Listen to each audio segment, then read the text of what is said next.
Chapter 1916. Humph, Lao Tzu is just angry. Chung Chumo snorted and turned his head to the side. It was the four of us who went to bomb the Turkic camp. Why did you become the hero when we came back? Why didn't anyone care about Lao Tzu and his brothers? Zhang Sun Chong and Du Go also reacted. They raised their heads to express their dissatisfaction. Yes, we also contributed. Why didn't we get the same treatment? Zhang Feng laughed. It was Lao Tzu who made the hot air balloons, and the gunpowder was also Lao Tzu. When he asked you guys to bomb the Turkic camp, you were all acting like cowards. It was Lao Tzu who held you back. Now, you even turned around and said that Lao Tzu was wrong? It was really King embarrassing him. Thinking of this, he was unhappy. He frowned and glared at the crowd. All of you shut up and stay here. After saying that, he ignored the crowd and quickly stepped forward to stop another passerby. However, this time he was smarter. He did not consider himself as Zhang Feng. Instead, he asked humbly, "Brother, when I first came here, I heard everyone talking about President Zhang. They even said that President Zhang is some kind of god. What is going on?" The passerby glanced at Zhang Feng. Seeing his tattered clothes, he thought that he was a beggar and did not want to answer. However, when President Zhang was mentioned, he seemed to be interested. He pretended to be knowledgeable and said, "If you want to talk about President Zhang, there is a lot to talk about." Back then, President Zhang ran a tavern by himself. At that time, he could not make ends meet and his life was extremely difficult. Hearing this, Zhang Feng was a little speechless. What did he mean by he could not make ends meet? Lao Tzu was not poor at that time, was he? Now, he could roughly imagine that the rumors in Chang'an City were spread by these troublemakers.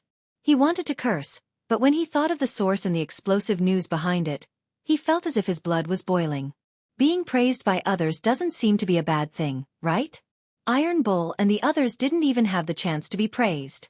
Yes, that was the logic. When others didn't know who he was, it felt so good to hear them flatter him. He comforted himself. He purposely pretended to be humble and listened carefully. Looking at Zhang Feng, the passerby's vanity seemed to be greatly satisfied. He deliberately coughed twice and said with a serious face, "As for who was the first to talk about President Zhang in Chang'an City? I really don't know. After all, there are so many people in Chang'an City. There's no way to find out. But this discussion started a day ago. Also, I heard that President Zhang is an immortal. It's true. Many people in Chang'an City have worshipped President Zhang." What? Zhang Feng exclaimed in disbelief. Worship the deity position? How is this possible? The deity position was for immortals. He never thought that the people in Chang'an City would be so crazy. The passerby seemed to be very satisfied with Zhang Feng. He looked at Zhang Feng as if he were a country bumpkin. You don't know about this, do you? People in Guangzhou are bellicose. President Zhang bombed the Turkic camp this time. In the eyes of the people in Guangzhou, he is a great hero. Also, speaking of this, he turned his head and looked around. When he saw that there was no one, he slowly approached Zhang Feng with a mysterious face. Today, I heard that a woman from the Wang clan in Dong City became pregnant after worshipping President Zhang's deity position. You know, this woman from the Wang clan hasn't been pregnant for 3 years. It's all thanks to President Zhang that she is pregnant now. Zhang Feng was stunned. He stood there and didn't know what to say for a moment. Damn it. What did the woman's pregnancy have to do with Lao Tzu? And a woman who hasn't been pregnant for 3 years? This had nothing to do with Lao Tzu. Did these guys think that he was a child giving guanyin? At this moment, he felt that his head was in a mess. He could only hear a buzzing sound. But at this moment, the passerby leaned over again and said with a smile, "President Zhang is so awesome. When I go back, I'm going to let my wife have a try. Maybe she can make my family have children." After that, he turned and was about to leave. Suddenly, he thought of something. He took out several copper coins from the bag and counted them in his palm. He took out several coins and was about to give them to Zhang Feng when he felt that something was wrong. He simply handed them to Zhang Feng and said, "I'm happy today. Take the money and go drink with your brother." Zhang Feng was already petrified in place. He didn't react at all to what was happening in front of him. When the passerby saw that the beggar didn't react, he thought that he had made the beggar stupid. He simply grabbed Zhang Feng's right hand and stuffed all the money into it. Then he flicked his sleeves and left. Zhang Feng was stunned. Cheng Chumo and the others behind him heard everything clearly. They looked at each other and wanted to laugh. But when they thought that Zhang Feng was still standing there in a daze, they went forward and patted Zhang Feng's shoulder. "Fengzi, are you okay?" Zhang Feng trembled violently. Only then did he recover. What the passerby said just now really made him speechless. How could a woman's pregnancy be related to Lao Tzu? Wasn't this normal? He wanted to vomit blood. He really felt that the people of Chang'an were crazy. Chapter 1917. Fortunately, Lao Tzu's willpower was strong. Otherwise, he would have fallen to the ground. He looked at Cheng Chumo and the others in confusion. He was a little speechless. What does a woman's pregnancy have to do with Lao Tzu? He did not know if these guys heard him, but he wanted to find someone to confide in. He wanted to say that this had nothing to do with Lao Tzu. However, Cheng Chumo revealed a meaningful smile and said, "This is a good thing. You have now become the child-giving Guanyin. The people worship you." Speaking of this, he smiled slyly. "In the future, our family will worship you. Maybe you can give birth to our family." "Ha! That's right. Our family will worship you too." "Ha!" Zhang Sun Chong and Du Go also expressed their opinions and laughed loudly. There was nothing wrong with what they said, and there was even a trace of respect. However, in Zhang Feng's ears, it was slowly mocking. He clenched his fists and glared at the three. "You bastards dare to make fun of Lao Tzu. Take this." After saying that, he swung his fist and greeted them. The three of them had more or less injuries on their bodies. How could they withstand Zhang Feng's sudden attack? With a roll, they fell to the ground. Of course, Cheng Chumo was not someone to be trifled with. How could he endure this kind of grievance? Lao Tzu painstakingly accompanied you to Xianghu, and you still want to hit Lao Tzu? Naturally, he could not take this lying down. Even though his waist hurt, he still wrestled with Zhang Feng. Moreover, there was also Zhang Sun Chong and Du Go. Soon, the four of them wrestled together and rolled on the ground. The passers-by saw that there was a show to watch and stopped to look. "Yo, where are these child beggars from? Why are they fighting on the street? Looking at their clothes, they should be from Chang'an. Look at the copper coins scattered on the ground. They should be fighting over the copper coins, right? This brother's words are reasonable, but these child beggars are really pitiful. Why don't you all be generous?" Everyone was discussing animatedly. Many of them felt pity for Zhang Feng and the others and even threw down copper coins. There were even many busybodies who clapped and cheered, afraid that the scene wasn't spectacular enough. Finally, the four people who were rolling on the ground noticed that something was wrong. They stopped fighting and looked at the crowd in confusion. However, these guys didn't seem to have any intention of leaving. Instead, they started to point and whisper. "Why aren't you fighting anymore? Did Lao Tzu just pay? Continue, I'm about to place my bets." Upon hearing these words, Zhang Feng was instantly infuriated. He stood up abruptly and pointed at the crowd. "Get lost immediately. If you guys want to watch others fight, go see Old Wang next door." Cheng Chumo and the others could not stand it anymore. They trembled as they supported each other and scolded the busybodies. "You bastards, did you not have a mother to teach you? Later, Lao Tzu will lead the troops to kill you all." When the crowd heard this, they wanted to refute. However, when they saw the clothes of Zhang Feng and the others, they shook their heads and remained silent. These child beggars were actually boasting shamelessly here? It seemed that they had been beaten silly just now. They didn't seem very smart now. After thinking about it, there was no need to argue with these child beggars. Everyone flicked their sleeves and left. Seeing that everyone had left, Zhang Feng glanced at Cheng Chumo and the others. He snorted coldly and walked toward the Zhang mansion. Cheng Chumo was a little embarrassed. If he went home in this state, he would probably be scolded by his father. Then he would be hung up and beaten. He would say that he was ruining the family's reputation and insulting the Cheng family. Zhang Sun and Du Go were similar. Both of them were young masters of aristocratic families. If they went home in this state, they would be laughed at by others. How could they raise their heads in Chang'an in the future? After thinking about it, the three of them decided not to go home. They followed Feng Zi to the Zhang mansion. This kid had brought them to Xianghu. Now that he was in this state, he wanted to run away? No way.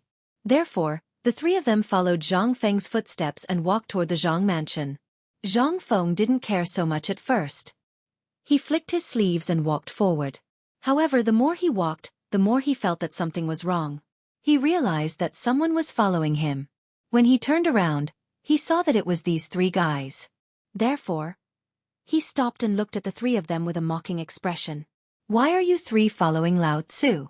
Weren't you very good at beating Lao Tzu just now? Cheng Chumo was already unhappy. When he heard this, he pouted. Who said that Lao Tzu is following you? It's not like your family built this road. Tisk. Zhang Feng looked at him with disdain and turned to walk toward the Zhang mansion. He knew in his heart that these guys didn't dare to go home for the time being. They could only follow him. However, they were unwilling to admit defeat. However, was Lao Tzu someone who would admit defeat? If you want to follow, then follow. When we reach the Zhang mansion, let's see how Lao Tzu will deal with you. They didn't speak along the way. Finally, they arrived at the Zhang mansion. When he saw the plaque of the Zhang mansion, Zhang Feng instantly felt a sense of belonging to his home. A warm feeling arose in his heart. It was still that familiar place. It was still those familiar voices. He felt like crying. Lao Tzu had suffered so much outside. He was finally back. However, he still held it in. He couldn't drop the ball in front of these guys. He sorted out his emotions and strode toward the door. He thought that he would be able to eat braised meat, chicken drumsticks, and other delicacies soon. Chapter 1918. Just as he was immersed in his beautiful fantasy, a shout pulled him back to reality. Stop, where did this child beggar come from? Why are you begging at the Zhang residence? Zhang Feng frowned. It was normal for people to call Lao Tzu a child beggar. After all, many of them had never seen him before. Why would someone call Lao Tzu a child beggar in the Zhang residence? Were they blind or did they take the wrong medicine?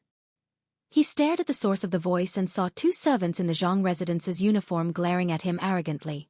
This made him furious. He frowned and scolded. Are you blind? You don't even recognize Lao Tzu. Lao Tzu is your master. Master? The two servants looked at each other in confusion. This was clearly a child beggar.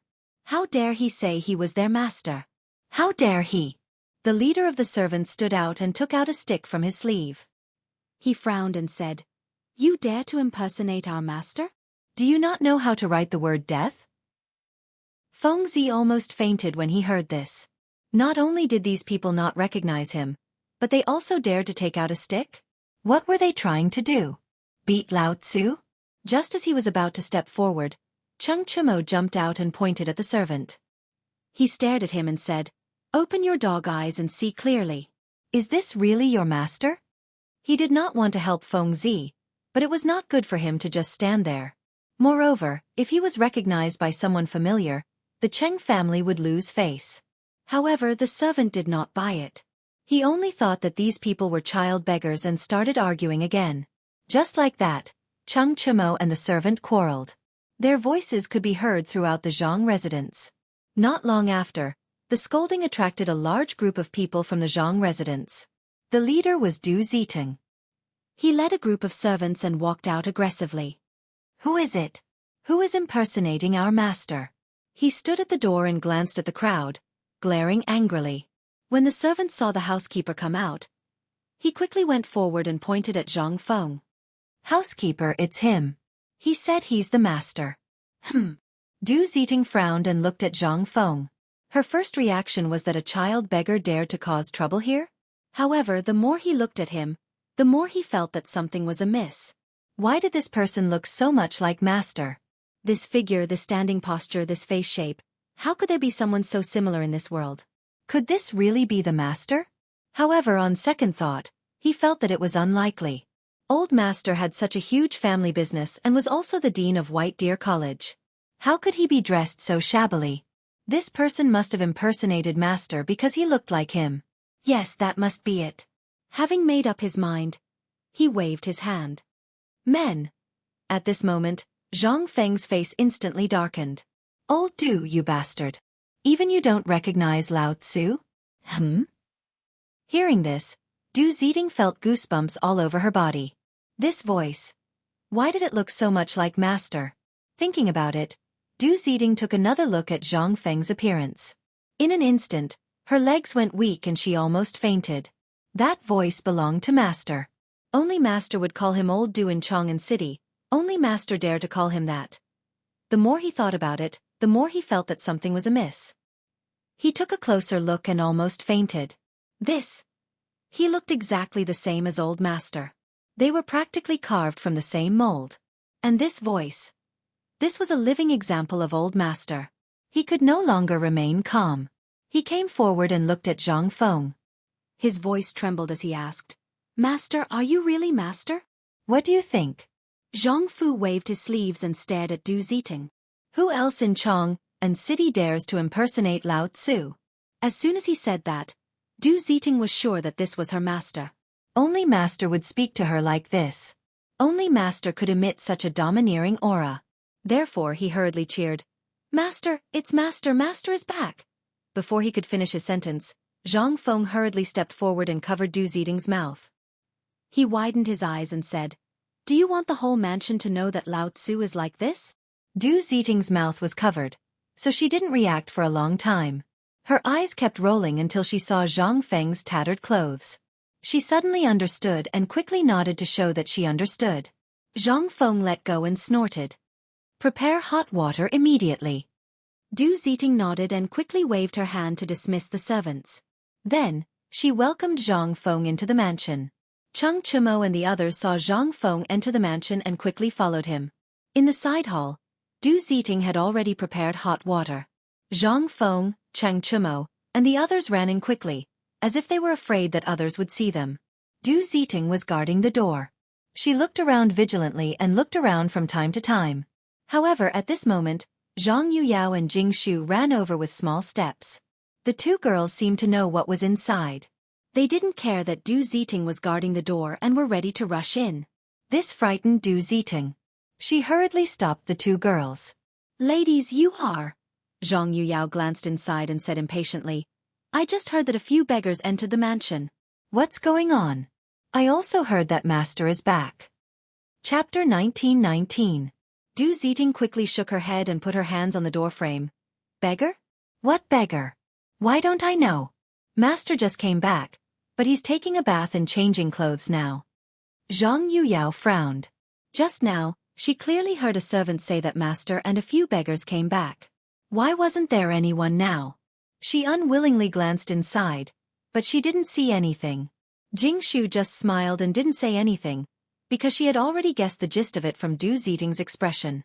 Perhaps this Master was the child beggar. Master was so prideful, how could he let the housekeeper say it? After thinking for a while, she pulled Zhang Yuyao. "Sister Yuyao, the housekeeper is right. Since Master is back, let's go to the hall and wait. We'll see in a while." After saying that, she didn't care about Zhang Yuyao's reaction and pulled her to the hall. Zhang Yuyao was still confused. She looked back from time to time, but when she thought that Sister Jingshu's words were reasonable, she still walked to the hall. After a while, Zhang Feng finished washing up and walked to the hall. Zhang Yuyao rushed forward and hugged Zhang Feng, sobbing, "Prince Zhang, do you know how worried we were about you these past few days?" Jing Shu actually also wanted to pour out her heart, but when she saw that there was no place for her, she could only stand there and cry in a low voice. "Yes, Prince Zhang, if you didn't come back, we sisters didn't know what to do." Facing the two women's cries, Zhang Feng was a little helpless. He wanted to ask Cheng Chumo for help, but he saw this guy give him a look that said, "We're all men, we understand." So he gave up resisting and quickly persuaded, "Don't cry, aren't I back now? There are so many people watching, why don't you get up first?" Hearing this, Zhang Yuyao seemed to have realized something. She looked up and saw many pairs of eyes staring at her. She couldn't help but blush. She reluctantly left Zhang Feng's embrace and wiped the tears from the corner of her eyes. "Prince Zhang, why are you dressed like this? Was he injured? Have you been eating well recently?" Zhang Feng was about to answer, but Cheng Chumo couldn't stand it anymore and interrupted. "Sister-in-law, can you stop being so lovey-dovey? Our teeth are aching. If you have the time, hurry up and prepare some food for us. We're starving to death." Zhang Yuyao blushed and turned to look at Cheng Chumo, but she couldn't remember this person in her mind.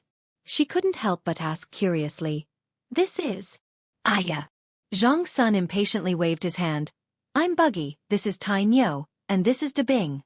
Sister-in-law, hurry up and prepare some food. Also, call a few doctors." Jingshu suddenly understood and smiled.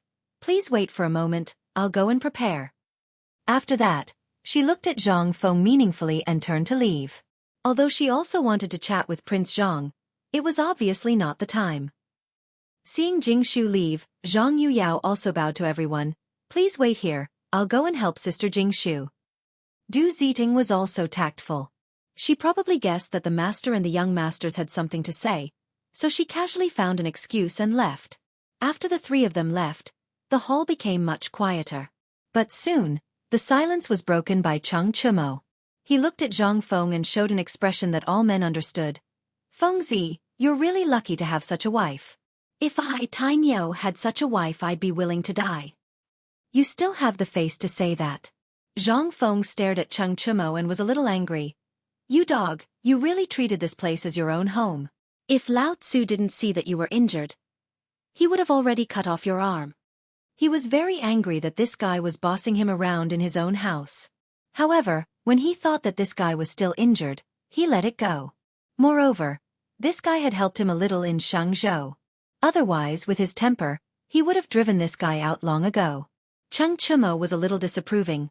"Fengzi, don't bite the hand that feeds you. Our injuries are all because of you. If it weren't for your hot air balloon, how could we be injured?" "Yes, if it weren't for your stupid hot air balloon, how could we be like this?" Zhang Sun Chong and Du Go seemed to have found a topic to vent their anger on, and they glared at Zhang Feng. In fact, it would have been better if these guys didn't mention it. Once they mentioned the hot air balloon, Zhang Feng was puzzled. The hot air balloon was clearly fine in the sky, and there was no problem all the way to Xianghu. Why did it deflate when it returned to Chang'an? Moreover, it deflated very quickly. Before they could react, it had already landed. It was a little strange. At that time, he was sleeping and didn't notice too many problems. It seemed that he could only ask these guys. Therefore, he tried to put on a smiling face. "What happened to the hot air balloon just now? Why did it deflate? You want to know?" Cheng Chumo revealed a malicious smile. Seeing Zhang Feng nod, he joked, "I won't tell you. Who told you to hit Lao Tzu?" Just now, he was quite good at hitting Lao Tzu. Now he wanted to fish for information? Impossible. Chapter 1920. Zhang Sun also acted as if he was watching a good show. "If you want to know, you'll have to reward us later." Zhang Feng narrowed his eyes. He already knew that they didn't have good intentions. Sure enough, they were waiting for him here. However, was he someone who would admit defeat? He coldly snorted, "I'll naturally treat you to good food and drinks later. However, you must immediately tell me everything that happened on the hot air balloon. Otherwise, Lao Tzu will immediately ask the Zhang residence's people to spread your scandal. At that time, let's see if you can still be so arrogant." Upon hearing this, Cheng Chumo's expression immediately changed.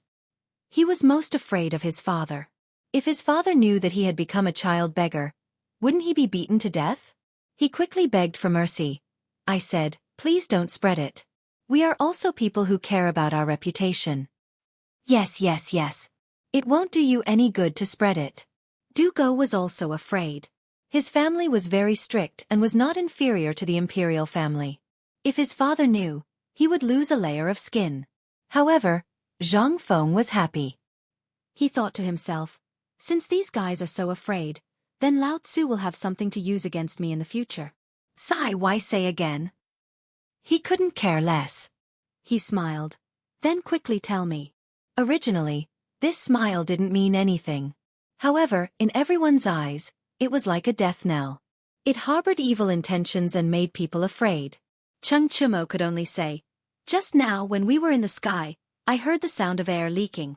At that time, you were sleeping, so naturally you didn't have any reaction. I saw the hemp rope slowly breaking free from the sound of air leaking. Then," as he spoke, he spread out his hands. "Then it became like this." After hearing this, Zhang Feng frowned. Originally, The hot air balloon this time wasn't very perfect. It could be said that it was the first generation.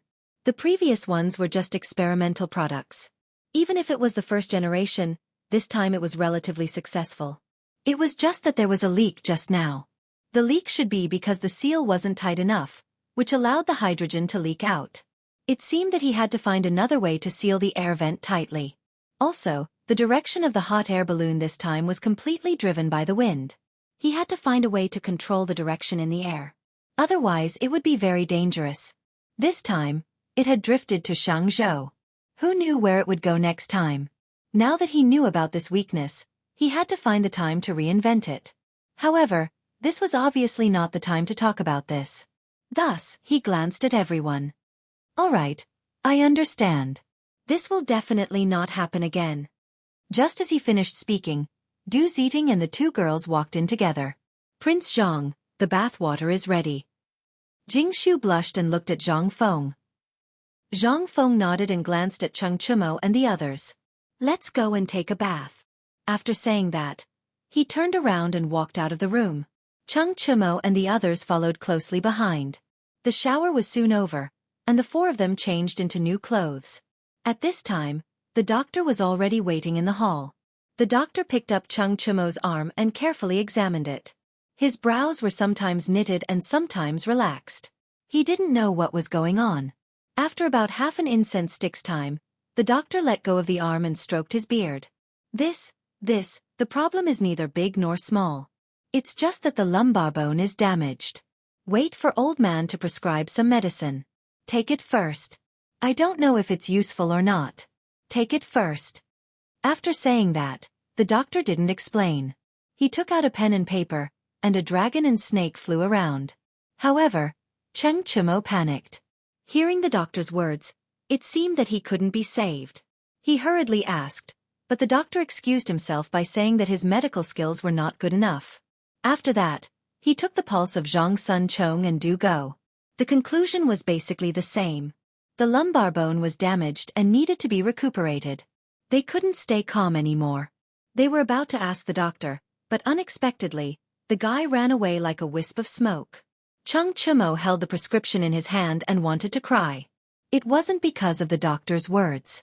After all, there weren't many in the Cheng family who were afraid of death. The injury on his waist wasn't fatal. It was because the doctor told him to avoid spicy food, avoid this and that. Most importantly, he couldn't touch women. Otherwise, the injury on his waist would worsen. How could he, one of the Chong and four tyrants, endure this? However, he couldn't ignore the doctor's words. Therefore, he decided to vent his anger on Zhang Feng. Feng Zi, you mother****. Lao Tzu is like this now because of you. That bullshit doctor told Lao Tzu to avoid this and that and not to touch women. What do you think we should do? Yes. Zhang Sun Chong also stood up and looked at Zhang Feng condescendingly. Lao Tzu's favorite drumstick is going to leave me. How are you going to compensate me? Du Go was naturally unwilling. He pointed at Zhang Feng and also attacked him. It was as if he didn't care about his back pain at all. As for Zhang Feng, he sat on the stool with a cigarette in his right hand. From time to time, he would take a puff. He was very satisfied. He was currently immersed in the stimulation of the cigarette, and had no intention of replying to the three of them. Moreover, he could understand what the three of them said. After all, an injury wasn't a small matter. Moreover, it was an injury on his waist. That was even more so he didn't choose to refute. Moreover, what was the use of refuting? These three guys were more vicious than dogs. He had no chance of winning. Chapter 1921. When Cheng Chumo saw that Zhang Feng didn't respond, he became even fiercer. He gritted his teeth and said, Feng Zi, don't ***king think you can just keep quiet. If Lao Tzu can't touch women, how can he carry on the family line in the future? At this point, his expression changed, and he actually wanted to cry. That's not the most important thing. Lao Tzu can't eat barbecue or drink in the future. What should we do? Obviously, eating and drinking were his first priority, and carrying on the family line was second. Would old Qing beat him to death if he heard this? Du Go also had a bitter expression. Thinking that he wouldn't be able to eat what he wanted to eat in the future, He held back his tears and complained, "My drumstick, my duck neck, my—" "Stop King quarreling." Zhang Feng suddenly stood up and interrupted the noise. He took a deep puff of his cigarette and spat out the smoke. He glanced at the crowd and scolded, "Look at you guys. You're the King 4 hegemons of Chang'an. Isn't it just a little injury on your waist? It's not like you broke your waist. That doctor just now was obviously a quack. I'll personally find a few good doctors for you. For the next few days, you can eat and drink as much as you want. As long as you don't die, I can pull you back from the gates of hell. These are my words, and no one can stop me." He wasn't bragging. He had a certain status in Chang'an, so it was relatively easy for him to find some good doctors. In addition to the connections of his teachers, there was no doctor in the Tang dynasty that he couldn't find. Of course, that immortal son Simiao might not be easy to find, but ordinary doctors weren't a problem. After hearing Zhang Feng's words, the three of them felt reassured. However, there was still a trace of concern in their hearts. "You're not lying to us, right?" Zhang Feng took a deep puff of his cigarette and waved his hand. "Think about it. With your IQ, do you think I can lie to you?" The three of them nodded and secretly agreed. Indeed, there were three of them, and this guy was only one person. How could he lie to them? After lying to himself for a while, Chung Chumo said, "Then let's cut the crap and serve the hot pot. Lao Tzu is already hungry." Zhang Feng rolled his eyes at the guy and said to Du Ziting, "Old Du, serve the hot pot." Du Ziting accepted the order and left. After a while, the servants brought in all kinds of ingredients. This made Chung Chumo and the other two drool. Back then, when they were on the hot air balloon, they had nothing. When they finally found a few steamed buns, the four of them had to share them. This was the consequence of not bringing food. Of course, Zhang Feng did not think of this at that time. He thought that the hot air balloon would not float too far. Who would have thought that it would go to Xianxia? Without saying anything more, everyone set up a fire and began to feed them. Not long after, the ingredients were cooked. Chung Chumo and the others wolfed down the food. But this was hot pot. How could he eat it like that? The three of them were scalded to the point that they could only stick out their tongues. After a sumptuous feast, the four of them sat on the chairs and each lit a cigarette to enjoy the peace and quiet. Before they finished smoking, Jingshu and Zhang Yuyao walked in. "Prince Zhang, greetings." The two women bowed to everyone. Seeing this, Zhang Feng straightened his clothes and quickly sat up. After all, this would damage his image, especially in front of the two women.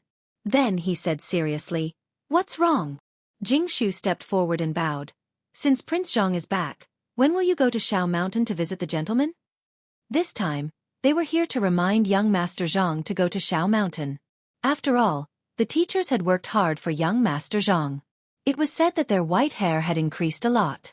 Now that they were back, if they didn't go and see the teachers, they would definitely be criticized by others. Although this was not important to others, it was extremely important to the Zhang residents because it was related to the reputation and direction of the Zhang residents. They could not be careless. As the future mistress of the Zhang residents, they naturally had to remind him.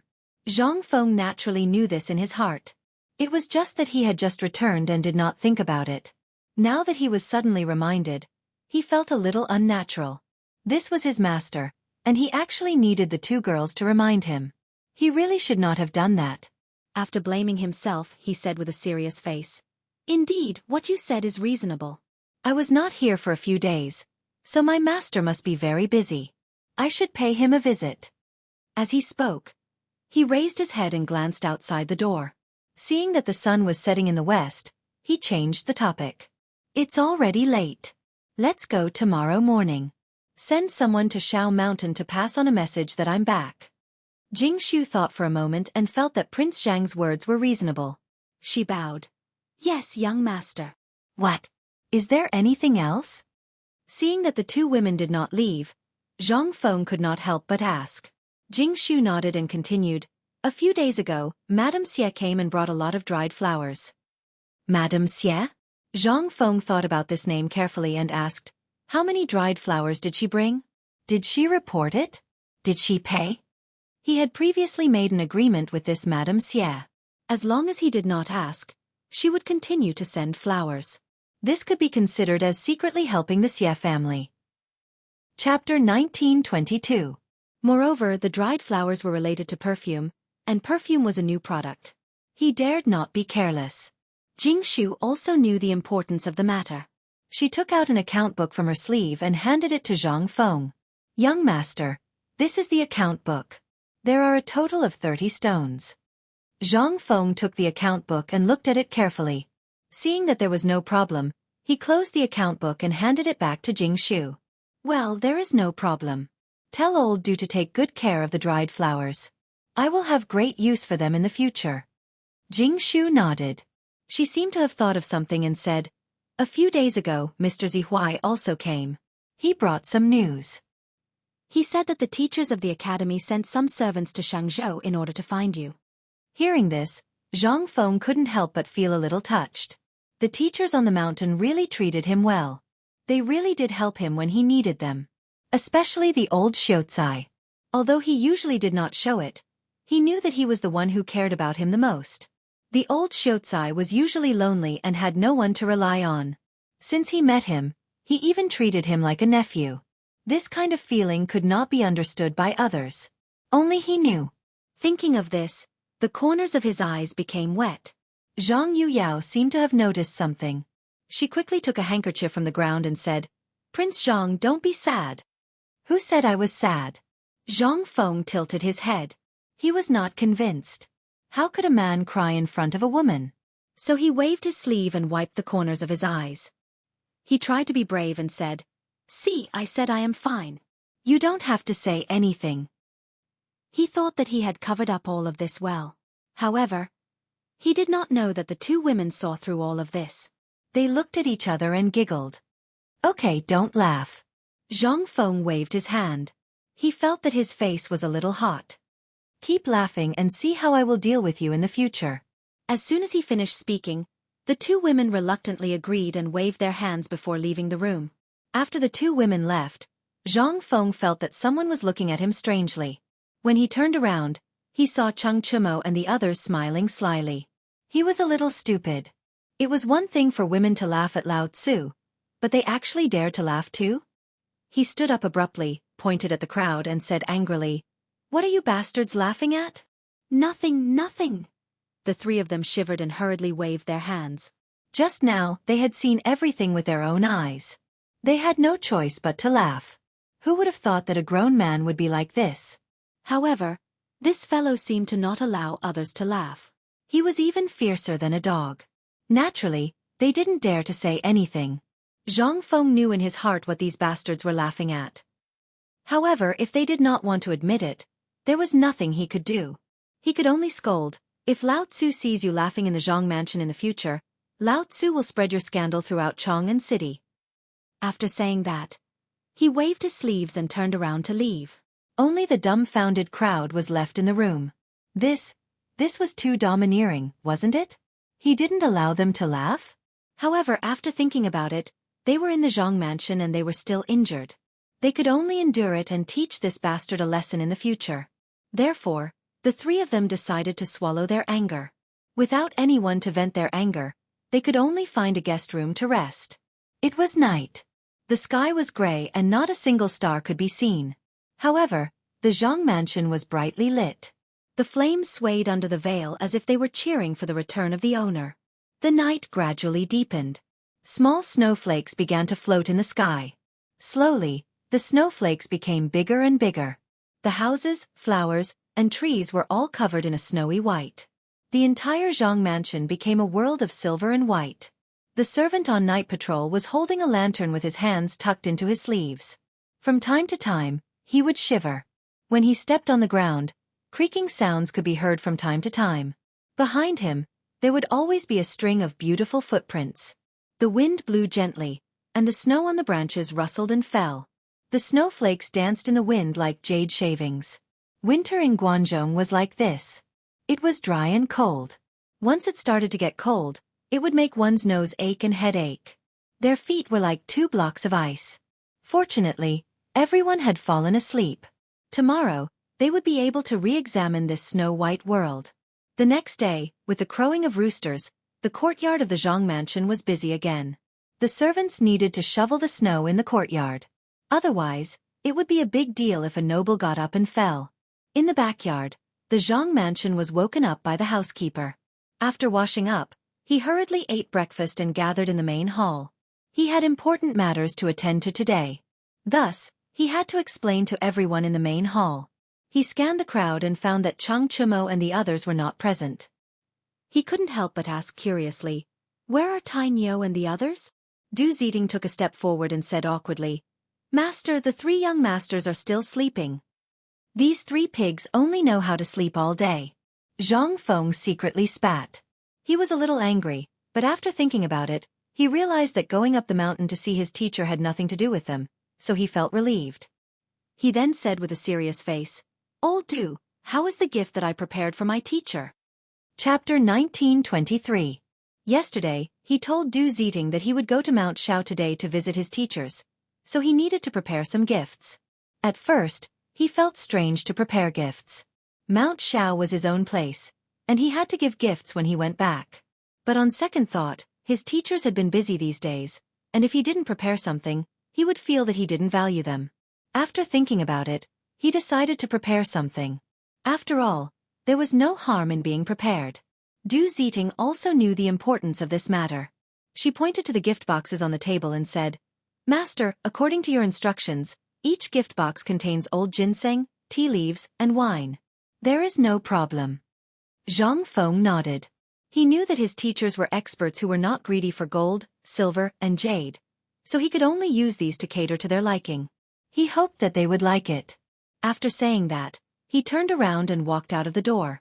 But at this time, Jianghu grabbed Zhang Feng and pleaded, "Prince Zhang, let us sisters go with you." "Yes, Prince Zhang, we also want to go," Zhang Yuyao also said with a hopeful look. This made Zhang Feng confused. He asked, "I'm going to see my teachers. What are you going to do?" "And I will be back soon." Jingshu shook her head and said with a bitter face, "Prince Zhang, you don't know how we sisters survived when you were not here. We were worried that you would not come back after leaving. We have been looking forward to it for a long time, but you finally came back. Now that you are leaving, please take us with you. We were really worried that you would not come back." Zhang Feng looked at the 2 women affectionately. He didn't expect that the 2 women had such deep feelings for him and were so worried about him. If he didn't take them with him now, he felt a little wrong. He had to say, "Okay, then let's go together." Hearing this, the 2 women were overjoyed. Du Ziting stood on the side and smiled without saying anything. Young people she could understand. The carriage had been waiting outside for a long time. The group of people boarded the carriage and set off for Shao Mountain. This time, he didn't bring too many people. Only Zhang Yuyao, Jingshu, and 5 servants. Because this was considered paying a visit to his master and thanking him for his kindness, there was no need for extravagance. Naturally, he didn't need to bring too many people. Soon, they arrived at Shao Mountain. The carriage stopped at the entrance of the academy. Zhang Feng poked his head out and felt a familiar smell. It was the smell of the mountains, mixed with the fragrance of countless flowers and trees. Even though it was winter and everything had withered, the academy was still thriving. This was the strength of the students. Wherever they were, it would always be filled with the aura of youth. After enjoying the wonderful feeling, he was about to get out of the car when he heard a series of exclamations. "Dean, the dean is back!" Zhang Feng looked in the direction of the voice and saw a group of students calling him. There were quite a few of them, and there were some familiar faces among them including Yunping, Qiuran, and the others. This made him a little confused. Why were there so many students here? Were they here to welcome him? Thinking of this, he was overjoyed. He tidied his clothes and walked out of the carriage. He smiled at the crowd and said, "Why are you all here?" Yunping stepped forward, scratched his head, and smiled. "I know the dean is coming back today, so I came here to wait for you." "Waiting for me?" Zhang Feng was a little surprised. Even though he knew that these students were here to welcome him, he couldn't help but be surprised. However, he still had to put on a show to avoid disappointing them. Therefore, he said with a happy face, "I didn't expect you to be so considerate. You didn't waste my usual teaching." At this time, he didn't forget to brag about himself. The students were obviously happy to hear this. They smiled and felt a little embarrassed. After a round of laughter, Zhang Feng glanced at the crowd. Let's go into the academy. You must be waiting for a long time, right? Qiu Ran nodded. You are already waiting for us at the dean's residence. After saying that, he took the initiative to step back. The students also stepped aside and made a path for Zhang Feng. The carriage slowly pulled behind them and drove towards the academy. After a while, the group of people arrived at the residence. The students dispersed, leaving only Zhang Feng and the others. Zhang Feng helped the two women out of the carriage and walked towards the residence. As soon as he opened the door, he saw the 4 teachers and the old elementary scholar sitting on the stool, not saying a word. Zhang Feng greeted them with a happy face. He bowed to his teachers one by one. Hello, teachers. He originally thought that his teachers would be very happy when he came back and then invite him to have a candlelight talk. However, something unexpected happened. Yu Shernan shot to his feet and glared at her coldly. You still remember to come back? Zhang Feng was stunned. He thought that his teacher would be very happy. Why was he so angry? He didn't dare to answer. He quickly looked at the other teachers, wanting to ask for help. However, the other teachers were still sitting and looking at him coldly. It was as if they took everything for granted. Even the old elementary scholar was the same. What's wrong with these teachers? Chapter 1924. Why was he angry with him? Just as he was racking his brains, the old scholar stepped forward and said with disappointment, Where did you go this time? Be honest and explain everything clearly. Zhang Feng frowned. He probably knew why his teacher was angry. When he was about to answer, Jianghu stood up. She bowed to the gentleman and said, Gentlemen, Prince Zhang just came back. He is still injured. Can you let him sit down and talk? Injured? Yu Shernan glanced at Zhang Feng. He was a little moved. In fact, he didn't mean to reprimand this student. In general, Feng Zi did everything well. However, this incident made them very angry. A dean of the academy actually went to the war-torn Xianxia? Wasn't he worried about his own safety? Thinking of this, his eyes became cold again. Even if he is injured, let him stand. Why? Do you want to intercede for him? Jianghu frowned and was a little dissatisfied. She didn't expect these gentlemen to be so strict. However, she didn't dare to refute and said, I don't dare. Zhang Feng saw that the atmosphere was a little tense. He turned his head and glanced at the two girls. He said, You two leave. Our teachers have something to say to me. You shouldn't stay here. Letting the two girls leave was for everyone's good. If the teacher scolded him later, it would be embarrassing. Zhang Yuyao was a little unwilling and pouted. She was very worried about Prince Zhang. Moreover, she had heard of these gentlemen's reputation. They were famous for being strict. This time, Prince Zhang would inevitably be reprimanded for doing such a thing. Jianghu was obviously more sensible. Looking at the situation, she knew that she couldn't help much even if she stayed. She quickly pulled Zhang Yuyao and left in a hurry. Seeing the two girls leave, Zhang Feng bowed again. Dear teachers, I know that I did something wrong this time. Please punish me. It was better to admit his mistake first than to ask. Maybe the teacher's punishment would be lighter later. However, he was wrong. The atmosphere in the arena did not ease because of his apology. Yu Shernan waved his sleeves and said coldly, as the saying goes, a gentleman does not stand under a collapsing wall. Do you understand this principle? Zhang Feng shuddered. He had never seen his teacher lose his temper like this. Moreover, it was directed at him. It seemed that he was really angry this time. He could only tremble as he said, replying to teacher, this student understands. Since you know, why do you want to take the risk yourself? Xueji stood up, pointed at Zhang Feng and scolded him. Do you know what you're shouldering? You might not know, but today, old man will tell you. Speaking of this, he looked up at the roof and then at Zhang Feng. You are shouldering the hopes of us old guys, the academy, and even the entire Tang dynasty. How can you put yourself in danger? What if something happens? Zhang Feng was stunned. He did not expect his teacher to have such high expectations of him. And the academy and the entire Tang dynasty? This was a bit exaggerated, wasn't it? He could not afford it. However, in such a serious situation, he had to bow and say, Yes, teacher. Well, I've finished my lecture. Let him tell us what happened this time. Chu Suiliang glanced at the crowd, then looked at Zhang Feng and said coldly, "Hurry up and tell us what happened this time." Zhang Feng nodded and thought for a while before he said, "The cause of this time is that I studied something that can go up to the sky. I called it a hot air balloon. Then I flew all the way to Chang'an in the hot air balloon. Originally, I did not plan to go to Xianghu, but at that time, the hot air balloon was a little out of control, so I flew all the way to Xianghu. Since I arrived in Xianghu and there were Turks stationed there, I wanted to give them a blow, lest they come to the Tang dynasty and loot. This is also a temporary solution for the people of the Tang dynasty." His words were half true and half false. The main purpose was to calm down the anger of his teachers.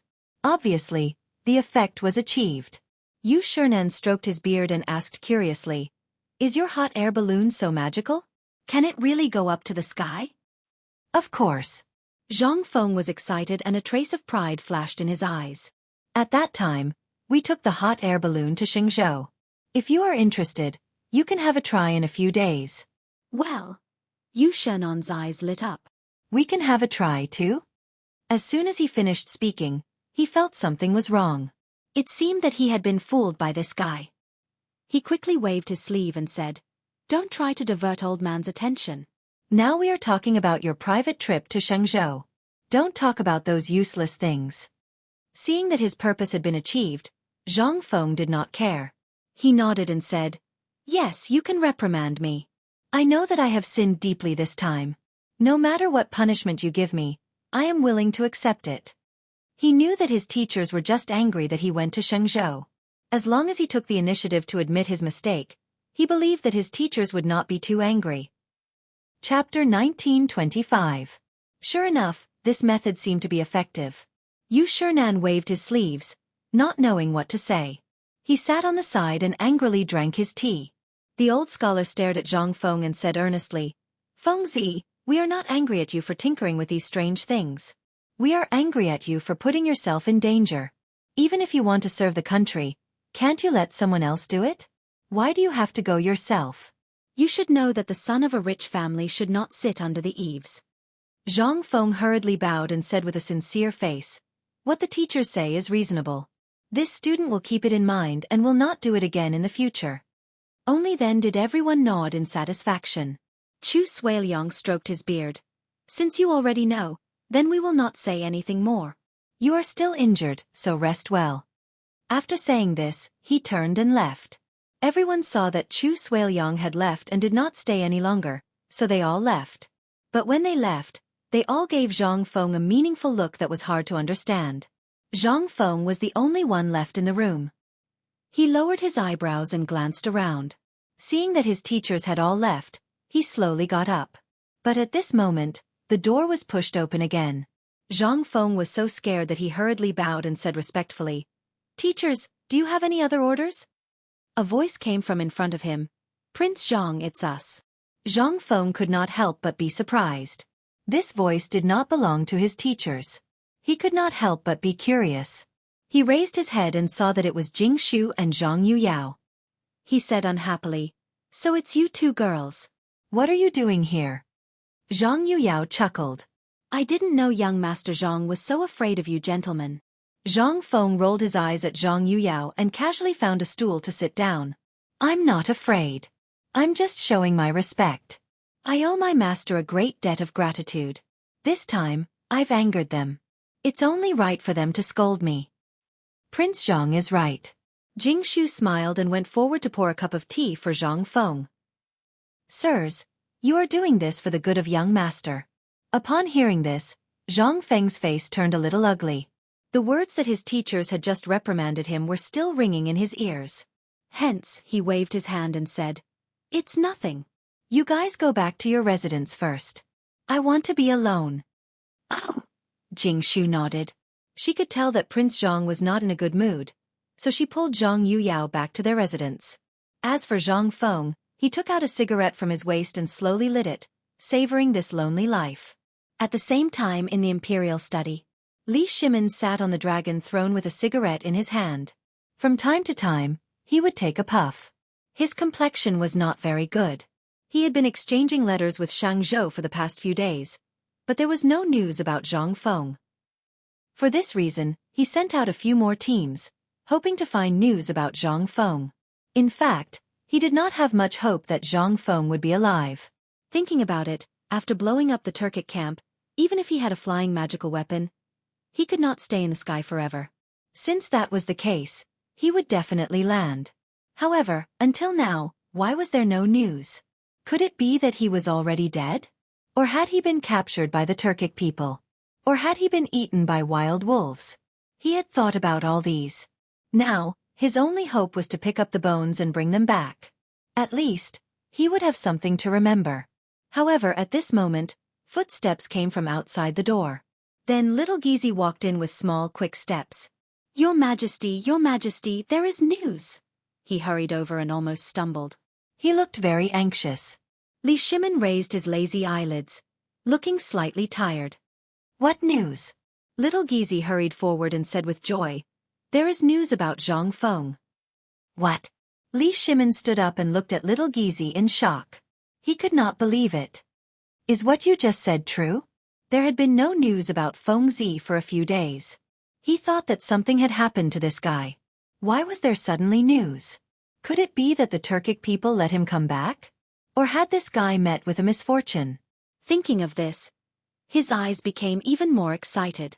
At this moment, little Gizi bowed and said seriously, Your Majesty, didn't you ask me to inquire about Zhang Feng? According to the guard outside the palace, Zhang Feng brought his family to Shao Mountain this morning. As for when he came back, I don't know. Li Shimin frowned. He felt that something was wrong. Xianxia was at least a few hundred miles away from Chang'an. How could Feng Zi come back so soon? This did not make sense. Moreover, even if this guy came back, why was there no news before? Why did he only get the news this morning? All of this was strange. He could not help but be suspicious. Is what you said true? Are you trying to deceive me? Hearing this, little Gizi felt bad. How could he dare to deceive His Majesty? His legs went soft and he crawled on the ground. Your Majesty, what I said is true. The news came from outside the palace. A guard saw Zhang Feng go to Shao Mountain. Li Shimin knew that little Gizi did not dare to deceive him. However, this news was a bit strange. How did Feng Zi come back? How did he escape the eyes and ears of Chang'an? After thinking for a while, he waved his sleeves. Fine, I'll assume that what you said is true. Go to Shao Mountain and take a look. If I find out that the news is false, I'll come back and break your legs. Chapter 1926. Hearing this, little Gizi shuddered. In fact, he didn't know if Zhang Feng had really returned. The news came from outside the palace, and he was only a messenger. Now, he could only pray that the news was true. Otherwise, his leg. What are you waiting for? Li Shimin glanced at little Gizi and said impatiently, Hurry up and help me change my clothes. Did Feng Zi really come back? He had to confirm it. Otherwise, he wouldn't be at ease. Relying on these messengers wasn't a solution. Moreover, if Feng Zi really came back, he had to check if he was injured. This was very important. Soon, the clothes were changed. Just as he was about to leave, Fang Xianling, Wei Zhang, and the others walked up. Fang Xianling looked at Li Shimin's plain clothes and asked curiously, Your Majesty, what are you doing? Li Shimin waved his hand impatiently. Aya, there's news that Feng Zi is back. I want to go take a look. Feng Zi was back? Everyone's eyes widened in surprise. They knew that Zhang Feng had been in Xiangzhou. Why was he back so soon? There was no news about him. Why was he back so suddenly? Even though they didn't believe it, seeing that His Majesty was so impatient, it seemed to be true. Wei Zhang stepped forward and cupped his hands. Your Majesty, I'm willing to go too. Li Shimin was already impatient. Seeing that everyone wanted to go, he replied casually, Do as you wish. With that, he waved his sleeves and left. Wei Zhang and the others looked at each other and followed closely. Actually, until now, they still couldn't believe that Feng Zi was back. After all, Xiangzhou wasn't close to Chang'an. How could he be back in just a few days? Although they thought about it, they still wanted to find out. In next to no time, their group arrived at Ballista Mountain's White Deer Academy. Li Shimin hurriedly jumped off the carriage and ran toward Zhang Feng's residence. As Wei Zhang and the others were old, their legs were not as nimble, so they could only run at the back. As they ran, they shouted, "Erlang, slow down." However, Li Shimin couldn't wait any longer. He rushed to the residence in a few strides and opened the door. A familiar figure was sitting on a chair, smoking.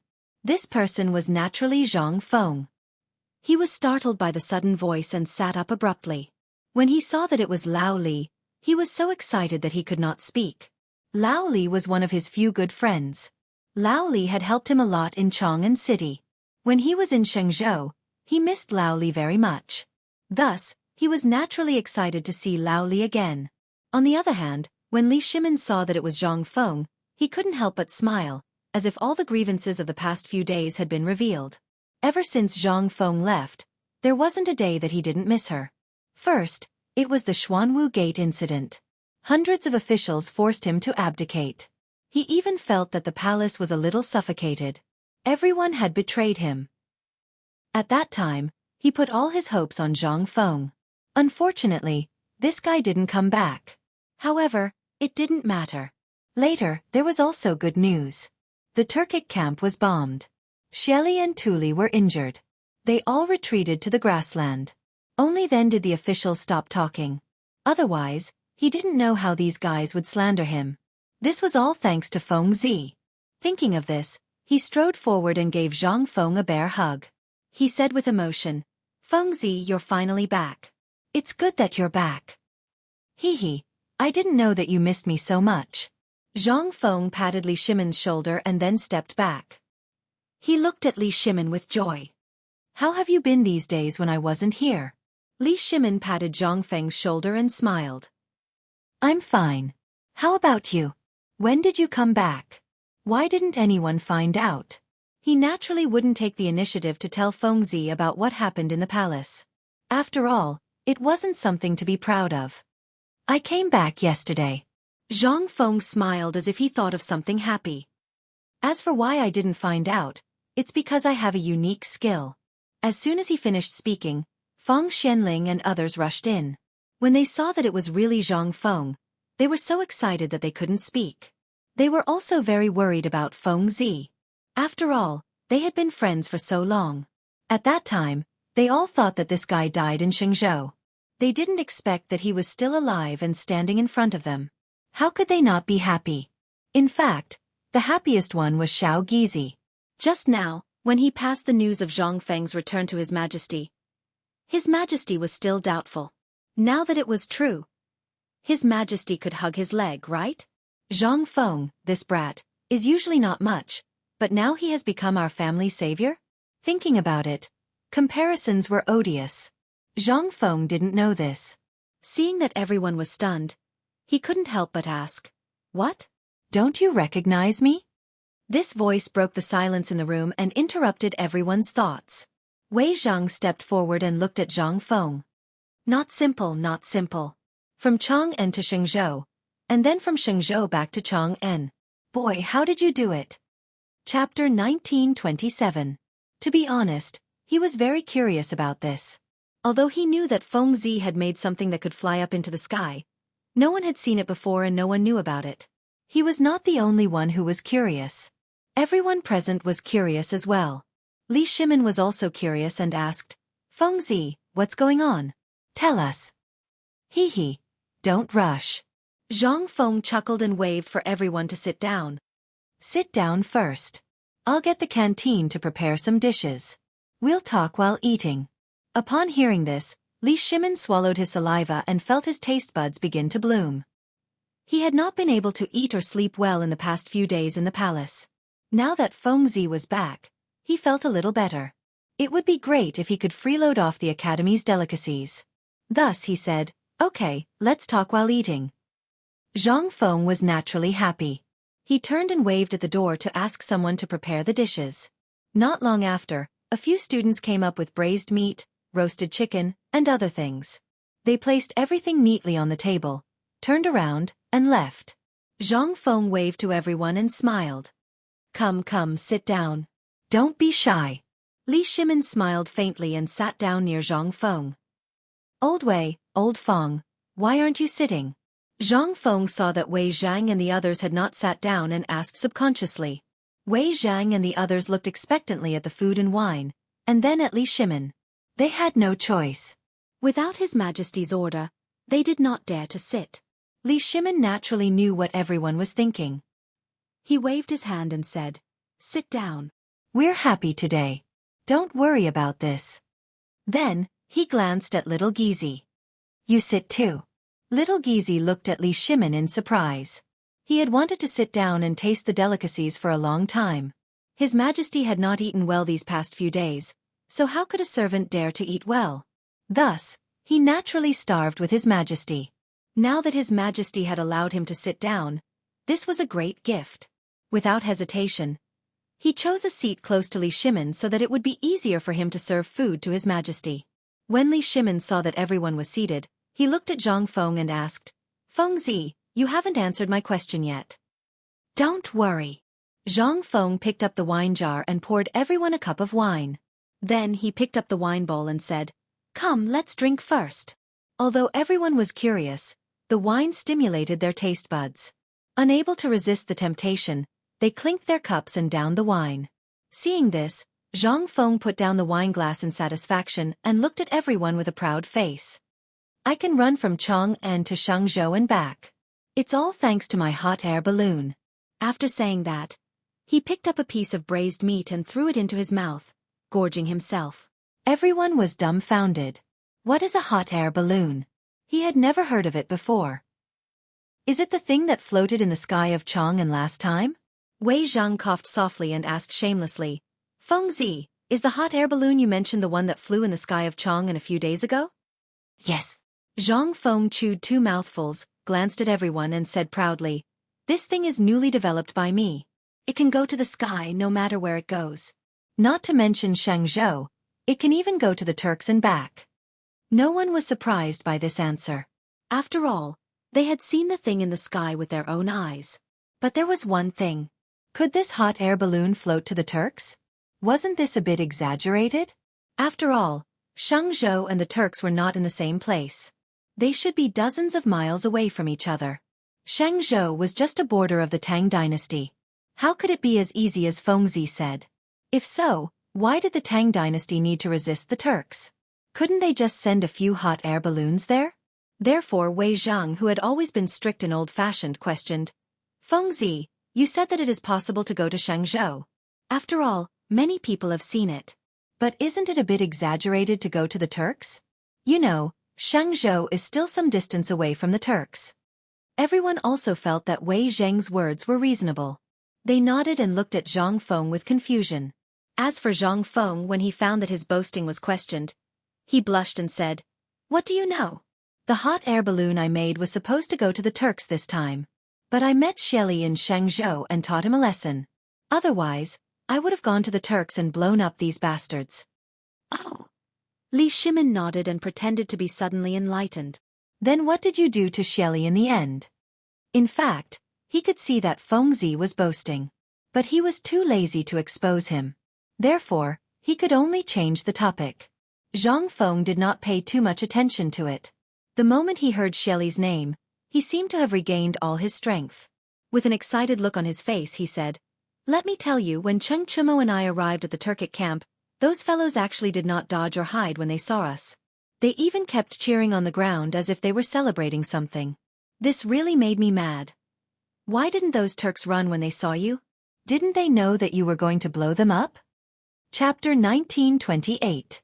Li Shimin looked at Zhang Feng curiously. "How would I know?"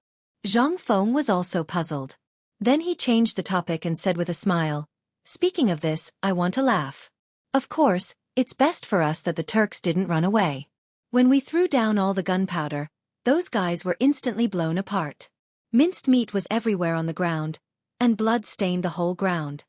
After that, he picked up the wine bowl in front of him and took a sip. Then he laughed and said, "Every time I think of this, I feel happy. These bastards have robbed the Tang dynasty every year. It's time for them to pay their debts." "That's right." Li Shimin nodded and looked at Zhang Feng with satisfaction. "Fengzi, you've really made the Tang dynasty proud. Let's see if those bastards still dare to look down on the people of the Tang dynasty in the future." He was very satisfied. In this battle of Shang province, His side had only sent 4 people, while the Turks had thousands of soldiers. With such a large difference in numbers, they had been beaten to a pulp. It was really inconceivable. He knew the Turks very well. In the past, he had dealt with these guys a lot. These guys could be described as inhumane. They burned, killed, robbed, and did all kinds of evil. This time, they had suffered a blow, but it didn't hurt their foundation at all. What if they made a comeback in the future? Moreover, the Turks had a strong recovery ability, and their cavalry was even more fierce.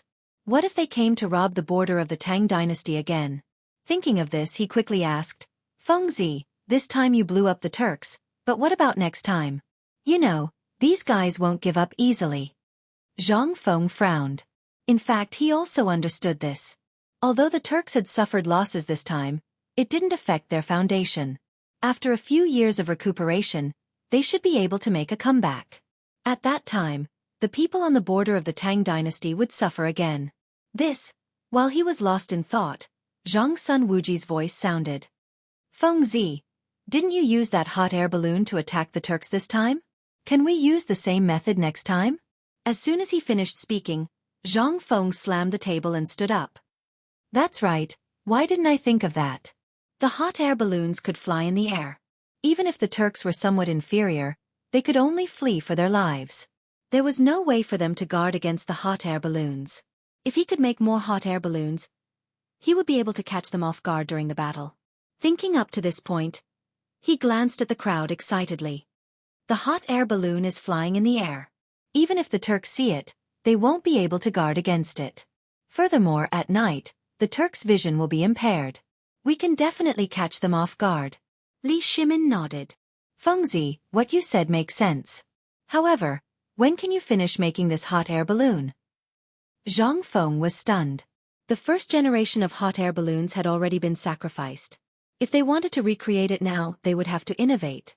In particular, they had to modify equipment that could prevent air leakage and also install equipment that could turn.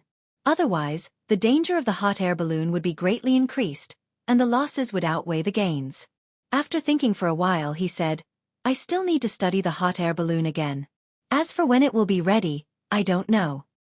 What about the hot air balloon you used to go to Xianghu? Wei Zhang asked curiously. The one before? Zhang Feng spread his hands awkwardly. That one has been destroyed. Wei Zhang's eyes widened. How could it be destroyed? He remembered that this thing flew from Chang'an to Xianghu and then back to Chang'an from Xianghu. How could such a powerful thing be destroyed? This was a reckless waste of God's gift. The others also looked at Zhang Feng as if they were looking at a sinner. It was as if they were saying that he had done something very wrong. Zhang Feng couldn't stand it anymore. He waved his hand and said impatiently, I didn't want it to be destroyed.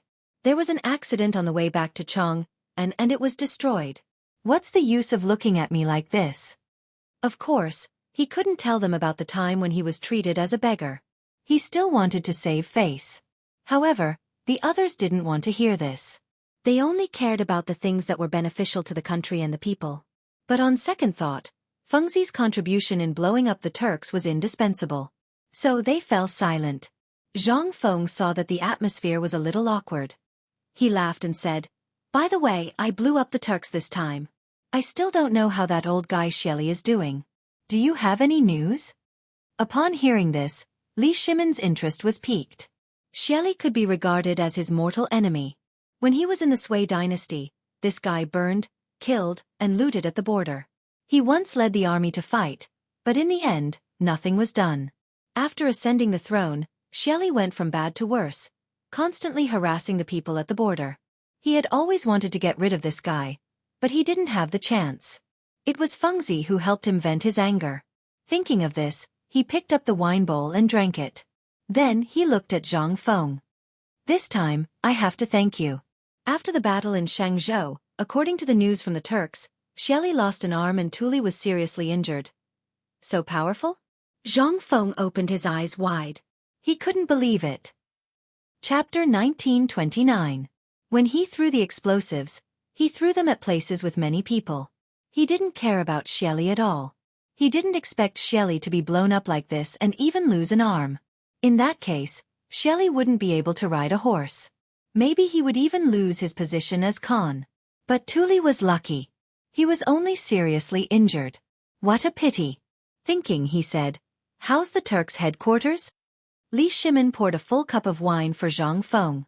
He continued, "Ever since Shelley and Tuli were injured, the two Juez headquarters had different degrees of internal strife. Not a few aristocrats wanted to replace Shelley. This is a good thing." Zhang Feng slapped the table. He was a little excited because he knew this was a good opportunity. The Tang dynasty should send people to rope them in. Maybe we can pull the Turks into the Tang dynasty. You know, the Turks exist in tribal form. Every tribe has its king. Li Shimin rolled his eyes at Zhang Feng, thinking that this guy's thinking was a little simple. The imperial court naturally knows this. But this internal strife was quelled by Shelley's subordinates not long after. The Tang dynasty's emissaries didn't go in at all. So that's how it is. Zhang Feng suddenly understood. Although the Turks had suffered losses this time, they were not pushovers. It would not be easy to eradicate them. Thus, he continued, although there is no chance this time since they had internal strife, I believe that it will happen again soon. The next time will be a good opportunity. Everyone nodded, thinking that Zhang Feng's words were reasonable. The Turks were originally war-hungry and murderous. They had a wild nature in their bones. Every tribe was separated. They had their own kings and beliefs. Even the largest tribe, Shelley, was the same. He had used force to conquer the other tribes, and that was how he became the Khan. Now that this guy had lost an arm, the other tribes would definitely not accept it. At that time, there would be another great battle, and the grassland would change owners. Zhang Feng was naturally well aware of this. He glanced at everyone and said, "When I make the hot air balloon, everything I just said will be fine." Li Shimin nodded. He believed in Feng Zi's ability, so he didn't say much. He directly picked up the wine bowl and said with a smile, "After the hot air balloon is done, you have to let me try it. I want to see what's going on with that thing that can go up to the sky." "No problem. It's just a small matter." Zhang Feng took a sip and smiled. Then, he seemed to have thought of something and changed the topic. "What happened in Chong and City recently? Why do I hear rumors about me everywhere?" Li Shimin put down his wine bowl and let out a long sigh. "Isn't this all your fault?" "Me?" Zhang Feng looked puzzled and puzzled. "I've always been in Victory Prefecture. What trouble could I have caused?" Li Shimin snorted and was a little unhappy. Then he looked at Zhang Sun Wuji and said, "You tell him." Zhang Sun Wuji could naturally understand Li Shimin's feelings. He was still angry about being forced to abdicate a few days ago, so he coughed softly and said, "Feng Zi, when you flew over Chang'an City that day, the people in Chang'an City thought that you were a jinx, causing the whole city to be in a panic. That's not all. You made the emperor suffer." Speaking of this, he glanced at Li Shimin intentionally or unintentionally. Seeing that the latter didn't respond, he continued, "The ministers also thought that you were a jinx, and even the ghosts of the Xuanwu Gate. So all the officials asked the emperor to issue an edict." "What?" Zhang Feng exclaimed and widened his eyes. "This has nothing to do with me. At that time, I just wanted to go to Victory Prefecture to blow up those Turkic bastards."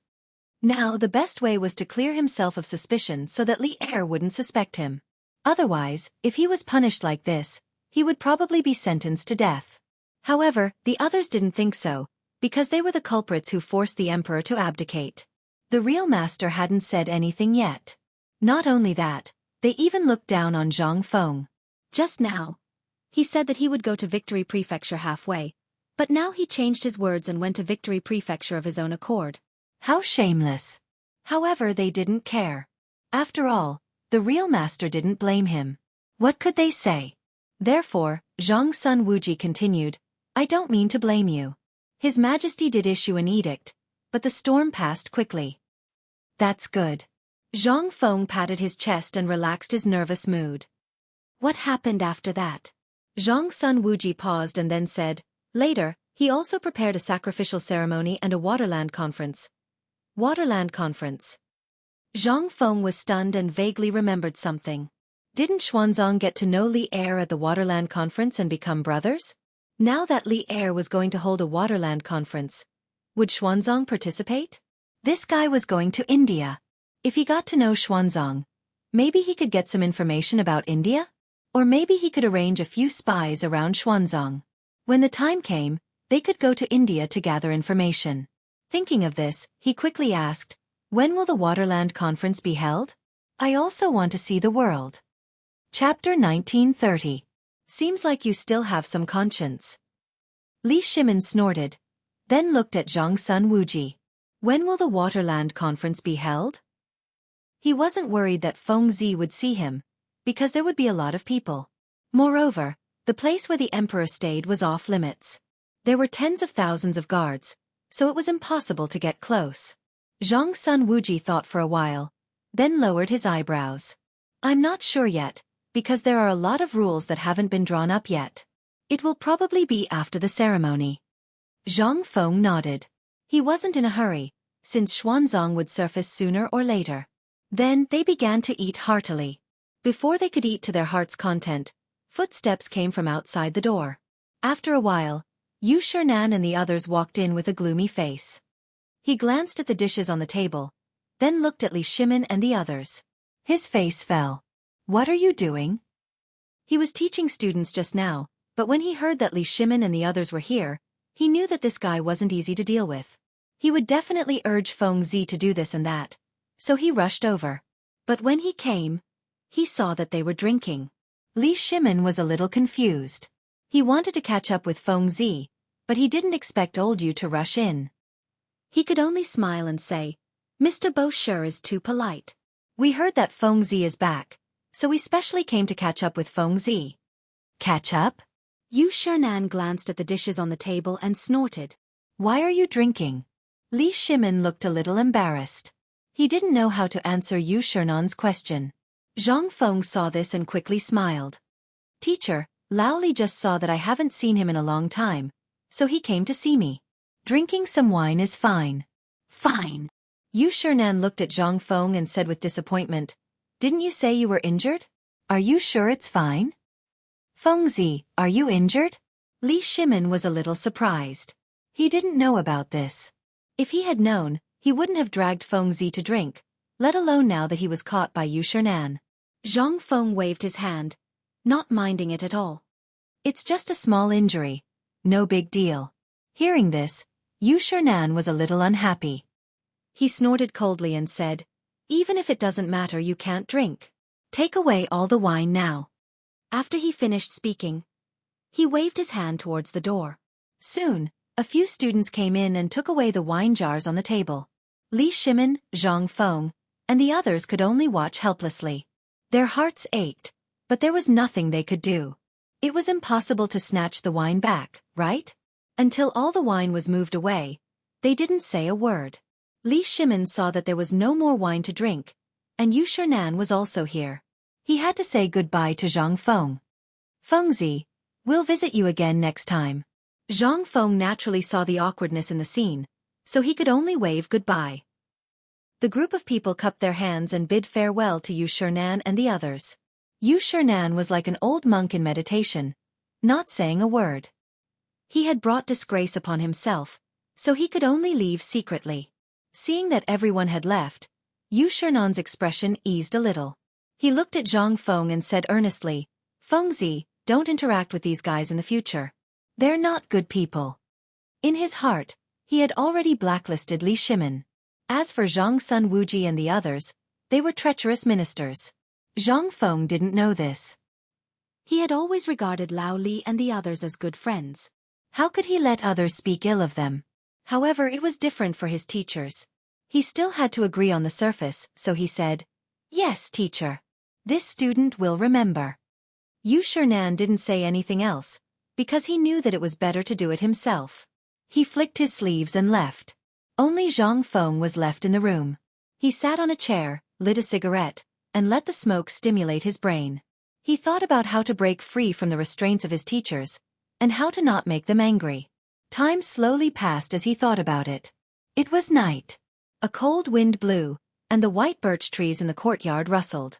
The white snow that hung on the treetops from the day before fell, making a crackling sound. After a while, silver-white snowflakes fell from the sky, and the ground was once again covered in silver. The next day, the golden crow slowly peeked through the clouds, revealing half of its red cheeks, like a shy little Qianeng. The golden sun sprinkled on the ground, and the snow seemed to be covered with gold bricks. It was so bright that people couldn't open their eyes.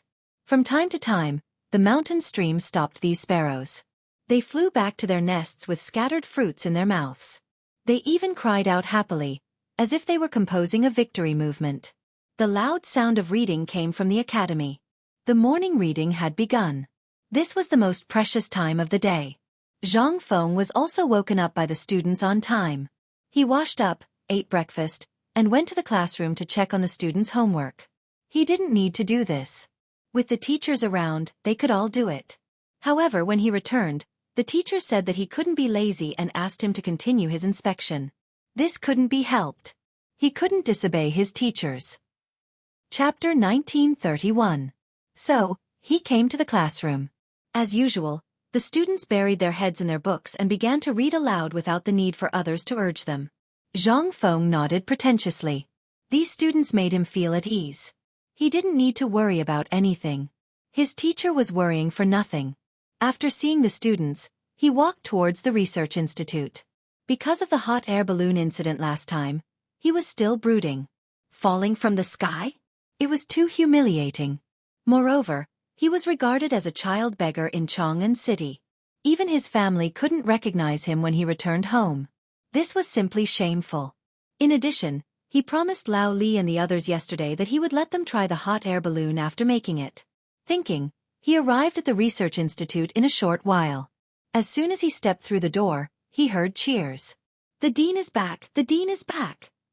Zhang Feng turned around abruptly, thinking that the brat had such good eyesight to recognize Lao Tzu at a glance. Following the sound, he saw a guy as thin as a monkey waving at him. Who else could it be but Pihu? He walked towards Pihu with quick steps and said with a smile, "Little guy, your eyes are quite bright, huh?" Pihu scratched his head and smiled. "I don't have any other good points, but my eyes are good." There was a hint of pride in his words. After saying that, he seemed to have remembered something and shouted again. "The dean is back." The sound was ear-piercing and attracted a large number of students in a short while. Among them were many familiar faces, including Peng Shui, Jin Kai, and the others. They surrounded Zhang Feng, cheering excitedly like a flock of sparrows. "Dean, I heard you went to Xianxia this time? How was it there?" "Yeah, I heard the dean almost killed Shelly, but in the end, that bastard ran away." "Is it true?" Everyone was talking at once, discussing animatedly. To be honest, Zhang Feng liked the feeling of being the moon surrounded by stars. However, couldn't these guys talk one by one?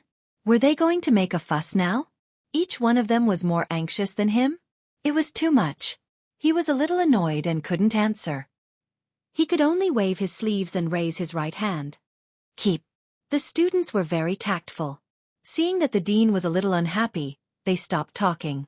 They just surrounded him and waited for him to speak. But at this moment, a familiar voice came from not far away. "Who is it? Who was talking about the dean? Am I going to break his legs today?" Immediately, Ma Zhou and Hao Chu-jun walked over angrily. They were just studying how to modify the hot air balloon in the laboratory so that they could give their teacher a satisfactory answer. Then, he heard a series of shouts outside the door, saying that the dean had returned. Wasn't this bull*T? The dean was far away in Jianghu. How could he have returned so quickly? Therefore, the two of them rushed out in anger. But when he took a closer look, he was shocked. He was truly a benefactor. A living benefactor. Tears welled up in their eyes as they couldn't believe what they were seeing. Ma Zhou took a step forward and touched Zhang Feng's broad shoulders. His voice trembled as he asked, "Are you really my teacher?" "If I'm not your teacher, then are you my teacher?" Zhang Feng scolded with a smile. He could understand how these two fellows felt. Just like old Du, they were excited. The facts proved that it was true. Hao Chu-jun looked at Zhang Feng excitedly and said with a smile, "Benefactor, when did you come back? Why didn't you inform us?" "I just came back yesterday." Zhang Feng laughed and tried to cover up the embarrassment. Then he said, "Let's not talk about this. I have something important to tell you. Let's go to the laboratory." After that, he walked quickly to the laboratory. Ma Zhou and Hao Chu-jun followed closely behind. But when they turned around and saw that these students didn't seem to want to leave, they said, "You can all go back. Benefactor has something to say." They didn't mean to dismiss these students. Since their teacher said that he had something important to say, it was definitely not suitable for others to hear. The students were sensible enough to leave in twos and threes. But they glanced at the laboratory unwillingly. Inside the room, Ma Zhou and Hao Chujun came to Zhang Feng. They were still excited. "Benefactor, what is going on? We were worried to death." This was true. A few days ago, when the academy sent the news that the dean had disappeared, they sent the students out to inquire about the news. But they found nothing, which made them very disappointed. Now the dean suddenly appeared in front of them. They found it hard to accept for a while. This was inevitable. Zhang Feng didn't care about this. He just roughly told them what had happened. Of course, he omitted the part where he fell from the hot air balloon and was treated as a child beggar. If the students knew that he had such a side, how embarrassing it would be. After the two heard this, they looked at Zhang Feng with respect. This time, they looked at him as if they were looking at a hero. Ma Zhou couldn't hold back the excitement in his heart. He couldn't help but ask, "Benefactor, so what the outside world said is true? You really attacked the Turkic camp and injured Xieli. You are really amazing." Chapter 1932. That's right. Our teacher not only dampened the Turk spirit, but also boosted the prestige of the Tang dynasty. He is indeed worthy of being our teacher. Hao Chujun nodded and gave Zhang Feng a thumbs up. Then, he seemed to think of something and his eyes flashed with pride. "But this time we also contributed. Wasn't this hot air balloon made by me and Ma Zhou in cooperation with our teacher?" In fact, Zhang Feng was quite pleased with their words at the beginning. After all, they were praising him. There was nothing wrong with it. However, when he heard the latter part, he felt something was wrong. This guy seemed to be asking for credit. "What hot air balloon was made by you and Lao Tzu? I was the one who did it. You guys were just helping me out from the side. But now, it's all thanks to you?" Not only that, when the hot air balloon was mentioned, he remembered the embarrassing incident of being treated as a child beggar in Chang'an. Now, these two guys actually had the face to ask for credit. He frowned and pulled a long face. "You two brats, now you have the face to talk about the hot air balloon in front of me? Don't you know that the hot air balloon?" At this point, he realized something was wrong and quickly changed the topic. "Humph, the hot air balloon is not good to begin with. You still have the face to talk about it?" Hearing this, Ma Zhou and Hao Chujun were a little confused. Their teacher clearly took the hot air balloon to Xianxia. Why did he turn around and say that the hot air balloon was not good? This was a classic example of not admitting it after putting on his pants. However, they did not dare to say this, especially Ma Zhou. He was timid and had already retreated to the side. Hao Chujun chuckled and scratched his head. "Teacher, how can you blame us for this?" Zhang Feng was unhappy when he heard this. "How can I not blame you? You don't know how to study it properly and only idle around." "Teacher." "Enough." Zhang Feng stopped in time and glanced at the two. "Let's not talk about this. Prepare the materials. We will start to improve the hot air balloon." Ma Zhou and Hao Chujun were a little confused, but they still nodded and went to prepare the materials. At the same time, in Zhang Mansion, when Cheng Chumo and the others woke up, they discovered a problem. Zhang Feng had disappeared. Mother Cur. This brat couldn't have slipped away, right? Don't want to take responsibility? His injuries were all caused by this fellow. If he didn't see him now, who would he look for in the future? Moreover, they had worked together to blow up the Turkic camp. No matter how you looked at it, they would be rewarded when the time came. They had already decided to go to the battlefield, and back then, Feng Zi had promised them heavy armor. He wanted to give the insect-like cavalry and turn Wei Zi into an assassin. Now that this brat had slipped away, who was he going to find to fulfill his promise? Thinking of this, they couldn't help but vent their anger. She rushed out of the guest room and wanted to settle accounts with Zhang Feng. At this moment, they bumped into Du Ziting. Cheng Chumo knew that this was the Zhang family's lackey, so he grabbed Du Ziting's neck with one hand and said fiercely, "Du, where did Feng Zi go?" Du Ziting was a little confused. Wasn't everything fine yesterday? Why was this group of people so ferocious today? Did old master owe them money? Or did he offend them? If that was the case, then he couldn't reveal Old Master's whereabouts. Thinking of this, he patted Chang Chumo's shoulder and said earnestly, "Did Old Master owe you money? I'll give it to you. Don't be so impatient, let the old man down first." After saying this, he moved his legs and was about to break free from Chang Chumo's grip. Chang Chumo increased his strength and didn't allow him to break free. He shouted, "Old man, don't be so sarcastic with Lao Tzu. Feng Zi doesn't owe us money, but this fellow is even more despicable than that. Hurry up and tell me, where is he?" "Yes, hurry up and tell me." Du Go and Zhang Sun Chong were like foxes borrowing the tiger's might to intimidate others. They were very arrogant. Du Ziting originally thought that it was just a small amount of money, but it seemed like it wasn't. Looking at these people's fierce expressions, Old Master must have offended them. He had never seen such a scene before. Usually, everyone was respectful when they saw him. Now that he met these people, if he had known, he wouldn't have let Old Master bring them back. What the hell? Although he was cursing in his heart, he was already scared stiff. His face was pale as he said with a trembling voice, "Masters, how would I know where Old Master went? If I offended you in the past, please forgive me. Just treat it as a fart, okay?" These people still hadn't said what they wanted from Old Master. What if they wanted to harm Old Master? He couldn't say it even if he was beaten to death. "You won't say it?" Chang Chumo frowned and was somewhat dissatisfied. He increased the strength of his hand. "If you don't say it, Lao Tzu will beat the shit out of you. Let's see if you can still be so stubborn then." After saying this, he raised his huge right palm and swung it. Du Ziting only felt his vision go black. A palm leaf fan-like palm swung over. Chapter 1933. Slap. The slap was crisp and clear. Du Ziting saw stars in front of his eyes. Before he could react, his thin and weak body fell to the ground.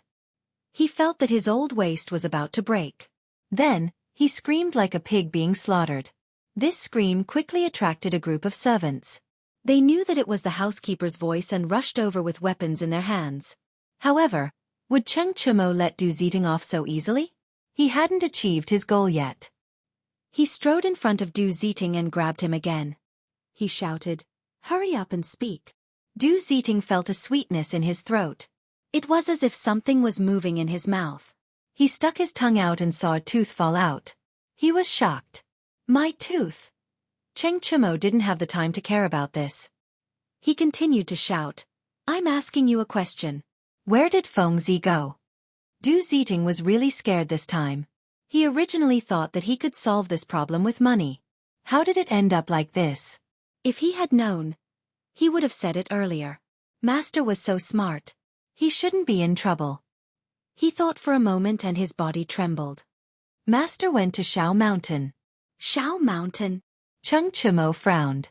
He turned around and glanced at Zhang Sun and Du Ziting. He then looked at Du Ziting and said coldly, "You're not lying to us, right?" "I wouldn't dare, I wouldn't dare." Du Ziting shook his head. Blood flowed down the corner of his mouth. Cheng Chumo turned around and gave Zhang Sun and Du Ziting a look. Then, he let go of Du Ziting and ran out. The poor Du Ziting staggered. If it wasn't for the servants supporting him, he would have fallen to the ground. On the other hand, Cheng Chumo and the others bought a few horses and rushed to Shao Mountain. They first went to White Deer College. However, they didn't find any trace of Zhang Feng. This made them furious. They thought that the old fox Du Ziting had lied to them. It wasn't until they heard a group of people talking about the dean going to the research institute that they understood. Wasn't the dean Feng Zi? He went to the research institute? Thinking of this, everyone rushed back to the research institute. When he arrived at the research institute, he saw Zhang Feng leading Ma Zhou and the others in an experiment. They hurriedly went up and shouted, "Feng Zi, Feng Zi." Feng Zi frowned. Why did this voice sound so familiar? He turned around and saw that it was Cheng Chumo and the others. He instantly lost all interest because he knew that these fellows were definitely up to no good. He said with a helpless expression, "Why are you guys here? Didn't the doctor tell you to rest well?" Upon hearing this, Cheng Chumo jumped 8 feet into the air and glared at him. "You still have the cheek to say that? Why did you run away and leave us in the Zhang mansion? Tell me, do you not want to take responsibility for us?" "Stop. Zhang Feng quickly waved his hand and rolled his eyes. What do you mean by taking responsibility? You make it sound like Lao Tzu did something to you. After saying that, he crossed his arms and said with some dissatisfaction, Tell me honestly, why are you looking for me? Hee. Isn't this attitude good enough? Zhang Sun smiled and took a step forward. It was unknown if he didn't see Zhang Feng's dissatisfaction or if he did it on purpose, but he acted as if he didn't care at all. He said shamelessly, Fengzi, look, we went to Xianghu together this time and even blew up the Turkic camp. Didn't we make a great contribution? Something was wrong? This was Zhang Feng's first reaction. When these fellows went there, each of them was more afraid than the other and almost peed their pants. Now that they were finally back, they were actually concerned about the Turkic matter. What great contribution was this? Could it be that these fellows still wanted to enter the government? That shouldn't be possible. These fellows were usually lazy and gluttonous. It was impossible for them to change today. What was going on? Thinking of this, he looked at everyone with a strange expression. We did make a great contribution. So what? That's right. Dugo clapped his hands and said excitedly, Fengzi, do you still remember the promise you made to us in the past? Promise? Zhang Feng frowned and didn't understand. What promise did he make to these fellows in the past? He couldn't help but ask. What promise? Did you guys eat the wrong medicine? Are you trying to go back on your words? Cheng Chumo grabbed Zhang Feng and stared at him. Did you forget that you want to turn me into a heavy cavalry? Heavy cavalry? Zhang Feng's eyes turned. His memory was a little fuzzy. He seemed to have said it before. It seemed that he didn't just promise Cheng Chumo, he also promised Buggy to turn him into a light cavalry. That's right. There was also Wei Zi. He wanted to turn this fellow into an assassin. Thinking of this, he smiled and pushed away Cheng Chumo's hand. I thought it was something else. Isn't it just this? Then when are you going to fulfill your promise? Give me the heavy cavalry. Cheng Chumo was excited. He pulled Zhang Feng's hand and said with a smile, Now that I have made a great contribution, it is the best time to go to the military camp. Zhang Feng didn't reply. Instead, he put his hands behind his back and looked at the sky. He seemed to be deep in thought and occasionally stole glances behind him. It wasn't that he didn't want to give it, but that he couldn't. Now that the forging workshop was making guns, where would he have the time to make these things? Chapter 1934. Moreover, even if it was made, these guys would definitely squander it all in a few days. This price was a bit too high. Now that he thought about it, why did he have to promise this? His mouth was really cheap. However, at this moment, Cheng Chumo's urging voice came from behind. Fengzi, why are you dawdling? Are you thinking of going back on your word? Who the F***ck is going back on his word? Zhang Feng suddenly turned around and stared at everyone. Is Lao Tzu such a person? Really? You're not? Then who is? Cheng Chumo was a bit unconvinced and pouted. You. Zhang Feng was about to curse. Zhang Sun Chong, who was standing at the side, hurriedly stepped forward and grabbed him. He said fawningly, Fengzi, Iron Bull is like this. It's not like you don't know. Why don't you just give us the things? After saying that, he saw that Zhang Feng's expression was not right and added, Fengzi, don't tell me you don't have it? Who the F***ck doesn't have it? Zhang Feng frowned and was very dissatisfied. They actually looked down on Lao Tzu and even wanted to make Lao Tzu lose points in front of the students. How could this be? He said angrily, I can't give it to you for now because Lao Tzu is now modifying the hot air balloon. Yes, the hot air balloon. We'll talk about it later. Hot air balloon? The three of them were stunned. They surrounded the equipment on the ground and looked at it. They were talking about the heavy armor just now and did not pay attention to this thing. Now that they looked at it, wasn't this the same as the hot air balloon? It was this thing that caused them to fall to the ground and be treated as beggars. Why was this guy still researching this thing? Cheng Chumo turned to look at Zhang Feng and was a bit angry. Fengzi, why are you doing this thing again? Do you think you haven't harmed enough people? If it wasn't for this thing, we wouldn't have fallen from the sky. At this point, Zhang Feng hurriedly rushed forward and covered Cheng Chumo's mouth, and quickly gave him a look. Cheng Chumo was a little confused. He looked at Zhang Feng and saw that Ma Zhou and Hao Chu Jun were looking at him curiously, as if they were looking forward to what was to come. He immediately understood and winked at Zhang Feng. Only then did Zhang Feng loosen his grip. He let out a long sigh and corrected himself. Have you forgotten how badly this thing has caused us? What's going on now? Zhang Feng rolled his eyes at Cheng Chimo and said snappily, if it weren't for these hot air balloons, would you have been able to perform meritorious deeds? Can you blow up the Turkic camp? You really have no conscience. Cheng Chimo chuckled and scratched his head in embarrassment. He knew that Feng Zi's words made sense, but he was still a little unhappy. Every time he thought of the hot air balloon falling on him, he felt disgusted. Zhang Sun was a little smarter. Seeing that Cheng Chimo had nothing to say, he laughed and said, Feng Zi, then why are you making this hot air balloon again? Don't tell me you want to blow up the Turkic camp again? Blow up your sister. Zhang Feng rolled his eyes at Zhang Sun and said snappily, have you all forgotten what happened last time? This time, I want to modify the hot air balloon again to avoid the danger last time, understand? Zhang Sun nodded, not quite understanding. Then, he thought of something and asked, if you're making hot air balloons here, what about our heavy armor and light cavalry? Hearing this, Cheng Chimo was also interested. Yes, if Feng Zi kept making hot air balloons here, then his heavy armor would be ruined soon. Thus he quickly asked, Feng Zi, you can't do this. You can make hot air balloons in the future, and I can help you personally. Now, you have to help me make the heavy armor. Dugo also nodded. Although he didn't get a share of these things, as brothers, he naturally hoped that Tai Nyo and the others would get something. In the future, when he wanted to play, he could just borrow it. Zhang Feng shook his head disapprovingly. You don't understand. There are many problems with hot air balloons now, and they must be improved immediately. Otherwise, they won't be able to be used in the future. Moreover, I promised Lao Li to make one for him to see. When everyone heard Lao Li, they instantly understood what was going on. Feng Zi didn't know who Lao Li was, but they knew. Since His Majesty wanted to see it, it meant that His Majesty also attached great importance to it. Then, this couldn't be delayed. However, what about their heavy armor and light cavalry?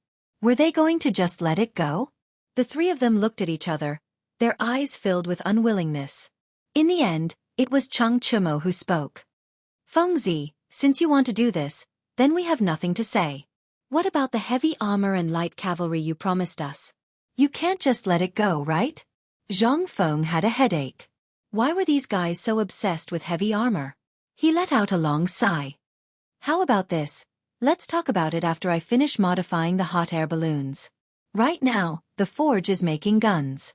Don't worry, I'll give it to you sooner or later. When the three of them heard this, they felt that this was Feng Zi's final compromise. There was no other way.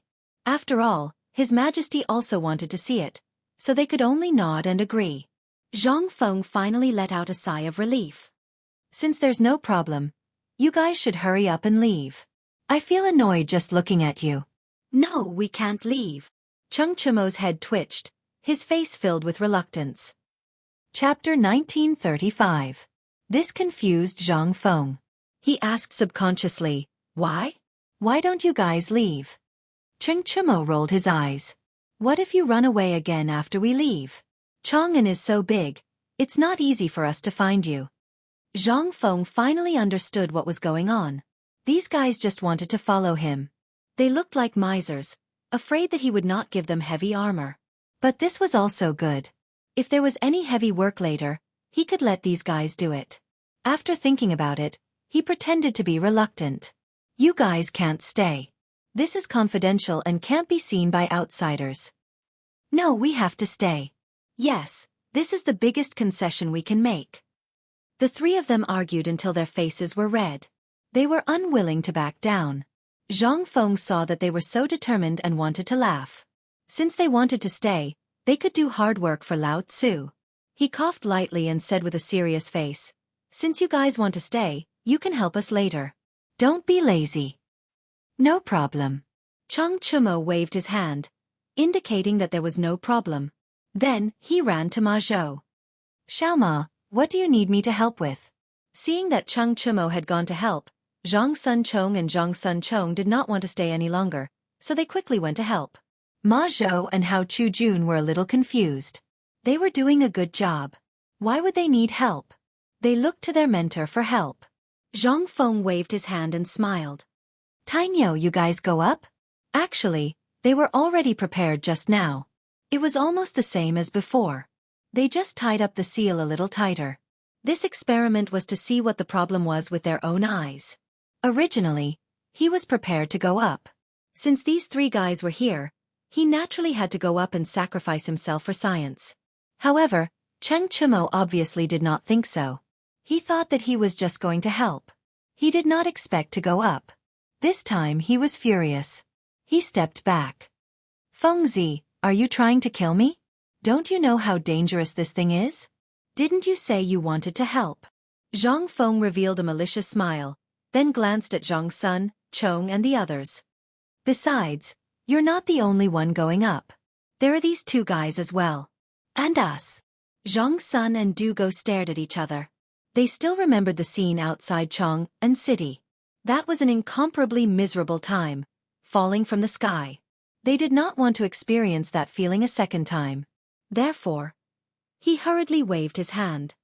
Fengzi, we're not going. You know that our backs haven't recovered yet. You're sending us to our deaths. Don't worry. Zhang Feng smiled. I've improved the hot air balloon this time. There won't be any problems. If there really is a problem, I'll be waiting for you down there. Zhang Sun frowned in disbelief. Moreover, Fengzi's smile did not seem to have any good intentions. He had just been thrown to the ground, and the shadow in his heart had not yet passed. How could he dare to go up again? He immediately refused. No, I'm not going. Zhang Feng's face darkened. Then, he glanced at Cheng Chimo and the others. You're not going either? Cheng Chimo smiled awkwardly. He did not want to go, but he did not want to give Fengzi face. So he said, Fengzi, it's not that we don't want to go, but this thing of yours is too dangerous. Enough. Zhang Feng waved his hand and interrupted Cheng Chimo. He was a little dissatisfied. You guys, when you came to me to ask for benefits, each one of you said nice things. Now that I'm letting you go, you're dragging me down. What, you don't want heavy armor and light cavalry? Heavy armor? Cheng Chimo instantly became spirited. But when he looked at the hot air balloon, he could not help but feel afraid. However, heavy armor and falling once were more important? Obviously. Heavy armor. After thinking for a while, he made up his mind. However, there was still some concern in his heart. He could not help but ask, Fengzi, is this thing really not dangerous? Seeing that Cheng Chimo seemed to have changed his mind, Zhang Feng put on a smile. Of course it's not a problem. Do you think I'm a vegetarian? Last time was just an accident. Besides, didn't the hot air balloon make a round trip last time? This time, we'll experiment in this field. We'll be back in a few minutes. What are you worried about? Cheng Chimo's eyes turned. Seeing that Fengzi's words made sense, he nodded and agreed. Seeing that he had convinced one, Zhang Feng turned his gaze to Zhang Sun Chong and Du Go. De Bing, Gu Zong. Ah! The two seemed to have been awakened and hurriedly responded. In fact, they were just discussing whether or not to board Fengzi's pirate ship. Halfway through the discussion, they were awakened by Sha Kai's sudden appearance. At this time, the two of them were still a little flustered. They subconsciously asked, "What's wrong?" Zhang Feng did not care so much. He just smiled. How about the two of you? Are you going to board my pirate ship? No, are you going to board the hot air balloon? The two of them looked at each other and were a little flustered. After communicating with their eyes, they still could not come to a conclusion. Then they looked at Cheng Chimo. Chapter 1936. Cheng Chimo glanced back, and the two instantly understood. Zhang Sun looked at Zhang Feng. Okay, let's go. Zhang Feng smiled. In fact, he had already guessed this result, so he said, Okay, you guys go up now. I promise you won't be in danger. In fact, he had his reasons for saying this. The previous incident could only be considered an accident, but this time was different. The seal had been reinforced, and it would only be tested for a while. That was why he dared to let the three of them go up.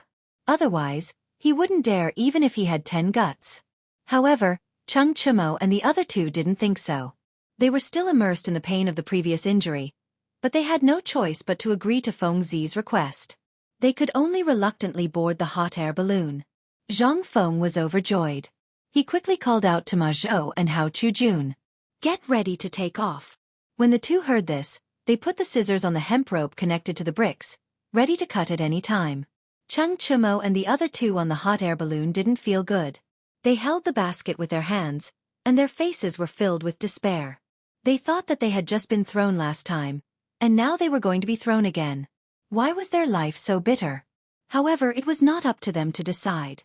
Since they had boarded the pirate ship, there was no reason to get off. With a snap, the hemp rope was cut, and the hot air balloon slowly floated up. At first there was nothing.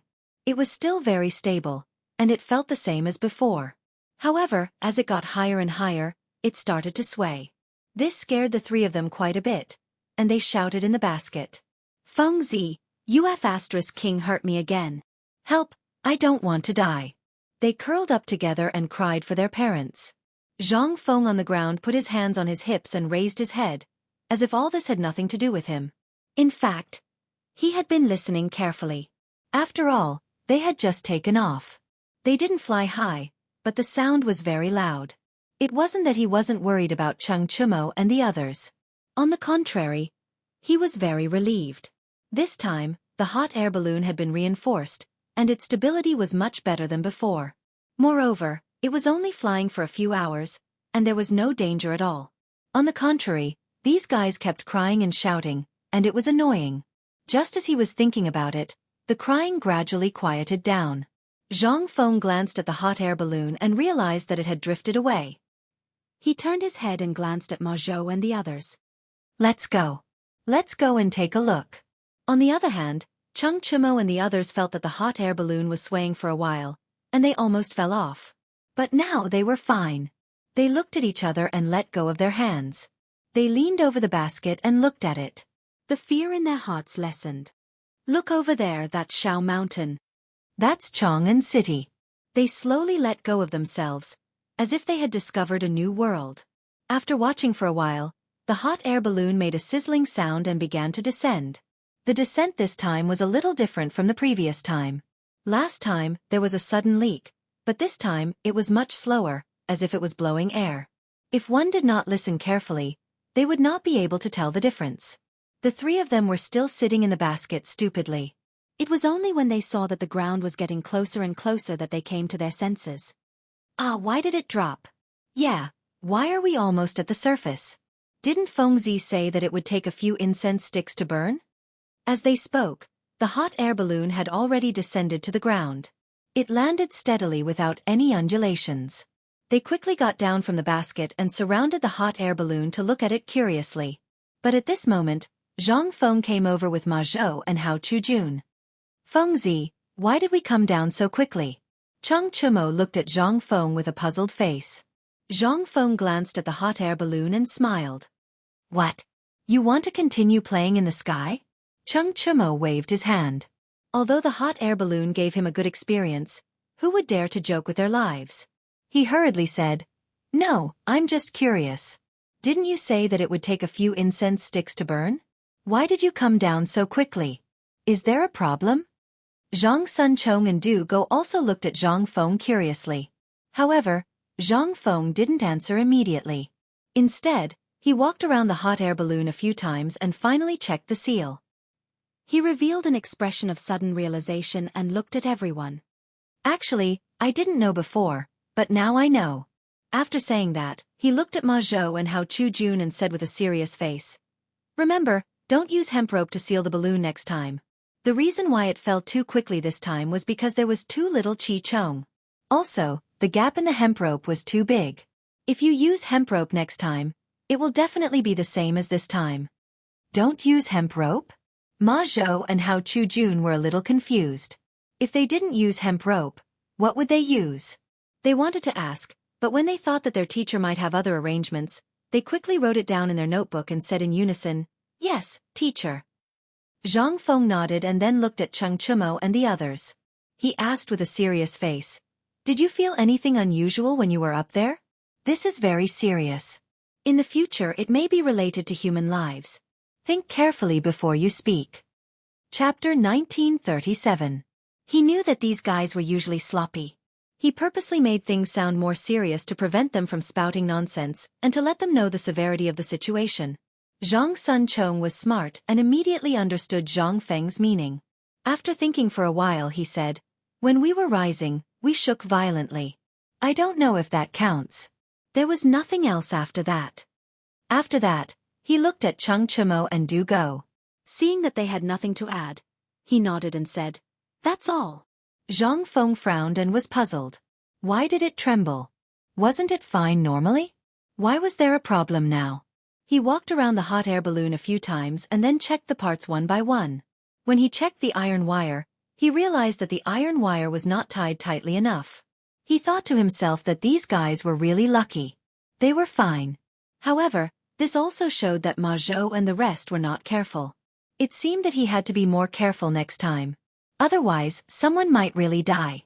As he thought about it, he glanced at everyone and finally fixed his eyes on Ma Zhou and the rest. "This is your mistake. Don't do it again. You have to check all the equipment properly. Otherwise, someone might die." Ma Zhou and the rest saw it and quickly nodded. "Yes, teacher." Zhang Feng nodded and said, "Go and prepare some candles and some thin copper wire. Remember, it must be thinner than the iron wire this time.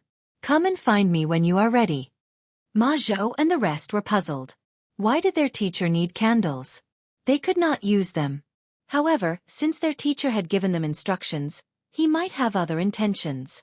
They nodded and turned to leave. Cheng Chimo and the rest were idlers. Seeing that they had nothing to do, they found a place to sit around a fire to warm themselves. Zhang Feng saw the commotion and came over. He cupped his hands and felt extremely warm. After a while, Ma Zhou and the rest came back with the items. "Teacher, we have the items back. What do we do now?" Hao Chu Jun put the items on the ground and asked seriously. Zhang Feng glanced at it and finally fixed his eyes on the candle. "Light the candle first, then drip the wax on the seal." "Drip on the seal?" Hao Chu Jun stared blankly at Ma Zhou. He seemed to understand a little. There was a history of using wax to seal envelopes in the military. The wax was airtight. Once it dripped onto the envelope, it would be easy to tell if it had been tampered with. Even now, the military still uses this method to seal envelopes. Could it be that a esteemed teacher wanted to use wax to isolate the airflow? He thought for a moment and asked, "Teacher, are you planning to use wax to isolate the airflow?" "Not bad." Zhang Feng did not hesitate and said directly, "Since you can see it, then I will tell you. Wax water has a very good airflow isolation property, and it can also isolate water flow. It is very important in the experiment, but it is very afraid of high temperature. Once it is exposed to high temperature, it will melt. This is the reason why I used wax water this time." Both of them nodded. They could basically understand everything their teacher said. Zhang Feng smiled and glanced at the hot air balloon. "Since you understand, then let's start the experiment. Now that there is still air in the hot air balloon, drip the wax on it." Both of them nodded and lit the candle with a match and dripped the wax on the seal. At first, due to the characteristics of the silk, the hot air balloon shrank slightly. However, they got used to it quickly. After a while, the entire seal was filled with wax. Ma Zhou looked at Zhang Feng and said seriously, "Teacher, the wax has been dripped. There should be no problem." Zhang Feng nodded and did not reply. Instead, he looked at Cheng Chimo and the rest who were warming themselves by the fire. "Tang Yo, De Bing, Gu Chong, get up and work." Cheng Chimo and the rest turned around and glanced at him. Their faces were a little ugly. To be honest, they did not want to fly anymore. When this thing first came out, everyone felt that it was a novelty. Everyone wanted to go up and try it. This was understandable. However, after the fall last time, there was a shadow in their hearts. It would take some time before it could be erased. Today, they were asked to go up again. There was already a shadow in their hearts. Moreover, when the cold wind blew, they were as cold as dogs. How could they stand it? Hence, Cheng Chimo spoke. He looked at Zhang Feng with a pleading face. "Fengzi, didn't we just go up? Can't you find someone else to mess with? For example, your two precious disciples?" "Yes, Fengzi." Zhang Sun was also a little unhappy. He had almost frozen to death in the sky. It was not easy for him to come down and warm himself by the fire. Now, he had to go up again. How could he? He frowned. It's so cold up there. We finally came down to warm ourselves. Don't you know how to be considerate? Why don't you let those two guys go up instead? As he said that, he pointed at Ma Zhou and Hao Chujun. Dugo also acted according to the situation. He pointed at the two as if he wanted them to go up. Chapter 1938. Hao Chujun and the other two were at a loss as to what to do.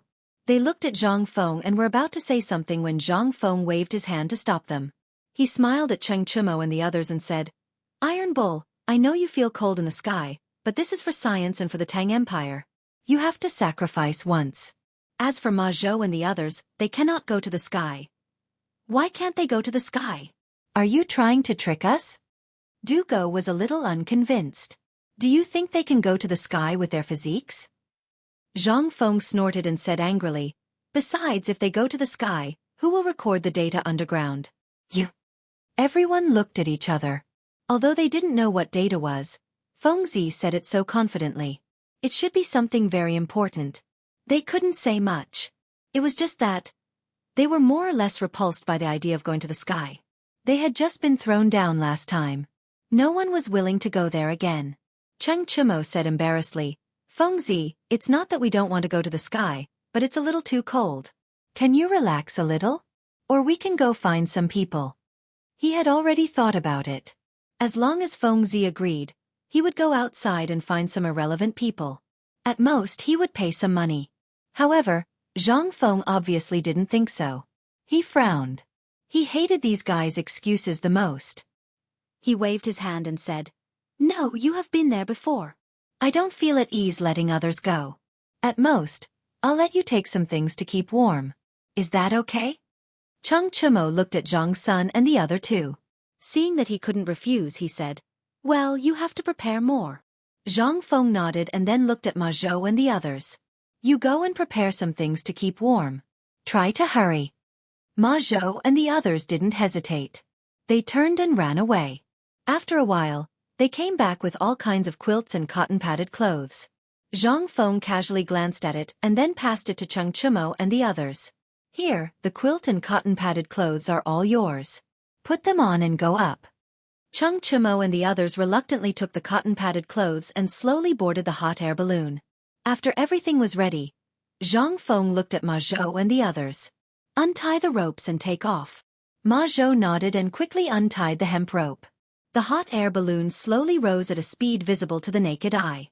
This time, it was much more stable, unlike the last time when it kept rising. Cheng Chumo and the others seemed to be used to all this. They didn't roar and just sat in the basket in a daze. The hot air balloon flew higher and higher, slowly passing through the clouds. After about an incense stick's worth of time, it finally stopped in the air. Cheng Chumo and the others sat in the hot air balloon, snuggling with each other. Their eyes were unfocused, as if everything outside had nothing to do with them. On the ground, Zhang Feng raised his head and glanced at Ma Zhou and the others from time to time. He said, Remember, after using wax water to seal the hot air balloon, it's obviously much more stable. There are no more swings, and there shouldn't be any air leakage. The two of them replied with an "Oh," and started writing in their books. This experiment was very important to them. Not only did it solve the problem of air leakage, but it also stabilized a lot. It was undoubtedly a huge improvement. However, they soon thought of other problems. Just now, Tai Nyo and the others came down because of air leakage. Now that this problem was solved by their benefactor, how were they going to come down now? The air in the hot air balloon was sealed. As long as the air was not exhausted, it would be very difficult for them to come down. Thinking about this, Hao Chujun quickly asked, Benefactor, wait, how are Brother Tai Nyo and the others coming down? How are they going to come down? Zhang Feng frowned. He suspected that this guy had become stupid from studying. Didn't he come down just now? Why couldn't he come down now? He replied in a bad mood. They'll come down now the same way they came down just now. Are you stupid? Benefactor, have you forgotten? Hao Chujun's expression changed, and he quickly reminded, Brother Tai Nyo and the others came down just now because of air leakage. Now that you've solved this problem, how are they going to come down now? Zhang Feng was startled. How Chujuan's words reminded him. That's right, I've already blocked this flaw. As long as the air inside was not exhausted, it would be very difficult for them to come down, unless... He glanced at the two of them and quickly said, "Did you prepare sandbags or other heavy objects on the hot air balloon just now?" The rise and fall of a hot air balloon was related to the temperature inside the balloon. When the temperature inside the balloon was high, the weight of the balloon would decrease. When the buoyancy was lower, the balloon would rise. When the temperature of the air inside the balloon dropped, the buoyancy produced by the balloon would be lower than the weight of the balloon, and the balloon would begin to fall.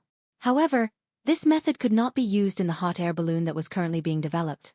Therefore, they could only rely on heavy objects, such as sandbags and other things. Because the direction of the wind at different altitudes was different, the airflow produced was also different. If they wanted to rise, they would have to throw down the heavy objects on the hot air balloon. Following the direction of the airflow, they would change their direction and altitude. Chapter 1939. If they wanted to descend, the weight of the hot air balloon couldn't be dropped. Instead, it had to be heavier. Of course, it couldn't be heavier in the air, so they could only rely on the airflow and wind direction to descend. The hot air balloon didn't have a rudder, so it had to move with the wind. This was inevitable and unchangeable. Just now, the iron bulls were able to descend safely because the hot air balloon had a slight air leak. It wasn't serious, so they could descend slowly. Now it was different. The hot air balloon's mouth was sealed, and there was no weight inside to suppress it. Who knew when they could descend? Ma Zhou and Hao Chujun were well aware of this, because they had done everything with their own hands. Now, facing their teacher's question, they were a little flustered, but they couldn't not answer. Hao Chujun could only say submissively, "Teacher, I was so focused on sealing the mouth that I forgot to put the sandbag. Please punish me." Zhang Feng frowned and thought to himself, "This is bad."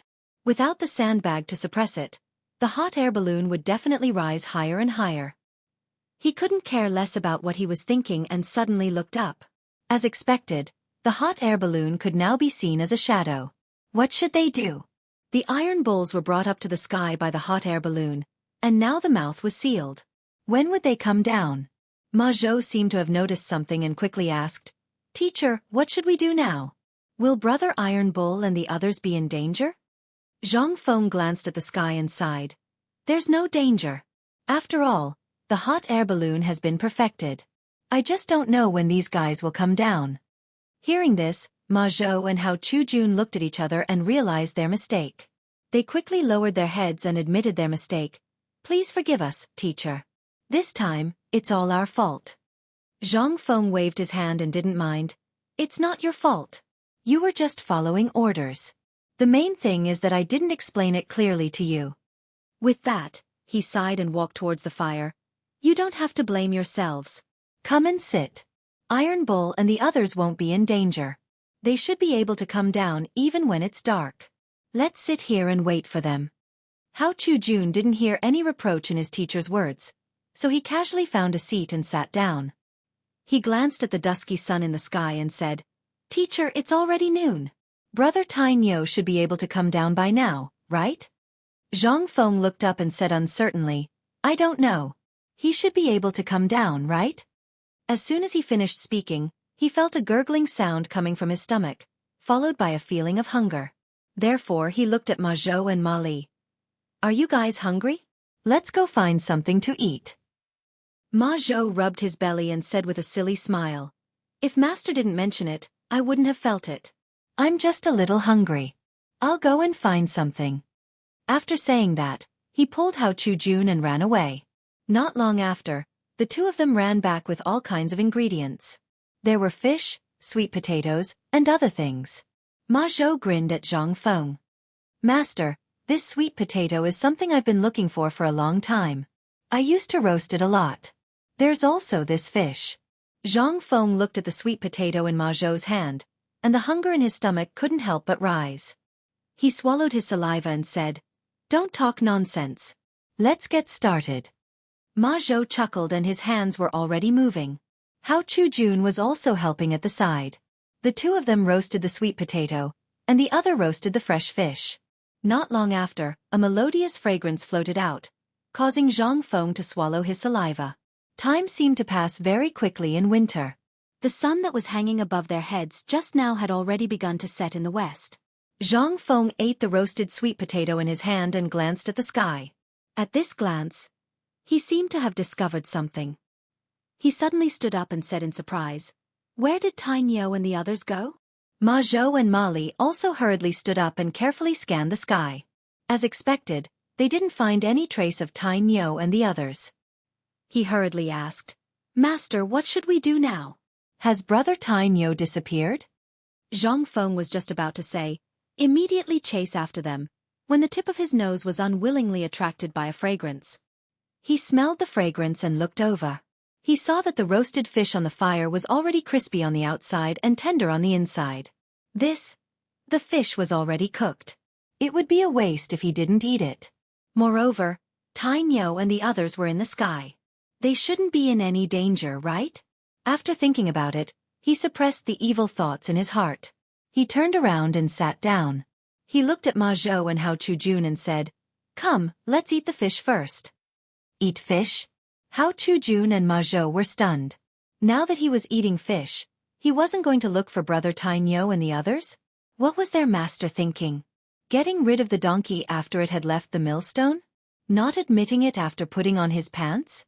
No, they couldn't let their master go down the wrong path. Ma Zhou hurriedly said, "Master, finding brother Tang is more important now. We should—" Halfway through his words, he didn't continue because he knew that his teacher definitely understood what he meant. Actually, his guess wasn't wrong. Zhang Feng indeed understood. However, how could delicious food be more important than brothers? Pay. Only for now. Chapter 1940. He coughed lightly and said with a straight face, "Think about it, we haven't eaten since this morning. How can we find Tang if we don't have any strength? So the most important thing now is to replenish our energy. Hurry up and eat." With that, he picked up a piece of grilled fish and started eating. Hao Chujun and Zhou Zhua looked at each other and didn't know how to answer. How could eating fish have anything to do with finding people? But what their teacher said made sense. There didn't seem to be anything wrong. If they didn't eat their fill, what would they do if their legs went weak? If Iron Bull's brothers were in danger, they wouldn't be able to save them. The two nodded and silently agreed with this answer in their hearts. So they picked up the remaining grilled fish and started eating. After eating and drinking, Zhang Feng burped and looked at Ma Zhou and Zhou Zhua. "Are you full? Let's go find Iron Bull and the others." Ma Zhou quickly put down the fishbone and smacked his lips. "Okay."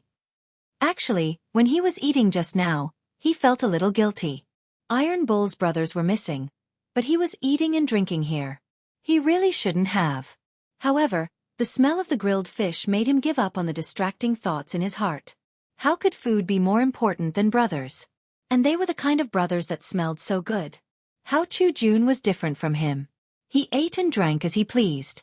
Since his teacher was eating, what did it matter if he ate? And since his teacher had spoken, he couldn't let him down. He wiped the dust off the corner of his mouth and grinned. "Teacher, let's go." Zhang Feng nodded and stood up to look around. Then he said, "We'll split into 3 directions. I'll go east, Ma Zhou west, Hao Chujun north. If you find him, shout a few times and I should be able to hear you. If you don't find him, go south. If you don't find him in the south, come to the east. There must be one in the 4 directions." Ma Zhou and Zhou Zhua nodded and turned to walk in different directions. Zhang Feng didn't hesitate and walked straight to the east. There were students shoveling snow on the field every day, so the snow last night wasn't very deep. However, there was still a sound of footsteps on it, like a movement. Obviously, he was not in the mood to appreciate the movement. When he thought of Iron Bull and the others, he could not help but quicken his pace. After walking for about a quarter of an hour, they vaguely saw something that looked like a tent in front of them. Not only that, there were also some flames. How could the research institute have something like this? And why does this thing look like a hot air balloon?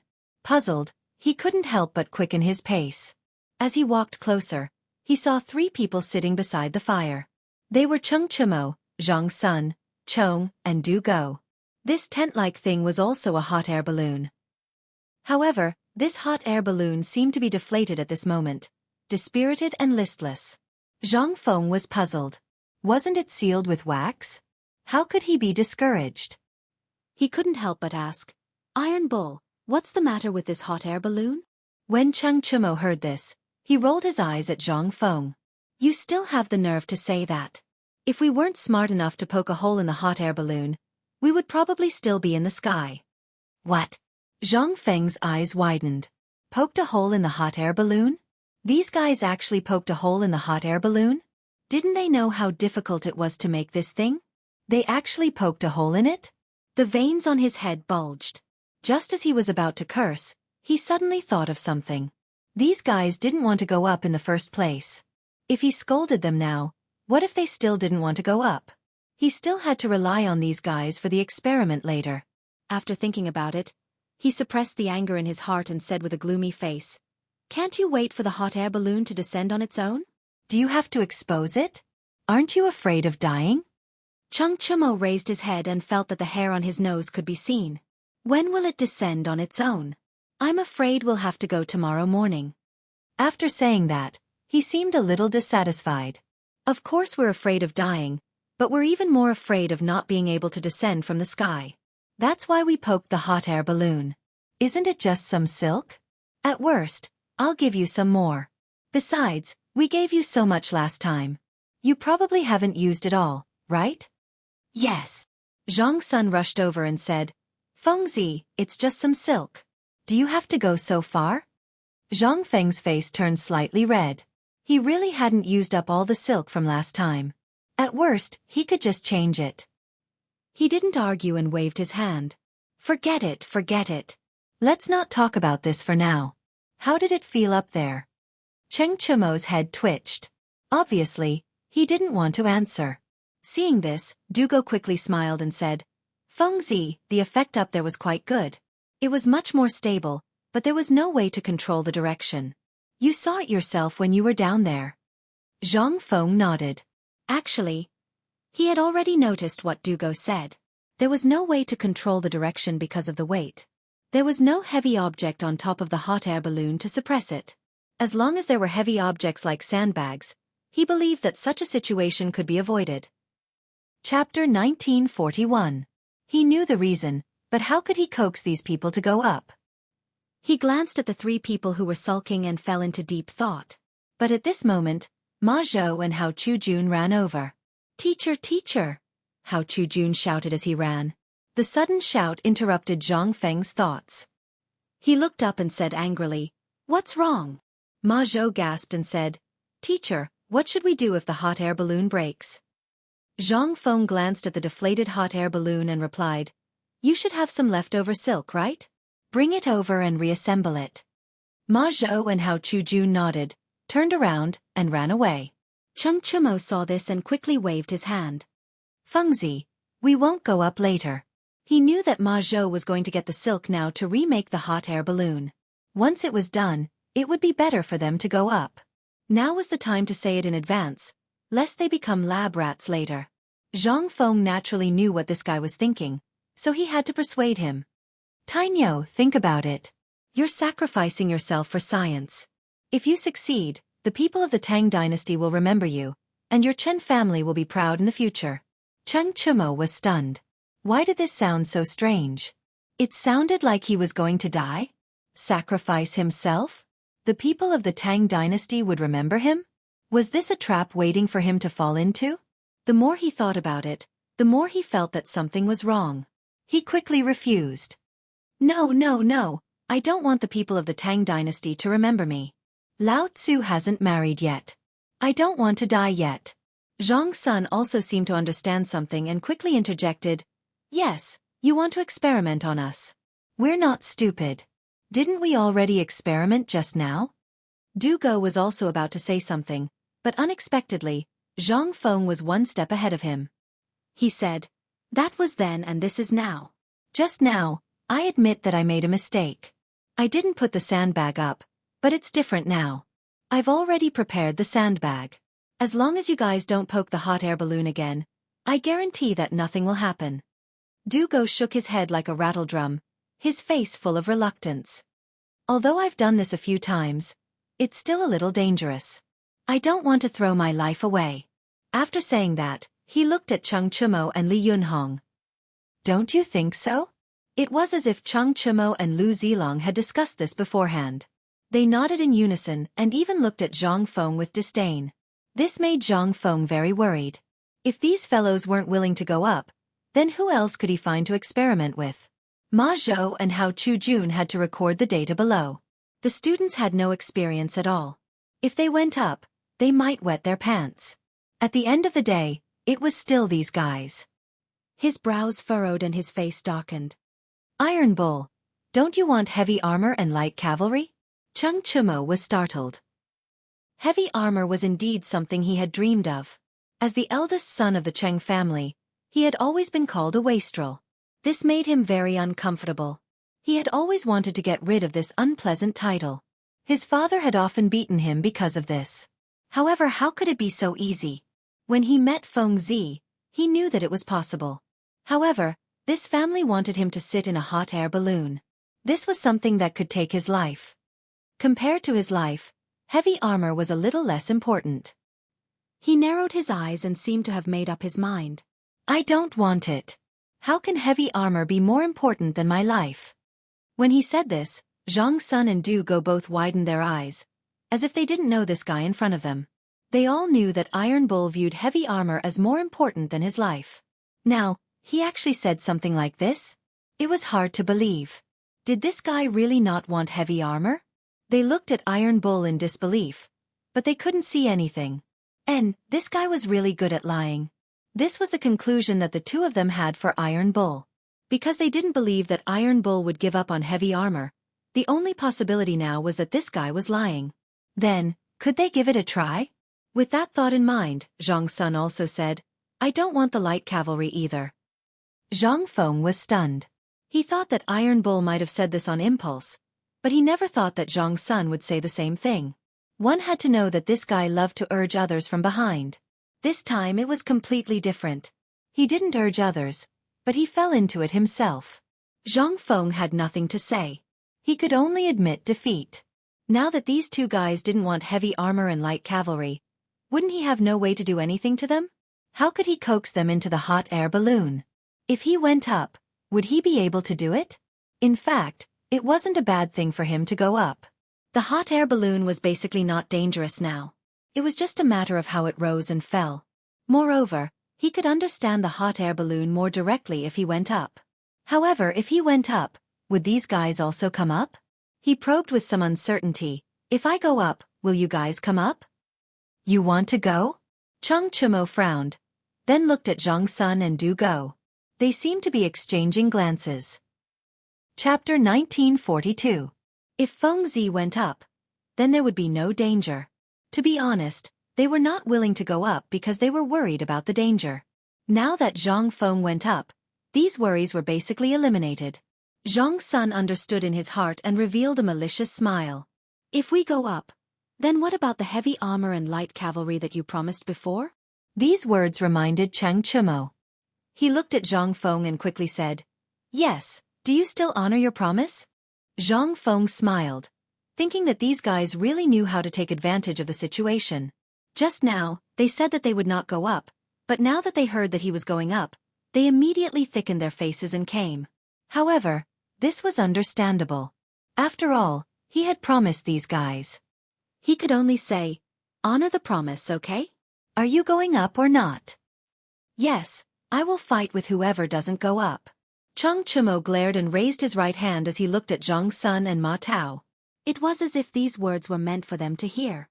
In fact, Zhang Sun was extremely happy. If Feng Zi went up, then there would be no danger. He could also get a light cavalry for free. Only a fool would not go up. He quickly raised his right hand and imitated Cheng Chumo. I'm going too. Whoever doesn't go up, I will deal with him right now. Now, only Du Go was left. He was unwilling to go up. These heavy armor and light cavalry had nothing to do with him. Why should he go up? Although it should be dangerous up there, it was cold. Just thinking about the cold wind was enough.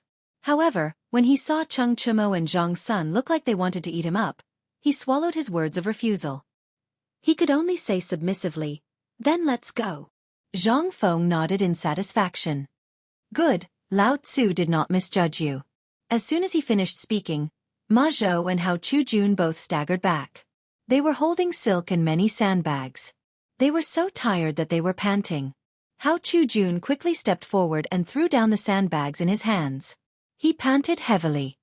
Teacher, I got the things back. Zhang Feng nodded and glanced at the materials. Start preparing now. You must be quick. After saying that, he glanced at the setting sun. Time passed very quickly in winter, and it was almost Wuxia hour. He estimated that it would be dark soon, so he had to speed up. Thus, he looked at Cheng Chumo and the others. You guys work together and try to finish it before dark. Cheng Chumo and the others didn't say anything and hurriedly went to help. In a short while, the hot air balloon was remade. Ma Zhou looked at Zhang Feng and said seriously, Teacher, the hot air balloon has been prepared. This time, I have checked it 3 times. There is absolutely no problem. Yes. Zhang Feng nodded. Then he pointed at the sandbags on the ground.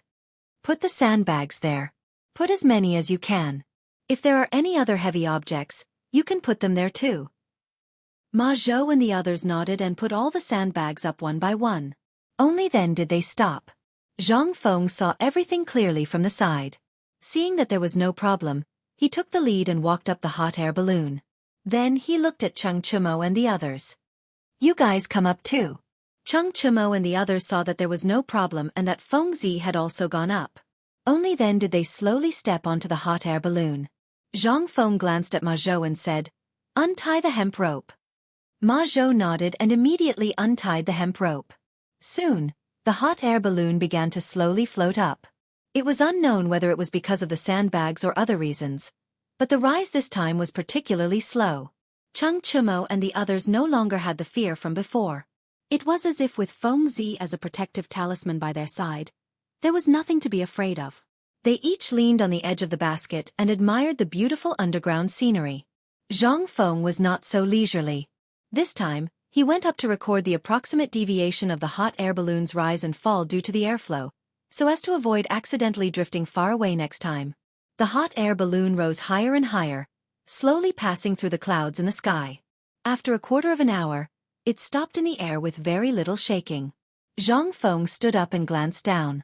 The beautiful scenery was in his eyes, but he still did not stop writing. Iron Bull, how far do you think we are from the ground now? He turned to look at Cheng Chumo and the others. In fact, he had a rough idea in his heart, but he was still a little uncertain, so he wanted to ask these guys. Cheng Chumo raised his head and was a little puzzled. Are you full? Why do you care about this? Zhang Feng did not like to hear this. The height of the hot air balloon was related to the gas inside. If there was more gas, it would be easier to rise higher, and if there was less gas, it would be easier to fall faster. This guy had such an attitude towards such an important matter? And most importantly, the hot air balloon could be used in the military and agriculture in the future. Height was very important. However, it was a little difficult to explain to these guys, and he did not intend to do so. He waved his hand and said with a serious face, Don't worry about what I'm doing. First, how far are we from the ground? Cheng Chumo curled his lips and was a little impatient, but he still glanced at the ground and said slowly, This should be 2 miles. After that, he looked at Zhang Sun and raised his eyebrows. Bug, what do you think? Chapter 1943. Zhang Sun obviously did not have much interest in this question, but seeing that everyone was discussing, he could only glance at it and reply, 2 miles it is. I don't think so. Dugo crossed his arms in front of his chest. He seemed to have a different opinion. He also looked down and curled his lips. I think 1.5 miles. Zhang Feng nodded and did not refute. He recorded everything everyone said in his notebook. These were all important data. Even if they were 1.5 miles above the ground, the hot air balloon had stopped moving in the air. This meant that the hydrogen this time could only support the weight of 4 people, and it was 1.5 miles above the ground. If they wanted to fly higher next time, they would need to add more hydrogen, at least more than this time. This way they could basically guarantee that they could fly higher than this time. This could be used in the military. On the other hand, if they wanted to fly lower, they could add less hydrogen, at least less than this time. That way they could fly lower than this time. This way they could use it for agriculture. After recording everything, Zhang Feng was just about to speak when a gust of cold wind blew. Feeling the chill, he quickly said, "Throw 2 sandbags down." Cheng Chimo and the others had made hot air balloons before, so they naturally knew what the sandbags were for. It was nothing more than to lighten the load and use the wind to change the direction of the balloon. Knowing this, each of them threw a sandbag down. As the weight of the hot air balloon decreased, the cold wind blew and its direction slowly began to change. Soon, the hot air balloon began to make a sharp turn and floated down. Zhang Feng sat in the basket, holding a pen in one hand and a notebook in the other, recording the wind direction and the speed of the hot air balloon's deviation. Cheng Chimo and the other 2 snuggled together. This time, it was strange that they did not shout. Perhaps it was because they were curious. The 3 of them stared closely at Zhang Feng's notebook and were somewhat puzzled. Zhang Sun could not help but ask, "Fengzi, the wind is so strong. What are you writing in that notebook of yours?" Zhang Feng rolled his eyes at Zhang Sun Chong. "What do you know? If Lao Tzu didn't record an experiment again and again, how many times could you survive? I'm afraid there aren't any left." After that, he ignored the 3 of them. However, his words made Zhang Sun, Chong, and the others feel uncomfortable. Did he really think that Lao Tzu was a lab rat? The last experiment? Resentment was resentment, but on second thought, this kid was still a responsible person. He even knew how to record it down and wouldn't do any useless experiments. With that thought, Dugo looked at Zhang Feng and asked, "Fengzi, what are you recording? Take it out and let me have a look." Zhang Feng frowned. He put down the pen in his hand and glanced at the 3 of them. "You don't understand. It's useless even if I show you. If you have the time, why don't you see how far we are from the surface?" Dugo nodded and did not refute. He glanced down and said in surprise, "We're almost there. It's less than half a mile." As soon as he said that, Cheng Chimo and Zhang Sun Chong stood up and looked down. Sure enough, they were not far from the surface. They cheered. "We're here. We're almost there." Zhang Feng glanced at Cheng Chimo and the others. "We're here. What's there to be surprised about?" Cheng Chimo was deflated. He glared at Zhang Feng and did not say anything. He cheered with Zhang Sun Chong and the others. After about the time it took to smoke a cigarette, the hot air balloon swayed as if it had hit something. Zhang Feng quickly got up and glanced down. It turned out that they had reached the surface. He was about to ask Cheng Chimo and the others to get down. Unexpectedly, these fellows were even more enthusiastic than him. The hot air balloon had just touched the ground when these fellows had already jumped down. Zhang Feng shook his head and smiled. He slowly walked down from the hot air balloon. As soon as he came down, Ma Zhou ran over. He looked at Zhang Feng expectantly. "Teacher, how was it just now? Is there any important news?" Zhang Feng handed the book in his hand to Ma Zhou and said with a serious face, "Just now, we were about half a mile to 2 miles in the sky. This is related to the hydrogen you injected into the hot air balloon. Remember, if you want to fly higher next time, you have to inject more hydrogen and put less sandbags. If you want to fly lower, inject less hydrogen and put more sandbags. Understand?" Ma Zhou handed the book in his hand to Hao Chu-jun and nodded. "Understood, teacher." Hao Chu-jun also nodded, indicating that he understood. Zhang Feng glanced at the sun in the sky. Seeing that the sun had set and the surroundings were starting to fog, he looked at everyone. "That's all for today. If there's anything else, we'll talk about it later." Cheng Chimo and the others finally breathed a sigh of relief. The experiment was finally over. There was no need to suffer. They kept cheering as if they were celebrating something. The corner of Zhang Feng's mouth twitched. He thought to himself, "Is it so torturous to sit in my hot air balloon? These fellows." With that thought, he turned around and prepared to leave. At this moment, Hao Chu-jun spoke. He said with some disappointment, "Teacher, are you still coming tomorrow?" "I won't be coming tomorrow." Chapter 1944. Zhang Feng blurted out without thinking. There was no problem with the hot air balloons now. As long as they continued to produce them, they just had to keep up with the rest. However, Ma Zhou did not think so. His teacher had just returned and stayed for a short while. Why was he leaving again? Thus, he tried to persuade him to stay. "Teacher, the problem of the hot air balloons has not been solved yet. Are you not coming back?" Zhang Feng smiled faintly as if he had seen through Ma Zhou's thoughts. There is no problem with the hot air balloons now. Continue to produce them according to what I said today. It will be of great use in the future. As for the future, I will come to see you often. Ma Zhou and Hao Chujun looked at each other. Seeing that the latter did not speak, he could only say, "Yes, teacher." Zhang Feng nodded in satisfaction. Then, he looked at Cheng Chumo. "What about you guys? Go back to the Zhang mansion." "I'm not going back. I want to follow you." Cheng Chumo immediately interrupted and said aggressively, "If you leave, who will we ask for the heavy armor?" He had already thought it through. He had made such a great contribution this time. If this kid did not give him the heavy armor, he would follow him all the time, even if it meant eating. Obviously, Zhang Sun Chong had the same idea. He frowned and said, "That's right. Don't even think about running away. Unless you give it to us, we will follow you all the time. We will eat and drink your Zhang family's food." Du Gohe did not have such thoughts. However, these two guys had such an attitude. He felt that it was not good enough if he did not say anything. Thus he curled his lips and said reluctantly, "Yes, I will follow you too. Not for anything else but for Iron Bull and Buggy." As soon as he said this, two burning eyes looked over. It was Cheng Chumo and Zhang Sun. In fact, the two of them did not expect this guy to be so determined. Now, it seemed that he was really a good brother. However, Zhang Feng was bitter. He smiled bitterly. "You guys are really sticky candy. I can't get rid of you even if I want to. All right then, I am going to the academy. You guys can come if you want." After that, he looked up to the sky and sighed. He turned and walked toward the academy.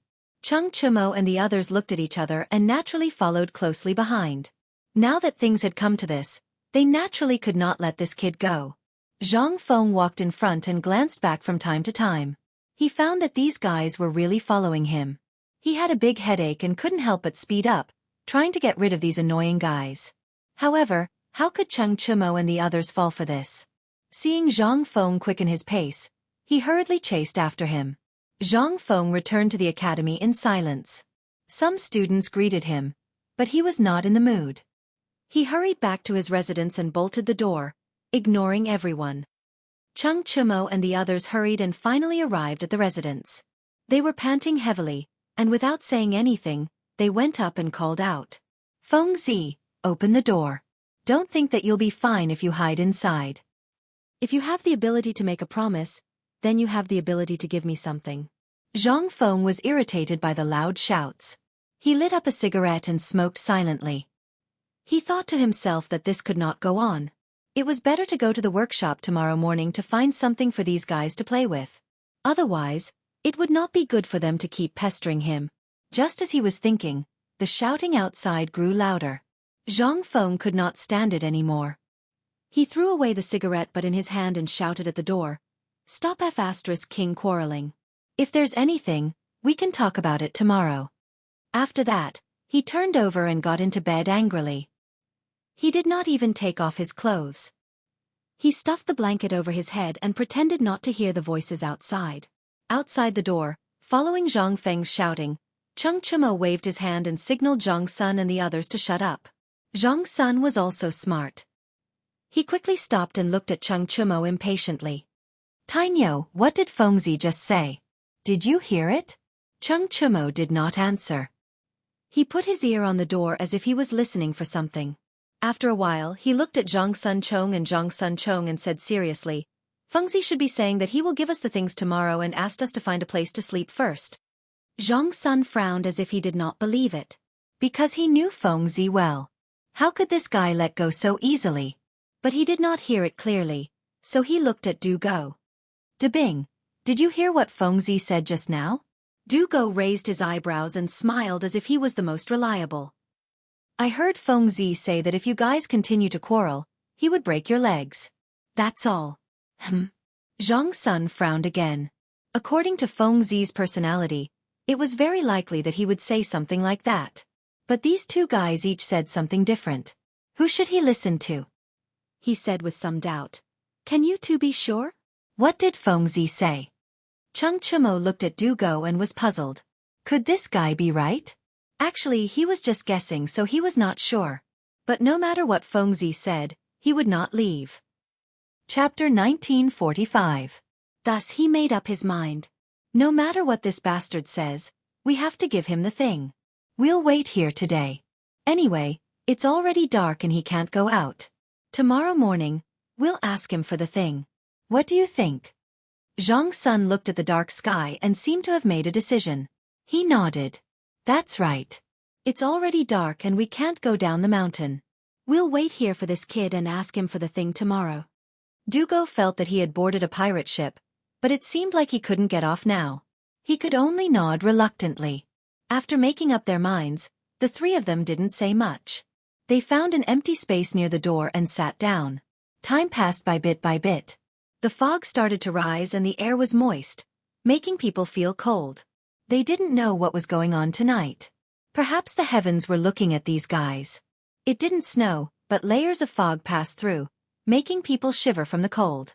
Cheng Chumo and the other two also seemed to feel the cold. They hugged each other tightly to keep each other warm. However, it didn't seem to be of much use. They were still shivering and their lips were a little blue. They wanted to sleep, but the cold seeped into their bones, making it impossible for them to sleep. Cheng Chumo opened his blue lips and said with a trembling voice, Brothers, why don't we start a fire? Fire? Zhang Xuan's eyes lit up. It was so cold now. The only way was to start a fire. He blurted out, Let's go and find firewood. After saying that, the two of them supported each other and ran away. Dugo was a little slow on the uptake and hurriedly followed. The academy had basically been cleaned up, so it was difficult to find firewood. However, these guys had found some dried grass and branches from somewhere, and they were all green. After striking flint for a long time, they finally started a fire. They huddled together and cupped their hands. They felt waves of warmth and were satisfied. Finally, they snuggled together again. However, it was much better this time. There was no coldness. Soon, the three of them hugged each other and fell asleep. Just like that, the night passed. The next day, the sun slowly rose, and the golden sunlight shone on their faces. Cheng Chumo was the first to open his eyes. He felt something strange in front of his chest. He glanced at it and found that it was Zhang Sun who put his hand on his chest. He quickly pushed it away and shouted, Insect, what the hell are you doing? With this roar, Zhang Sun Chong was startled. He suddenly sat up and looked around. Who? Cheng Chumo looked at Zhang Sun angrily and slapped him. Mother****, it's me. Zhang Sun covered his face and looked at Cheng Chumo with an aggrieved expression. Iron Bull, why the F***ck did you hit me? Cheng Chumo was stunned. Could it be that this fellow had forgotten everything that had happened just now? He sighed and thought that the heavens were unfair. Then, he looked at Zhang Sun and tried to comfort him. Insect, you were having a seizure. Lao Tzu hit you to wake you up. After saying that, he seemed to have thought of something and quickly said, Let's go and find Fengzi.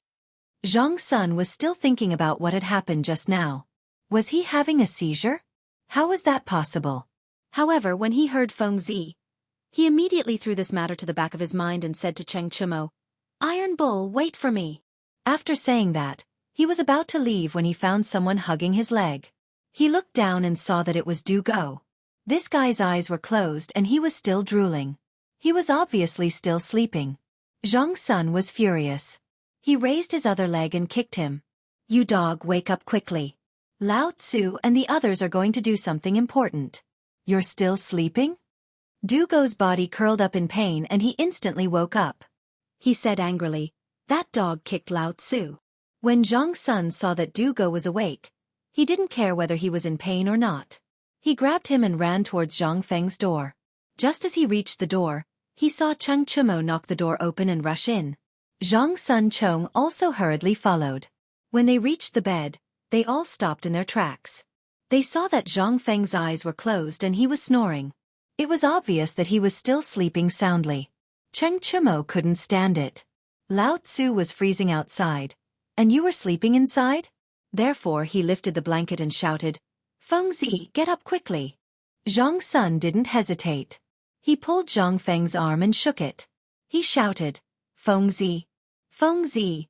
Dugo was still in pain, but when he saw Zhang Feng and heard the shout, he seemed to wake up a lot. Even the pain lessened. Why? There was someone more pitiful than him. Zhang Feng was stimulated by the noise and finally couldn't stand it. He opened his eyes and stared at everyone. Are you looking for death? You want to come in when Lao Tzu is sleeping? Zhang Sun laughed and let go of Zhang Feng's right arm. Fengzi, we had no choice. It was too cold outside, so we came in to avoid the cold. Yes, Fengzi, to avoid the cold. Cheng Chimo smiled awkwardly and deliberately shivered. You don't know how cold it was outside your door last night. Chapter 1946. What? Zhang Feng's eyes widened in disbelief. You guys stayed outside for the whole night?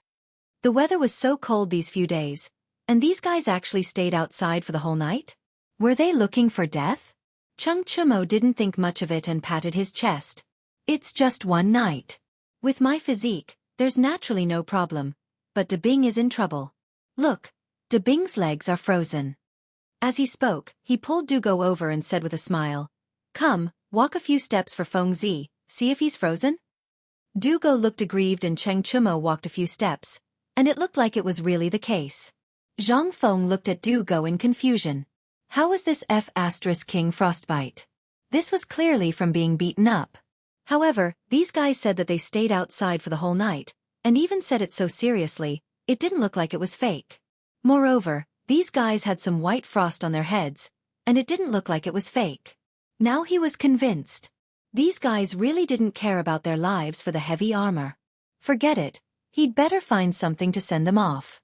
Thinking about it, he glanced at everyone and said, all right, we'll go find it later, okay? Cheng Chimo's face lit up, and he hurriedly said, Okay, then we... Don't be happy too early. Zhang Feng immediately interrupted and waved his hand. The thing shouldn't be made yet. We can't be sure if we can find it. Now he had to give them a heads up, or else these guys would definitely not let it go later. Sure enough, his words instantly made everyone's hearts turn cold, as if they were splashed with cold water. However, Cheng Chimo didn't seem to take it to heart, and said casually, All right, what's with all this nonsense, we'll know when we get there.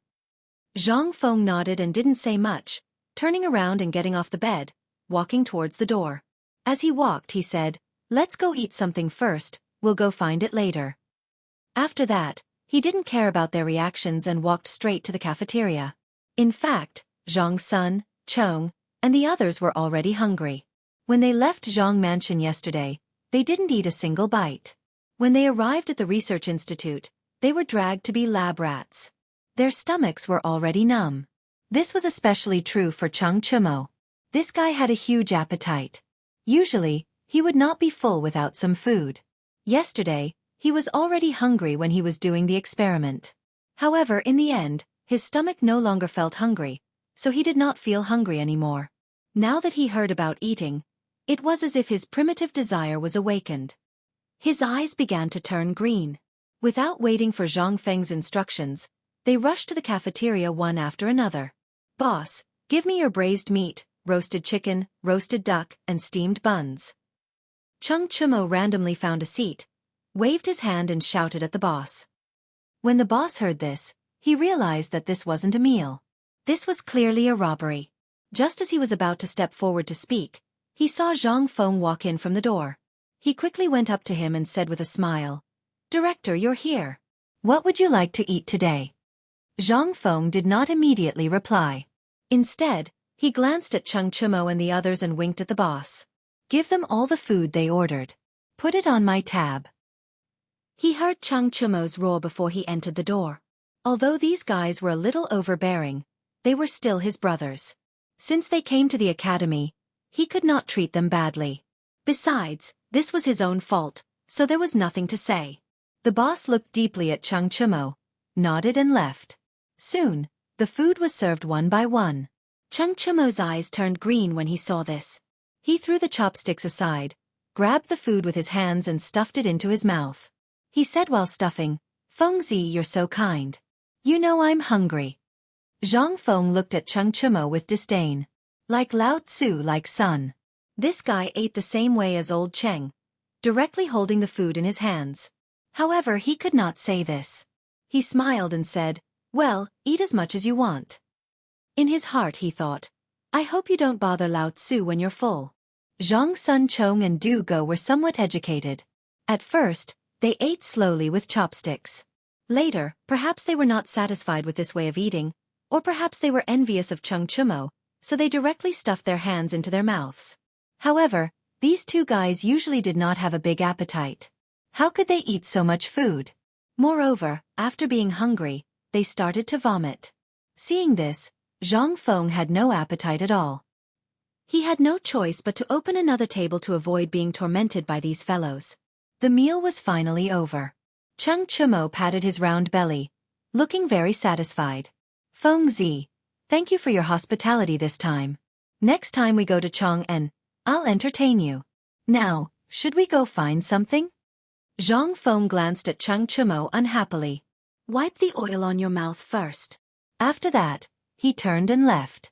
Chung Chumo rolled up his sleeves and casually wiped his mouth. He hurriedly chased after him. Feng Zi, wait for me. Chapter 1947. When Zhang Sun Chong and Du Go saw this, they hurriedly chased after him, afraid that the duck in their mouths would fly away. The group walked towards the workshop and arrived in a short while. Before they entered the cave, they felt waves of heat. Chung Chumo felt that the oil on his body was about to be squeezed dry. He opened the hole and glanced inside. Feng Zi, why is it so hot in here? You think it's hot? Zhang Feng glanced behind and smiled. You don't have to come if you don't think it's hot. I didn't force you to come. After he finished speaking, he walked into the cave. Zhang Sun Chong glanced at Chung Chumo and smiled. Tainyo, are you defeated? I told you not to speak when you shouldn't. Are you happy now? After he finished speaking, he walked into the cave as well. Du Go didn't say anything and followed Zhang Sun into the cave. Chung Chumo was stunned. Did he say something wrong? He only said one sentence of truth? Shaking his head, he could only walk in. The cave was very dry. As soon as they entered the cave, they smelled saltpeter mixed with the smell of various metals. This was the unique smell of the workshop and was also a symbol of the workshop. As they walked further in, they heard the sound of metal colliding. It was like a musical movement, singing and dancing for the workers inside. The deeper they went, the higher the temperature. They felt that their clothes were about to be dried by the heat. Finally, the group passed through the tunnel and their eyes suddenly opened up. This was like a small world. The surrounding walls had all been mined, chiseled into an oval-shaped world. There were many small holes in the middle, and an oil lamp was placed in each hole, illuminating the entire mine very clearly. Below, a group of workers were holding metal hammers and hammering some kind of weapon. From time to time, they would put the weapon in the furnace to quench it. Then they would take it out and put it in the water. Then they would examine it carefully. Just like that, they repeatedly hammered, quenched, and quenched. They kept repeating the same process. Behind this group of people, there was a round table, and around the table sat 3 to 5 big men. Their upper bodies were naked, and there was a cup of turbid liquid in front of them. It looked like some kind of tea, and under these cups, there were some papers with all kinds of pictures drawn on them. A burly man picked up the cup in his hand and was about to drink when he inadvertently glanced at the cave entrance. As if he saw something, he suddenly stood up and shouted, "Dean!" This roar immediately alarmed everyone. "Dean, it's the Dean! The Dean is back!" Everyone stopped what they were doing and looked towards the entrance of the cave. Immediately, they were overjoyed and cried out in surprise. Zhang Feng smiled and raised his right hand to greet everyone. "Thank you for your hard work." After saying that, he slowly walked down. As he walked, he felt that something was wrong. When he looked back, why did Chung Chumo and the others disappear? He quickly turned his head and looked around the cave. He saw Chung Chumo and the other two surrounding the weapon next to the furnace. They seemed to be ready to take it. The corners of Zhang Feng's mouth curled up. Now that these fellows were interested in weapons, they might forget about the heavy armor later. However, he couldn't act so indifferent, or else these fellows would really think that they could take anything. Thus, he hurriedly stepped forward and shouted, "Stop, what are you doing?" Clang! Chung Chumo was shocked and the Mitsubishi military knife in his hand fell to the ground. He turned to look at Zhang Feng and said angrily, "Feng Zi, what are you doing? You scared me." After saying that, He picked up the Mitsubishi military knife in his hand and looked at it excitedly. How could Zhang Feng let him take it so easily? He went forward and snatched it. Iron Bull. The things in here are treasures. You can't touch them. Cheng Chumo's mouth twitched. He was a little unhappy. What treasures? It's not like Lao Tzu hasn't seen them before. As soon as he said that, a cry of surprise sounded. What's this? Zhang Feng looked in the direction of the voice and saw Zhang Sun playing with a gun. He quickly went forward, but this time he didn't stop the others from admiring it. Instead, he smiled proudly. This is a gun. You guys haven't seen it before, right? These people had never seen a gun before. It could perfectly attract their attention. As expected, Cheng Chumo and Du Go's eyes were all attracted. They looked at the slender thing in a daze. Zhang Feng crossed his arms and said proudly, "This is a good thing that I just developed. Most people haven't seen it before. As long as you have this thing, 1 against 10 won't be a problem. You guys are lucky today. Take it and have a look." He wasn't worried that these guys would be in any danger because this gun was just a gun barrel. It was just a model. There was nothing else installed on it, so it couldn't hurt people. However, Cheng Chumo and the other two didn't know that. They only heard that 1 against 10 and instantly became very interested in this thing. They kept playing with it in their hands and kept laughing. However, they couldn't laugh anymore. Chapter 1948. This was because they had discovered a problem. This thing was so thin and long. How could it fight against 10 people at once? Was it supposed to stab the enemy to death? That was obviously impossible. They kept trying it in their hands, but it didn't work no matter how hard they tried. Thus, Cheng Chumo looked at Zhang Feng with a puzzled expression. "Feng, how do you use this thing?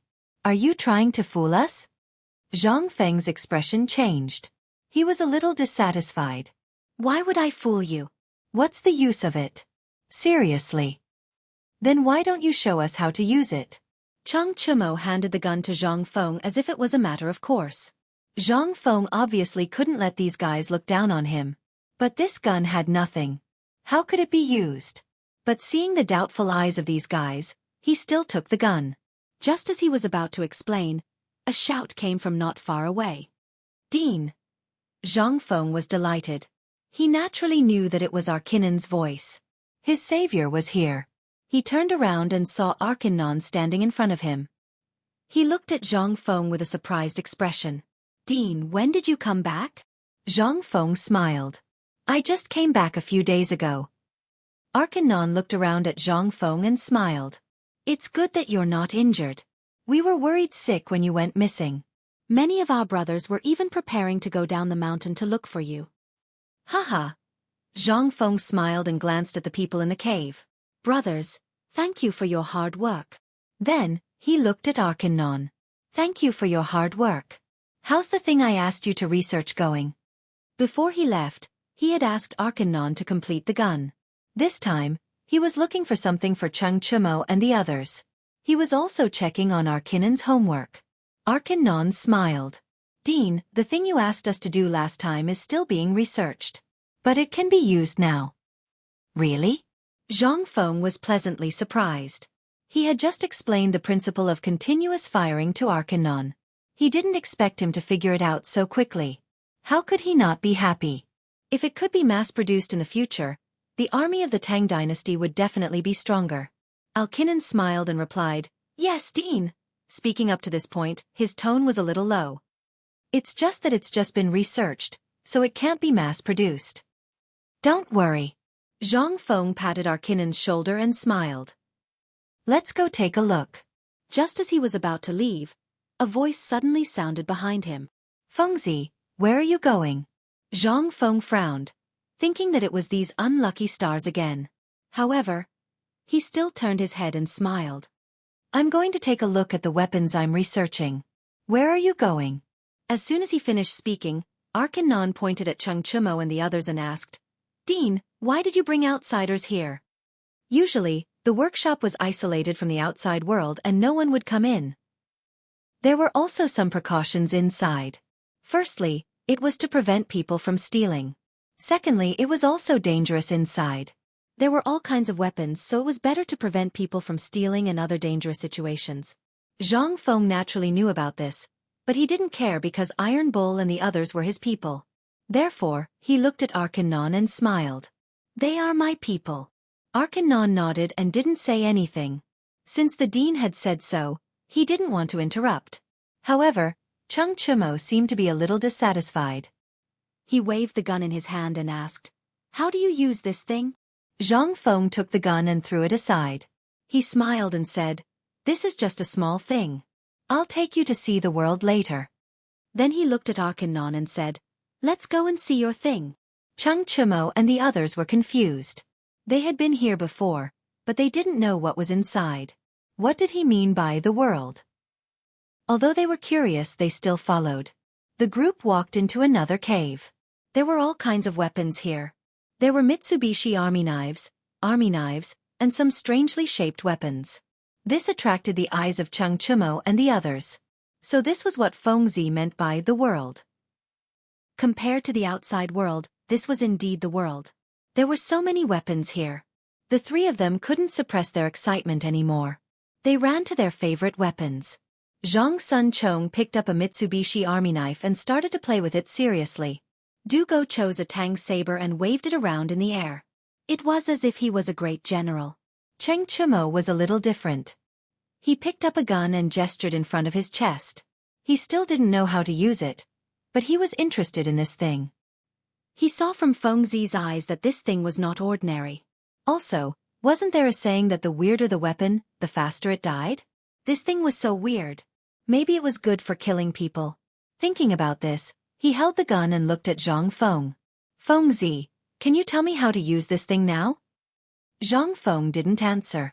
Instead, he turned to Arcanon and asked seriously, "Are these new things you researched?"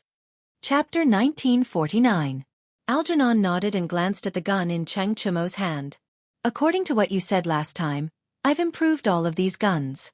They can now fire continuously, but only 5 times. Zhang Feng's eyes lit up with surprise. 5 times is already very good. Indeed, with the current technology, being able to fire continuously was already a good achievement. Moreover, it wasn't easy to achieve. Hearing the dean's praise, Algernon was excited. "Thank you, Dean. I will definitely work hard in the future and strive to fire more continuously." Zhang Feng nodded.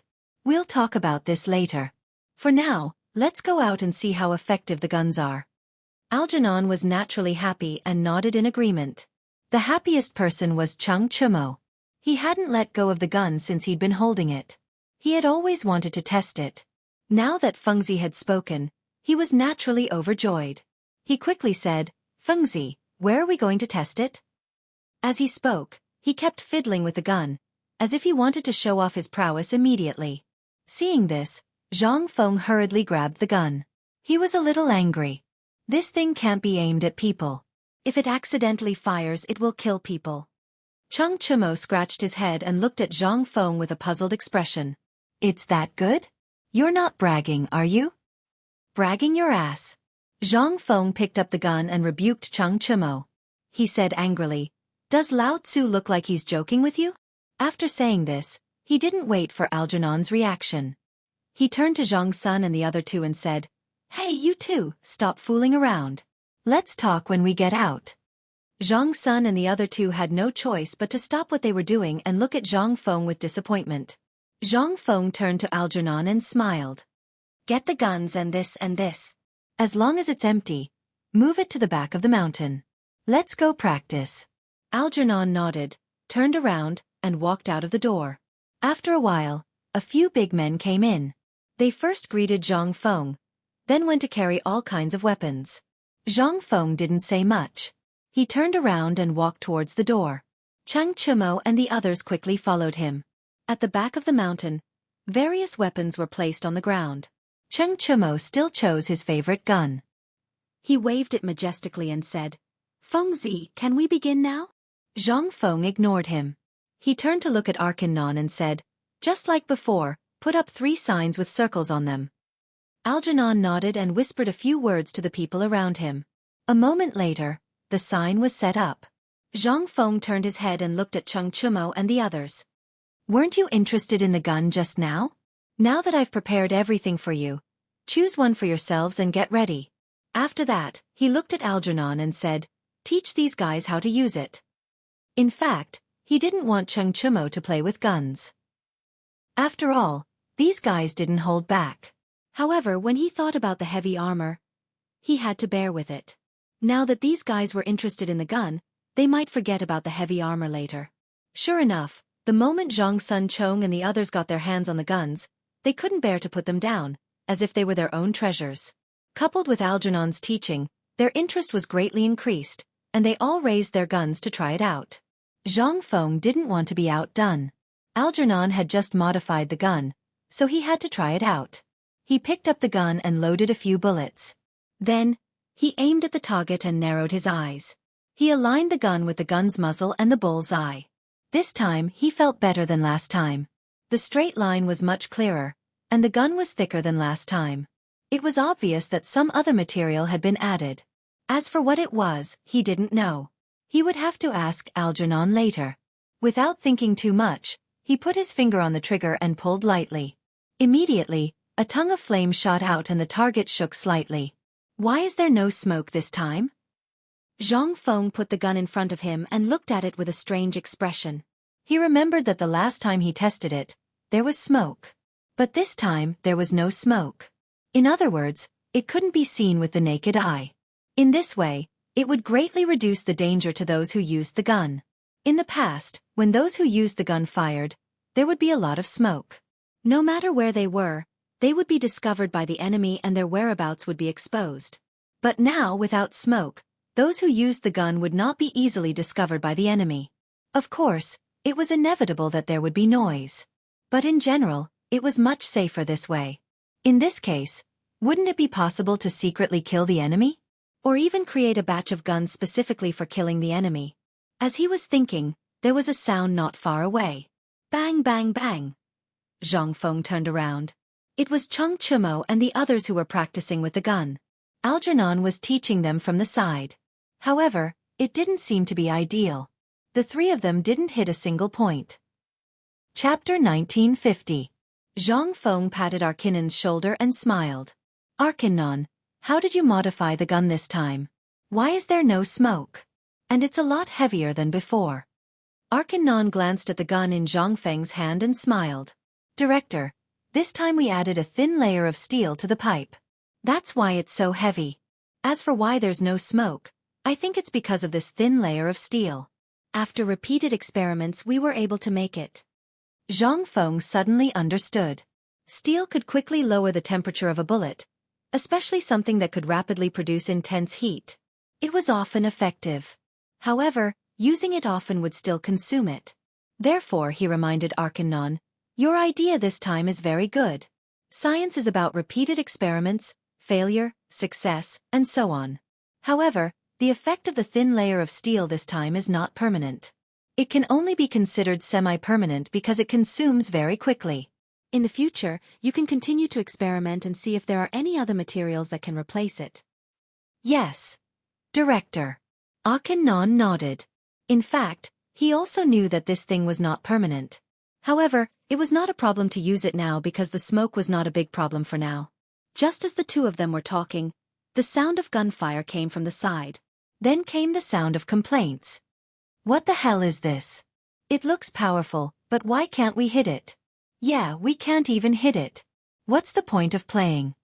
Needless to say, the people complaining were Xianxia and the others.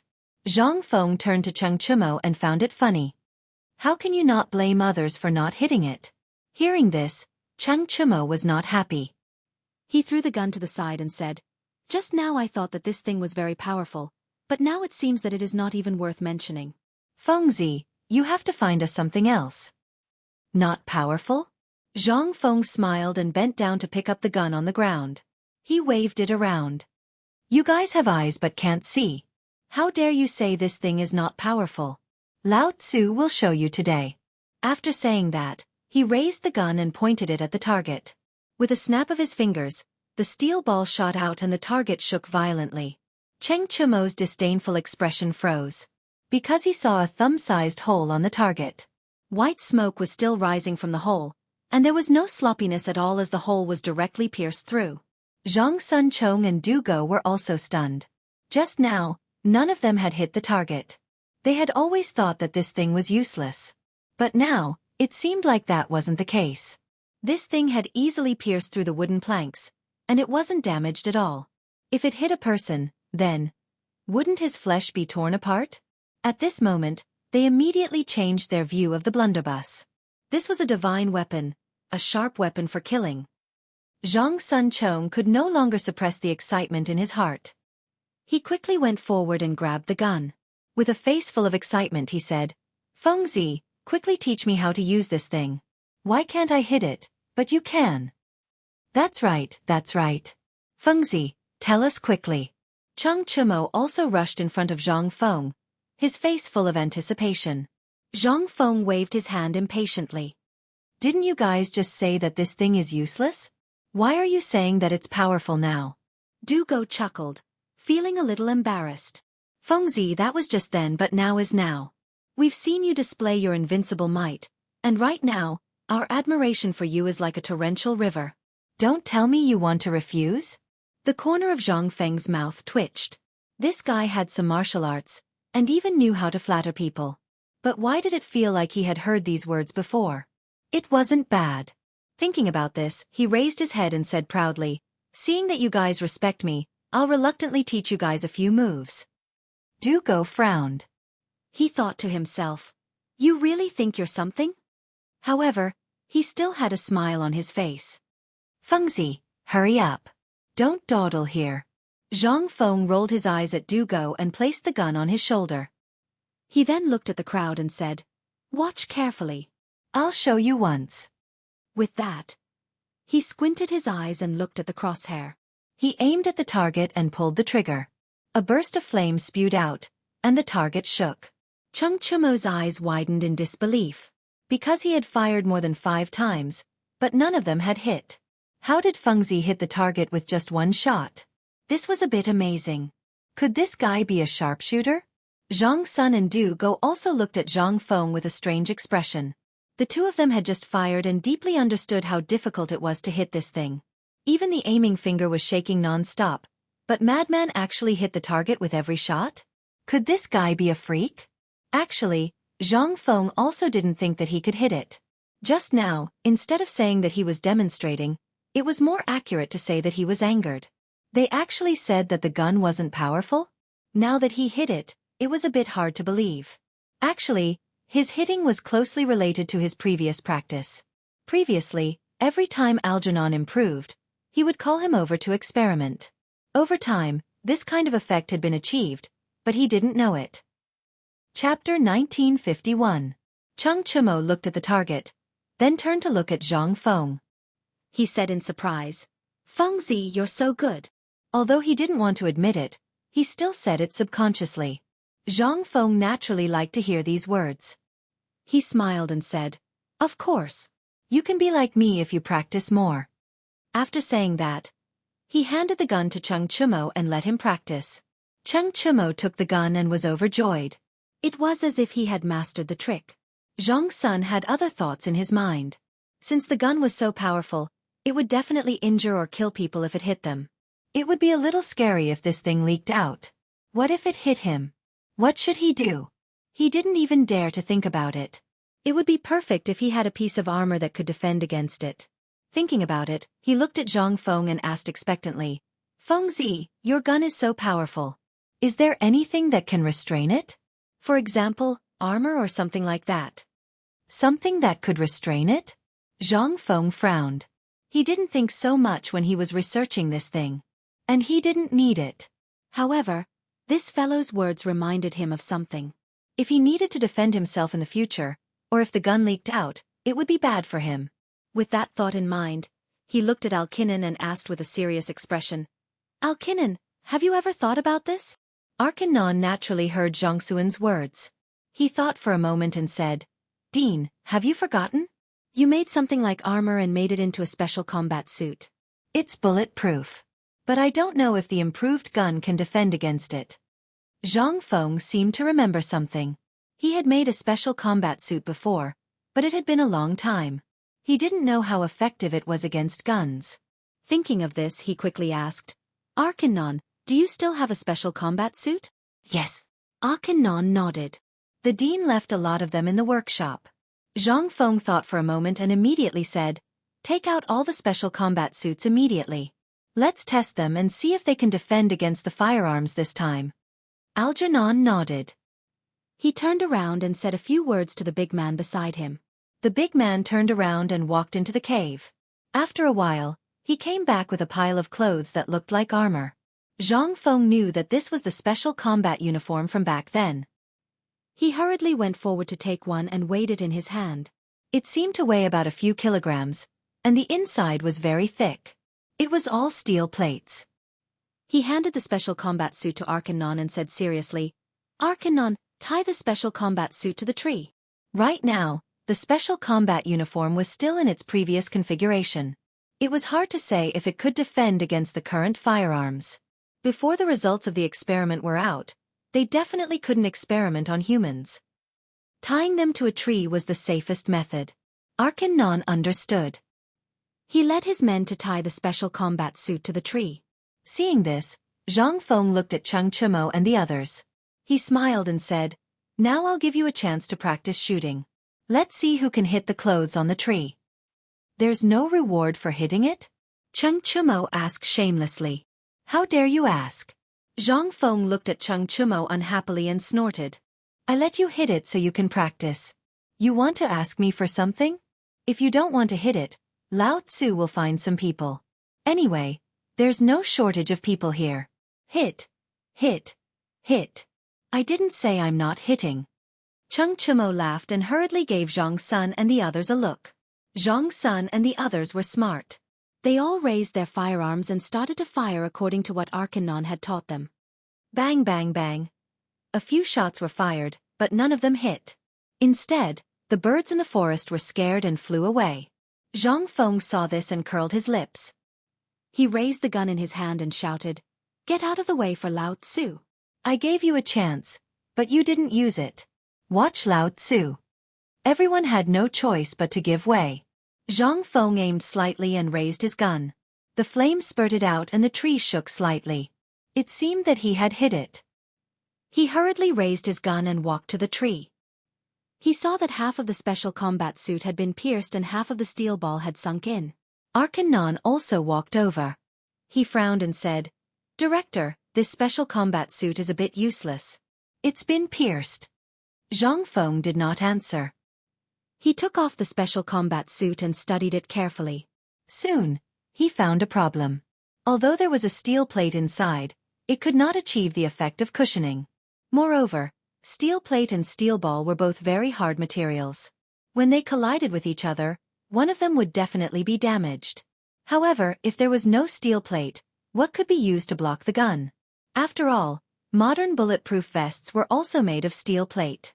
However, there were also some nylon, organic fibers, resins and so on. Nylon and organic fibers were not available. Chapter 1952. But resin. There was resin. Every tree would secrete it, and there were more pine trees, which were more suitable for making bulletproof vests. As long as he put it in his special combat suit, it might work wonders. Although it was winter and there wasn't much resin, as long as there was, it would be enough for an experiment. After making up his mind, he turned to Arkanon and asked excitedly, Do you have any resin here? Resin? Arkanon was stunned. He didn't understand why the director was asking this. He didn't know what it was used for. But he couldn't ignore the director's question. He said, Director, we don't have resin in the cave because we don't usually use it. But there should be some on the mountain. There are a lot of pine trees. Okay, gather some people immediately. Zhang Feng interrupted him and said excitedly, Remember, the more the better. Arkanon was even more confused. He asked doubtfully, Director, you're not going to make resin, are you? What's the use of it? Zhang Feng waved his hand and didn't intend to explain. Don't worry about that. It'll be useful later. Go gather some people and get some basins to store the resin. He couldn't guarantee whether it would be useful or not since the experiment hadn't been completed yet. He had to wait until it was done. Otherwise, he would ruin his reputation. Seeing that the director didn't want to explain, Arkanon went to gather the people. Soon, there were a lot of people standing on the mountain. There were at least 100 of them, and every 2 of them held an iron basin. Zhang Feng glanced at them and said seriously, "You must be curious about why I called you here. Now, I'll tell you that there's a big project for you to do, and that is to scrape resin. Scrape resin from all the trees on the mountain and put each resin into a basin. I'll need it later." Everyone looked at each other in dismay, but no one said anything. It wasn't that they doubted the director. After all, they spent a lot of time in the cave and had little contact with the outside world. They didn't know what the resin was for. Also, the director's great image was deeply imprinted in their minds. They wouldn't question it, and they didn't dare to. However, he was a little puzzled. Why didn't they make a good weapon? Why did they go up the mountain to scrape resin? Seeing this, Zhang Feng continued, "I know that everyone may have some doubts in their hearts, but don't worry. When the resin is scraped off, I will definitely tell everyone why." As soon as he finished speaking, everyone nodded and walked towards the forest with the weapons in their hands. In their hearts, the dean was lofty and omnipotent. Since the dean had given them instructions, they just had to do as they were told. The dean must have his uses. Seeing that everyone had gone to work, Zhang Feng turned to look at Chengchimo and the others. "You guys go too. Don't stay idle." Chengchimo was not happy. With a bitter face he said, "Why? We're not coolies, are we? There's strength in numbers." Zhang Feng smiled and glanced at the forest. "Look, everyone has gone to work. Don't you feel embarrassed to be here? Also, when I make the things later, I will definitely give you some benefits." He knew that these guys wouldn't do anything without benefits. When he made the new special combat uniform later, they would definitely ask for it. In that case, it was better to let these guys work first. Moreover, as long as he promised them benefits, they would be more eager than the other. As expected, Cheng Chimo's eyes lit up and he said excitedly, "Really? Wait a minute. I want the best." After that, he rushed into the forest with a Tang knife. Zhang Sun Chong and Du Go naturally didn't want to be left behind. They picked up a Tang knife and chased after him. "Tainyo, wait for me." Zhang Feng turned to look at Arkanon and said, "The special combat uniforms I asked you to make before were all made of steel plates, right?" "Yes." Arkanon nodded and thought for a while. "Director, is there something wrong with them?" Zhang Feng took out a cigarette from his waist and lit it. He took a deep puff and then looked at Arkanon seriously. "Actually, we were wrong before. Think about it. Steel balls are made of steel, and steel plates are also made of steel. What will happen when the two collide?" Arkanon lowered his head and pondered. Zhang Feng took a puff of his cigarette and continued, "The speed of the steel ball is very fast, we all know this. The moment it is fired from the barrel of the gun, it will produce an extremely high temperature. If it suddenly hits a wooden board, it can easily penetrate it because wooden boards are not strong. This is very easy to understand, but what about steel plate? They are made of the same material. The moment they come into contact, they will produce a higher temperature. That's why the experiment just now failed and the special combat uniform was penetrated. Do you understand?" Arkanon nodded as if he didn't fully understand. He asked with some doubt, "Then as you said, steel plates are useless, right?" No. Chapter 1953. Zhang Feng shook the cigarette between his fingers and said seriously, "The steel plate is not useless. It's just that it's not very effective when it collides with the steel balls. However, we still have to use the steel plate." Alkinnon nodded again, but this time he seemed to have understood something. He quickly said, "So you're going to use resin to mix it in?" Zhang Feng smiled with satisfaction. "Yes, resin has a softening effect, especially when it has a tendency to flow under the influence of external forces. When you punch it, you won't be able to exert any force at all. For example, if a steel ball moves very fast and can cause great damage to anything, it may not be the same for resin. First of all, resin is neither soft nor hard. When you hit it, it will immediately break down the strength of the steel ball. Secondly, even if the steel ball is strong and breaks the resin will still be like what I said just now, breaking down the strength of the steel ball. Moreover, there is a steel plate behind the resin. In this way, the safety factor of the special combat suit can be greatly improved." Alkinnon nodded and lowered his head to digest what the director had said. "Don't rush. Take it slow." Zhang Feng smiled and said, "I just thought of this thing. You'll know the effect when it's done. As soon as he finished speaking, Chengchumo and the others ran over with a basin in their hands. Inside the basin was a yellow, sticky substance. It was the resin. Alkinon looked at the basin and frowned. Director, is this the resin you were talking about? Although he had seen resin hanging on trees before, he had never seen such a large basin. Moreover, it was collected. It looked a little strange. Zhang Feng nodded with satisfaction. That's right. This is the resin I was talking about. Then he looked at Chengchumo. What tree's resin is this? Every tree's resin had a different effect and usage, so it had to be distinguished. Chengchumo scratched his head and looked at Zhang Sun. What kind of resin is this? Pine resin. Zhang Sun rolled his eyes at Chengchumo. Oh yes, it's pine resin. Chengchumo quickly looked at Zhang Feng and smiled. It's pine resin. Zhang Feng nodded and said to Arkanon, when the others come back, tell them to bring the resin to the cave. We'll go back and do the experiment first. With that, he led Chengchumo into the cave. Arkanon gave a few orders to his subordinates and hurriedly followed. Inside the cave, Zhang Feng looked at the resin in Chengchumo's hand and said, pour all the resin into the furnace. The resin had just been scraped off, and there were still many impurities. It needed to be quenched at a high temperature to obtain the final essence. Although some of it would be lost, it had to be done for better effect. Moreover, the resin would turn into a liquid after high temperature, which was more suitable to be added to the special combat suit. However, Arkanon didn't know this. He asked worriedly, Director, will it all evaporate if it's poured into the furnace? Zhang Feng shook his head and said, No, it won't. The resin is not a liquid, nor is it a solid. It's semi-solid. It will only be quenched if it's put in the furnace, but the temperature can't be too high. Lower the temperature to 60 degrees first. Arkanon nodded and asked his subordinates to operate the furnace. After a while, the furnace's temperature was lowered. Zhang Feng looked at Chengchumo and the others and said, Now pour the resin into the furnace and see what happens. Chengchumo curled his lips and glanced at the furnace. He felt the heat before he even got close. How could he pour it? He looked at Zhang Feng reluctantly, but Zhang Feng gave him a cold look. He had to carry the basin into the furnace and pour the resin into it despite the intense heat. However, the resin didn't seem to want to go down. It was lying on the bottom of the basin. Chengchumo had to dig with his hands.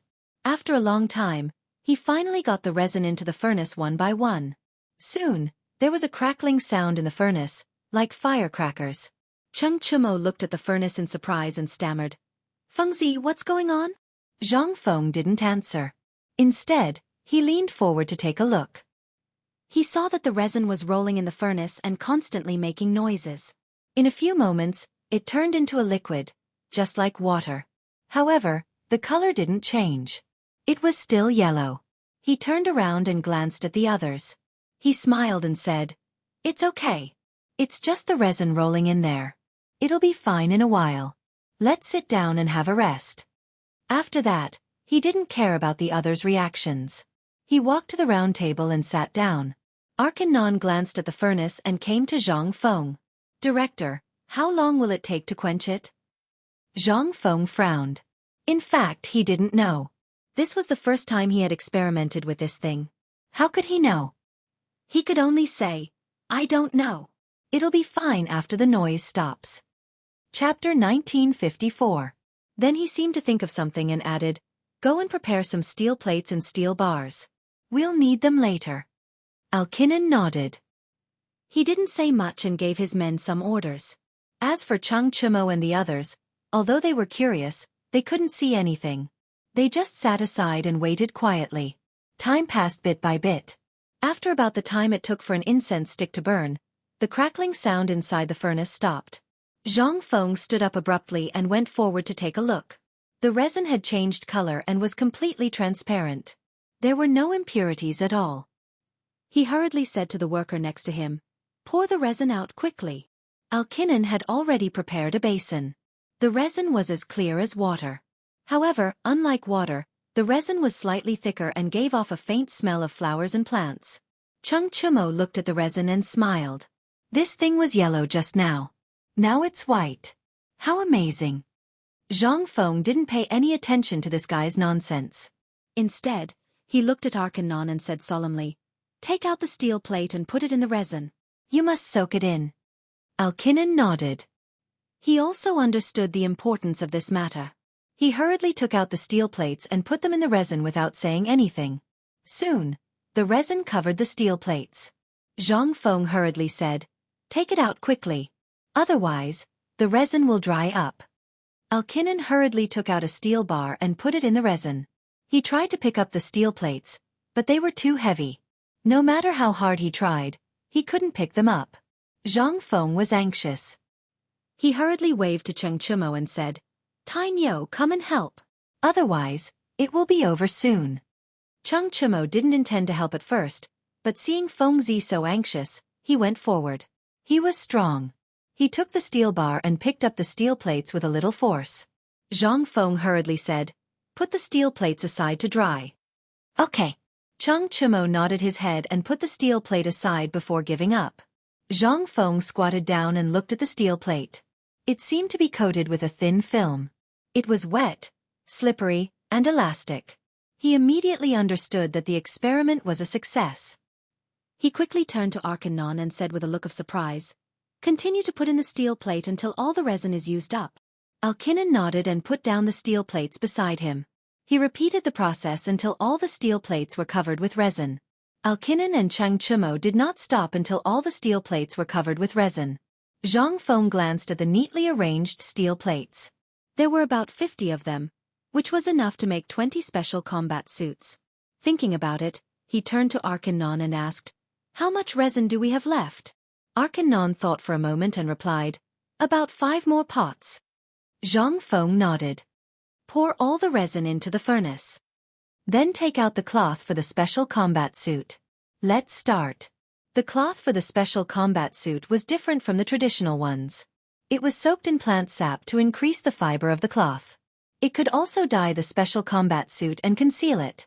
Arkanon said a few words to his subordinates and they quickly brought the cloth over.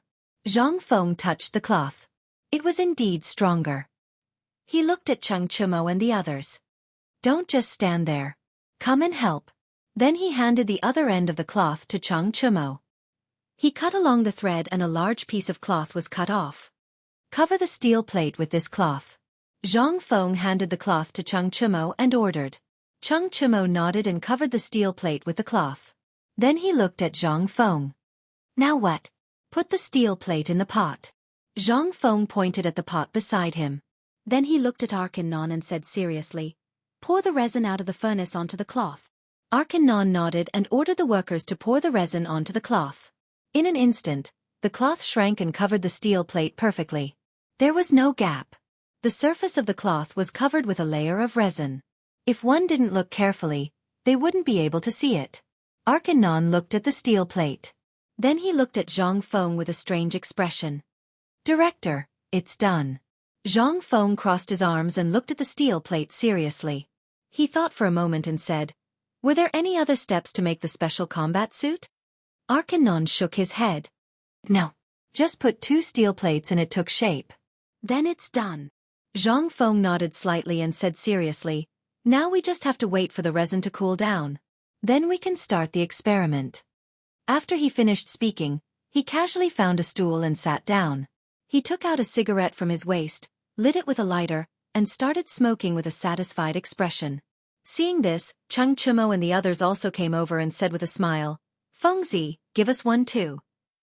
Chapter 1955. They hadn't smoked since they came to the academy. Now that they saw Feng Zi smoking, they craved for it. Zhang Feng also understood that these guys were probably addicted to smoking. He smiled and took out 3 cigarettes from his waist and threw them to the 3 of them. Cheng Chumo took out a lighter from his waist. The 3 of them huddled together like a group of drug addicts. Of course, Algernon didn't have such hobbies. He squatted in front of the steel plate and felt that the temperature was about right. He touched it with his hand. As expected, the temperature had dropped. He quickly turned to Zhang Feng and said, "Director, the temperature has dropped." Hearing this, Zhang Feng threw away the cigarette in his hand and stood up abruptly. He touched the steel plate and couldn't help smiling. "It's not as fast as this thing." Then he looked at Algernon and said, Take it out and get ready for the experiment. Algernon nodded, picked up the special combat suit and walked out of the door.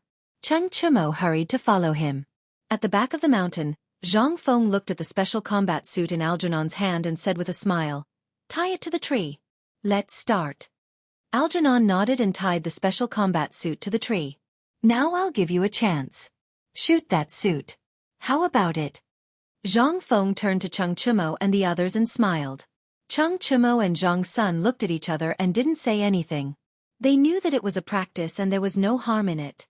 So they took out their guns and started to aim. Bang, bang, bang. After 3 shots, the tree only shook a little. It seemed that only one of the shots hit the target. Zhang Feng didn't care who hit the tree. He strode forward and saw a steel ball scattered on the ground. The special combat suit on the tree only had some marks, but it didn't crack. He quickly took off his special combat uniform and checked it in his hands. Sure enough, the effect was much better than before. There were only some marks left, and there was no damage at all. Arkanon also bent down and looked at it carefully. He said in surprise, "Director, your method is really effective. This special combat suit not only blocked the steel balls, but also didn't get hurt." Zhang Feng nodded and stroked the marks on the special combat uniform. He smiled and said, "This method needs to be widely promoted." At this point he frowned. "It's just that the resin alone isn't good enough. If you have other things in the future, you can try adding a little more." Algernon nodded. Suddenly, he thought of something. "This special combat suit is so effective. I wonder how it will look on a human. Wearing it on a human body?" Zhang Feng raised his eyebrows. He hadn't tested this yet, so he didn't know what would happen. He had already tested it on a tree, but humans and trees were different after all. If someone, with that in mind, he turned to look at Cheng Chimo and the others. Cheng Chimo only felt his body tremble, and a wave of coldness hit him in an instant. Because he felt that Feng Zi's gaze was somewhat malicious. It was similar to the gaze he had when he went to Xiangzhou last time. He quickly took 2 steps back and said with a trembling voice, "Feng Zi, what do you want to do?" Zhang Feng stood up and chuckled. "Nothing much. It's just like an experiment. I wonder which one of you is willing to sacrifice yourself for science?" Sacrifice himself? Hearing this, Zhang Sun felt a chill. He still remembered that Feng Zi had almost killed him when he said this last time. Now he was asking him to sacrifice himself? Wasn't that asking him to die? He quickly shook his head. "No, no, no. I'll leave such a great thing to you." Zhang Feng's face changed slightly, but he still smiled. "Don't worry, it's not a big deal. Just one of you put on the special combat suit and stand there. Nothing will happen." Sure enough, it was like this. Dugo's legs were a little weak. Just now, he had already guessed that this Feng Zi was crazy. He wanted him to be the target. If he didn't pay attention and missed, wouldn't he die? He had personally used the gun just now. Although he didn't hit the target, he could see the power. If he hit a fatal spot, he would definitely die. How could he go? He quickly waved his hand. "No, no, no, I'm not going." Zhang Feng's face completely changed. He frowned and said angrily, "You bastards, when we went up the mountain, all of you ran faster than me and insisted on some benefits. Now I'm asking you to do an experiment and you're refusing. Are you itching for a beating again?" Cheng Chimo's face was bitter. When they went up the mountain, they didn't say that they were going to do such a deadly experiment. Why was he blamed now? He quickly explained, "Feng Zi, you're wrong. You didn't say it when we went up the mountain. Now that we're here, you don't admit it. How can there be people like you?" "Yes, Feng Zi, you're not kind." Zhang Sun hugged Cheng Chimo, his legs trembling. Dugo also had a look of reluctance. He hugged Zhang Sun and shouted at Zhang Feng, "Feng Zi, you're a little unreasonable. We're people, not trees. If you want to do an experiment, are there not enough trees for you to shoot?" Chapter 1956. How can a tree be the same? Zhang Feng roared in annoyance. He knew that these guys were afraid, and what he said made sense. Trees could be used for experiments, but the effects of trees and humans were different. Even if these guys didn't want to do the experiment, they still had to find other people to do the experiment. There was no difference at all. He thought for a while and put on a smile. "I know you guys are afraid. How about this? Whoever wants to do the experiment, I'll give him the special combat uniform later. You guys can see that it's not dangerous at all. Look, isn't the special combat uniform fine? Special combat uniform? Xianxia was stunned. He really wanted this thing. After all, there was no man who didn't like this kind of thing. However, it was a little uncomfortable to be hit by a gun. However, after thinking about it, what Fengzi said made sense. There was no danger when it was tied to a tree. If it was tied to a human, it probably wouldn't be dangerous, right? Thinking about it, he probed. Is what you said true? Is it really not dangerous to hit a human? Before Zhang Feng could answer, Zhang Sun took it. He looked at Xianxia nervously. Iron Bull, are you crazy? You dare to try this thing? Do you want to die? Xianxia gave Zhang Sun a look. Then, he put his left hand on Zhang Sun's shoulder and his right hand on Du Go's shoulder. They formed a circle and said softly, You guys don't understand. Lao Tzu saw it just now. This special combat uniform is really powerful. Later, we'll talk to Fengzi about the conditions. We'll get this thing. Also, think about it, would Fengzi hurt us? After all, we're brothers. When Zhang Sun and Du Go heard this, they felt that it made sense. They said, Okay, you can try it later. They were still a little scared. Since Iron Bull wanted to die, they would let him have it. Xianxia rolled his eyes at Zhang Sun. Okay, don't be jealous later. As soon as he finished speaking, Zhang Feng's voice came. What are you guys discussing? All right. Xianxia quickly responded and turned to look at Zhang Feng. Fengzi, is what you said true? Is that thing really not dangerous? Although he was a little shaken, he still wanted to confirm it. After all, this thing hitting a body was not the same as hitting a tree. Zhang Feng saw that this guy was a little moved and smiled. Of course I made it myself. Don't you trust me? Xianxia gave him a look of disdain, as if to say, Of course I don't trust you. Of course, he wouldn't say that out loud. Therefore he said, Fengzi, it's not that I don't trust you, but this thing is dangerous. You have to? At this point, he glanced at the gun on the ground, the meaning of which was self-evident. Zhang Feng naturally knew what Xianxia meant. He just wanted the gun. This thing was so powerful. What if it hurt someone? In addition, this guy was a troublemaker. Moreover, the gun hadn't been released yet.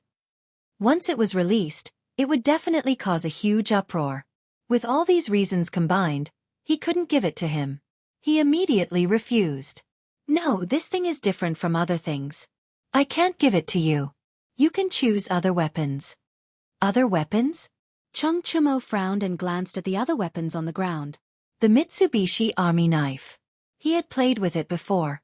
There was nothing good about it. The Tang knife was no good either. The Mo knife was even worse.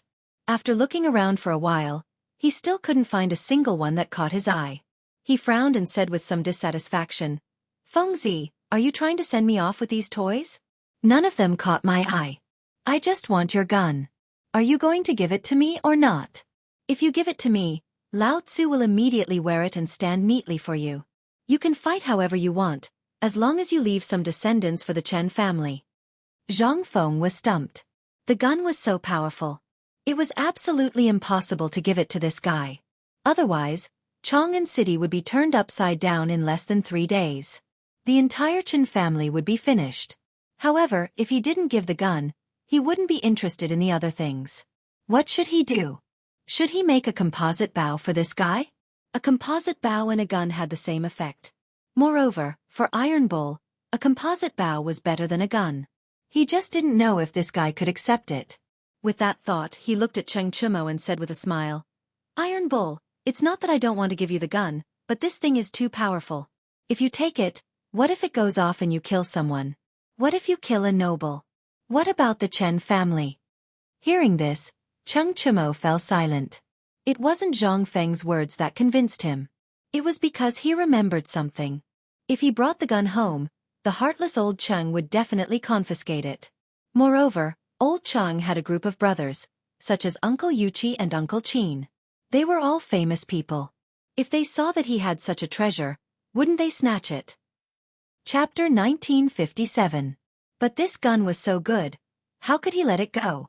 After thinking about it, he still wasn't willing to give up, so he said, "Then what do you mean? You're not giving it to me?" "I didn't say that I'm not giving it to you." Zhang Feng waved his hand and looked at Cheng Chumo with a smile that wasn't a smile. "I'm planning to give you something else. Think about it, if you take the gun, I'm afraid you'll get yourself into trouble." Cheng Chumo fell silent again. Actually, he wasn't afraid of getting himself into trouble. His father was Lu Guogong. Who would dare to touch him? He was just afraid that the gun wouldn't fall into his hands. That would be King tragic. Thus, he could only ask, "What's the other thing you were talking about?" Zhang Feng saw that this guy was interested and felt that there was a chance. He quickly said, "It's a type of bow, I call it a composite bow." Before he could finish, Cheng Chumo gave him a look of disdain. "I was wondering what it was, but it turned out to be a bow and arrow. What a stupid name. What composite bow? Bah, Lao Tzu has a lot of them at home. If you want one, Lao Tzu can give it to you." Zhang Feng was unhappy when he heard this and immediately retorted, "Don't King look down on Lao Tzu's bow and arrow. Lao Tzu's bow and arrow isn't something that trash like yours can compare to. Listen carefully, Lao Tzu's bow and arrow requires at least 200 dan of strength to draw. Every arrow can pierce through stone and gold, and has a range of 3 li. Its power is even more powerful than a gun." Of course, this was a bit exaggerated, but it was to attract Cheng Chumo's attention. Exaggerating a bit would have a miraculous effect. As expected, Cheng Chumo was stunned. What the hell? 200 dan of strength to draw? One arrow could pierce through stone and gold? And the range was around 4 li? Then wouldn't it be around 1,500 meters? If he could get a bow like this, it would be a wonderful thing. Moreover, what Fengzi said made sense. Even if he obtained the gun, he might not be able to enjoy it. Perhaps that unscrupulous old Cheng would snatch it away. After thinking for a while, he probed, "Is the bow you mentioned real?" "Of course it's true." Zhang Feng rolled his eyes at Cheng Chumo and snapped, "Are you being reasonable? If you don't come, Lao Tzu will find someone else." "Come." Just as Cheng Chumo was about to agree, Zhang Sun couldn't take it anymore. He grabbed Cheng Chumo and laughed. "Brother Tainyo, you were in the limelight just now. Why don't you give this bow to me?" Dugo also laughed and said, "Yes, yes, yes. Brother Tainyo, let us have this thing." Cheng Chumo's expression changed. He looked at Zhang Sun and Dugo with dissatisfaction. "When Lao Tzu went to negotiate, the two of you were like dead people. Now you have King jumped out? And you want Lao Tzu's godly bow? Dream on." He waved his hand and hit the two of them to the side. He said angrily, "Get lost you two. Did you go eat just now?" After saying that, he walked towards Zhang Feng with a smile. It was a stark contrast to his disdainful attitude just now. Zhang Sun and Dugo were unhappy. How could they let go of such a good thing? They strode forward and hugged Zhang Feng. They cried, "Fengzi, we will also be your target. Give us one of your godly bow." Zhang Feng laughed. Just now, the two of them were on the same side as Cheng Chumo. Now they changed their attitude so quickly? And they were still acting shamelessly? If he didn't give it to them, the two of them definitely wouldn't give up. If he gave it to them, Iron Bull probably wouldn't be willing. After thinking about it, he decided to give it to them. He couldn't let these guys drag him down. He shook his legs and said helplessly, "Are you guys bored? Isn't it just a bow? I'll give it to you." Anyway, the bow hadn't been made yet. When the time came, he would make more.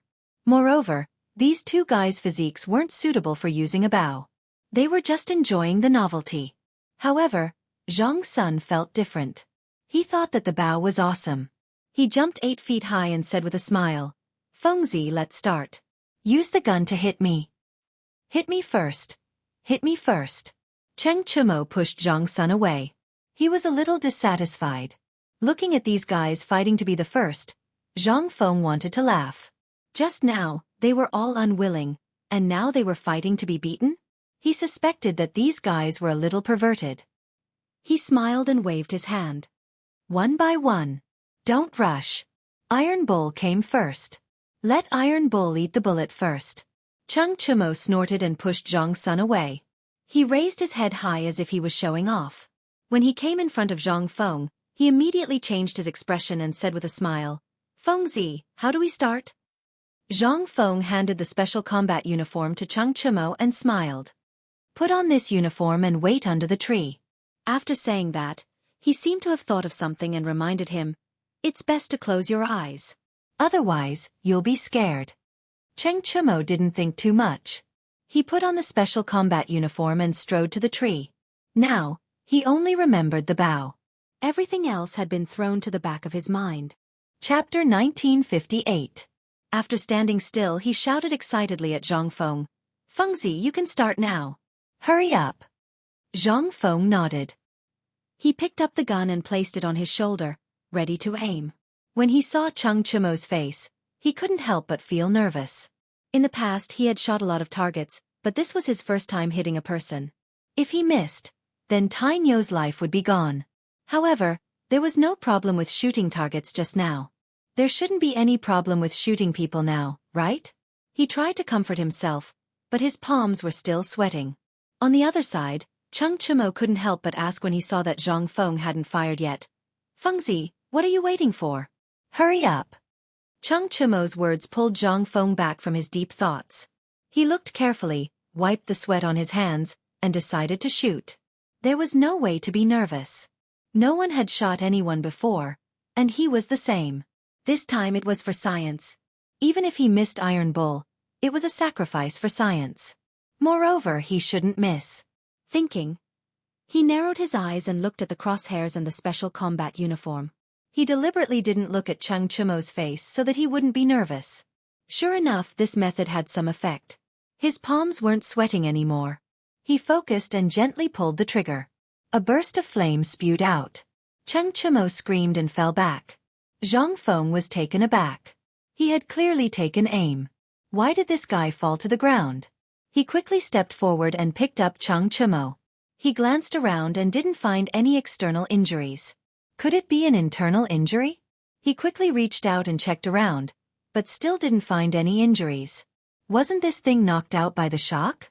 Thinking of this, he quickly shook Cheng Chimo and shouted, "Iron Bull, don't die, Iron Bull." Zhang Sun also rushed over. When he saw Cheng Chimo lying on the ground, his expression changed. He couldn't help shouting, Tai Nyo, what happened to you?" As they spoke, the two of them imitated Zhang Feng and kept shaking Cheng Chimo, trying to shake Cheng Chimo awake. Cheng Chimo didn't know if it was the shaking of the crowd or if he wasn't injured at all. He suddenly sat up, which scared the crowd and made them step back. Zhang Feng pointed at Cheng Chimo and asked in a trembling voice, "Iron Bull, what happened to you just now?" Cheng Chimo didn't answer immediately. Instead, he rubbed his head as if trying to recall something. After a while he said, "I think I was hit just now." "Nonsense. Would you be lying down if I didn't hit you?" Zhang Feng suddenly stood up and stared at Cheng Chimo. "Lao Tzu is asking why you fainted?" Zhang Sun and Du Go also nodded. They were scared by this guy just now, and their legs were still weak. Cheng Chimo ignored the crowd and rubbed the back of his head because he felt a little uncomfortable. When he touched it, he felt a sharp pain. He screamed, "Ah, Lao Tzu's head!" Zhang Feng hurriedly stepped forward and grabbed the back of Cheng Chimo's head to take a closer look. It turned out that this fellow had a big bump on his head. It looked like he had bumped into something, but in such an open space, where could he have bumped into? Zhang Feng curiously turned his head to take a look. A tree behind him immediately attracted his attention. The bark on the tree was gone.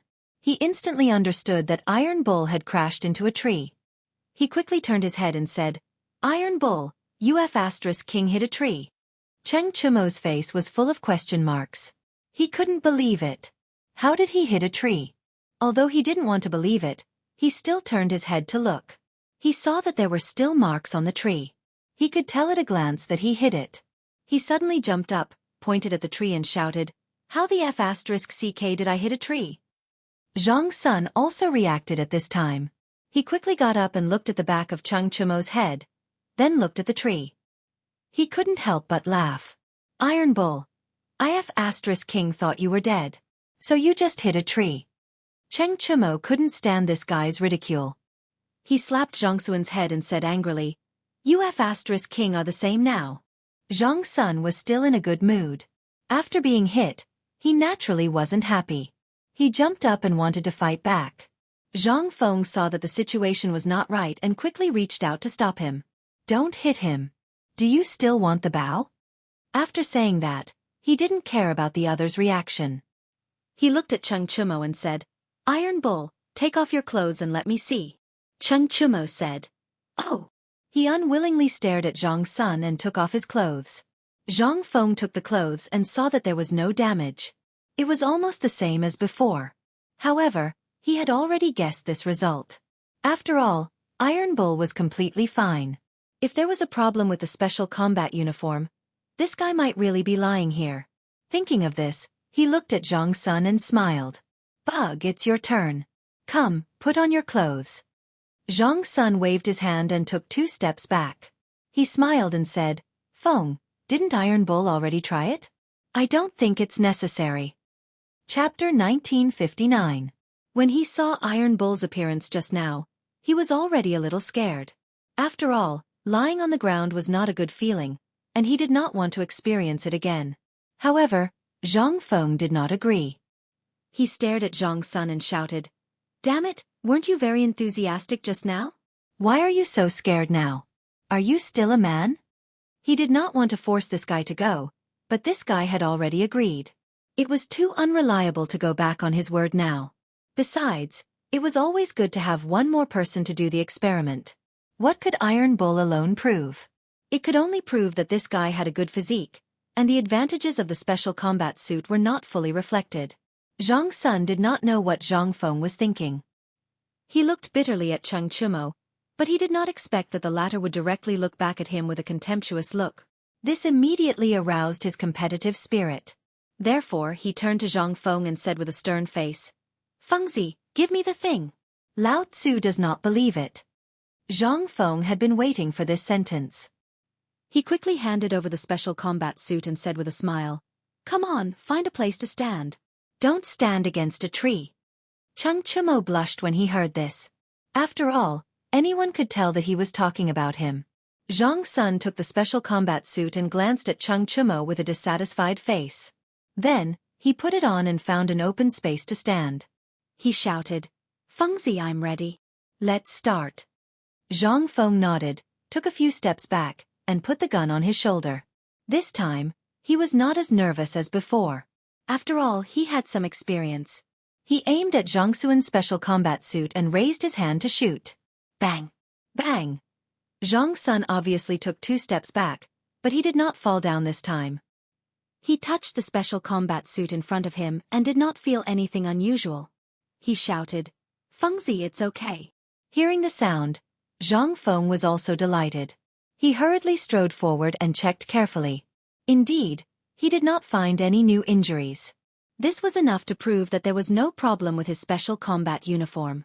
Even a skinny person like Zhang Sun Chong could defend against firearms wearing it. He smiled and said, Bug, you don't feel uncomfortable, do you? Although he didn't seem to have any problems on the surface, he still had to ask. Otherwise, what would he do if he suffered internal injuries in the future? Na Chengxiang thought of Zhang Sun's nonchalant look. He took off his special combat uniform and said with a smile, No problem.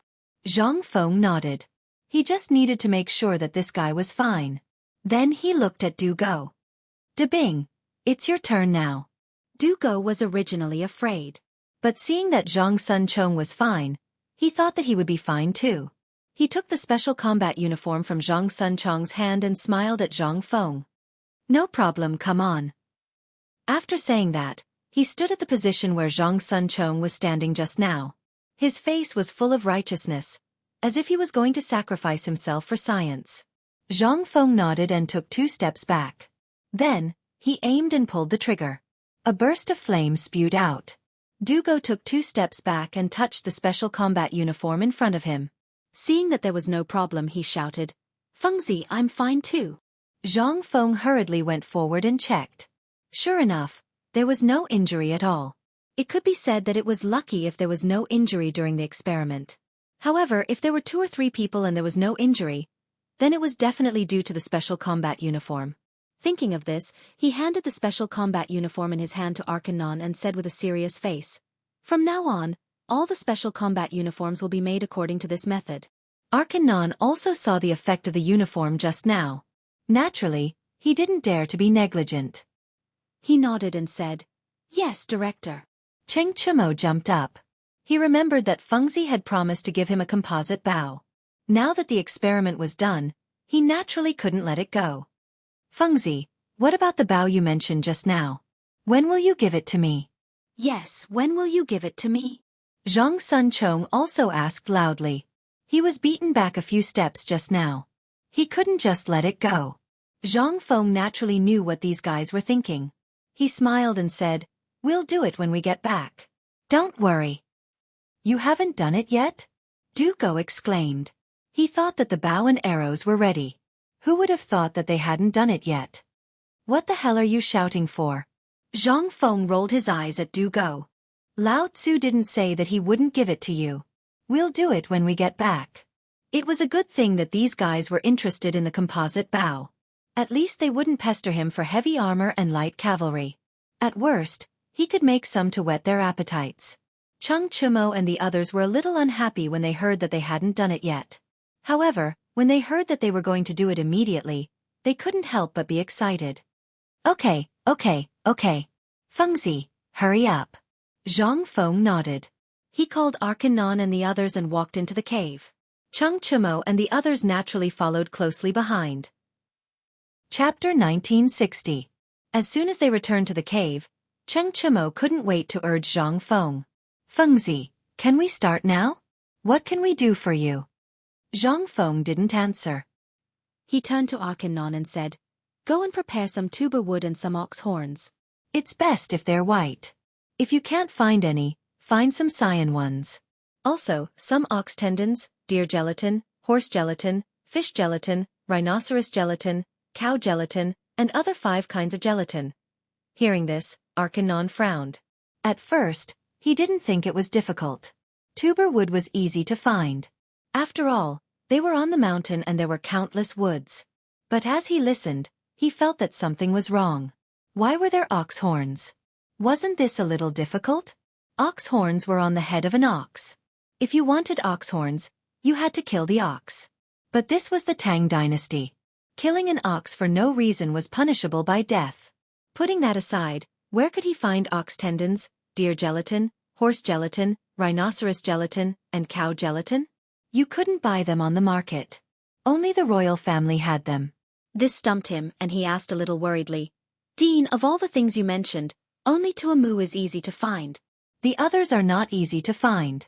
For example, cow horns, cow tendons, deer glue, horse glue, and rhinoceros glue. These things may not be available on the market." Zhang Feng frowned. At first, he didn't think too much. He just wanted to tell them the materials of the composite bow. After all, to make a good composite bow, he needed these materials. Of course, it wasn't just for the promise to Cheng Chimo and the others. He also wanted to make a breakthrough and research new weapons. But Arkinon's words completely dampened his enthusiasm. Were these things really so hard to get? He wasn't willing to give up. He asked tentatively, "Go and find them on the market. If you can't find them..." He lowered his head and pondered. Ox horns were the best. If they couldn't find them, then they could only use ox horns. For beef tendons, he could only use sheep tendon, deer gelatin was replaced with sheep gelatin, horse gelatin was replaced with donkey gelatin, rhino gelatin was replaced with dog gelatin. In any case, he had to collect all 5 types of glue. Otherwise, the bowstring of the composite bow would not last long, and its power would be greatly reduced. After making up his mind, he looked at Arjunon and continued, "Try your best to buy all the things I mentioned just now, no matter how much they cost. If you really don't have any, buy lamb tendons, sheep's gelatin, deer gelatin, dog gelatin, fish gelatin, rat gelatin, but the effect will be greatly reduced." Seeing that the dean had relented, Arkanon finally heaved a sigh of relief. Cheng Chimo, on the other hand, couldn't hold it in any longer. He jumped up high and said, "No, how can we change the materials? Wouldn't the power of Lao Tzu's godly bow be greatly reduced?" He couldn't accept it. Why would he change the materials if he didn't have them? This composite bow belonged to Lao Tzu, and he definitely couldn't accept its power being reduced. Zhang Sunchong was the same. When he heard that the composite bow's power would be greatly reduced, he shouted, "No, we can't change it." Mother Kerr, did Lao Tzu make it, or did you make it? Why are you talking so much nonsense? Zhang Feng glared at them, and his voice was even louder than the two of them. He shouted, "Where do you expect Akanon to get these materials? Lao Tzu made it for you, and you're already doing him a favor. Why are you still making a fuss here? If you continue to make a fuss, get lost from Lao Tzu."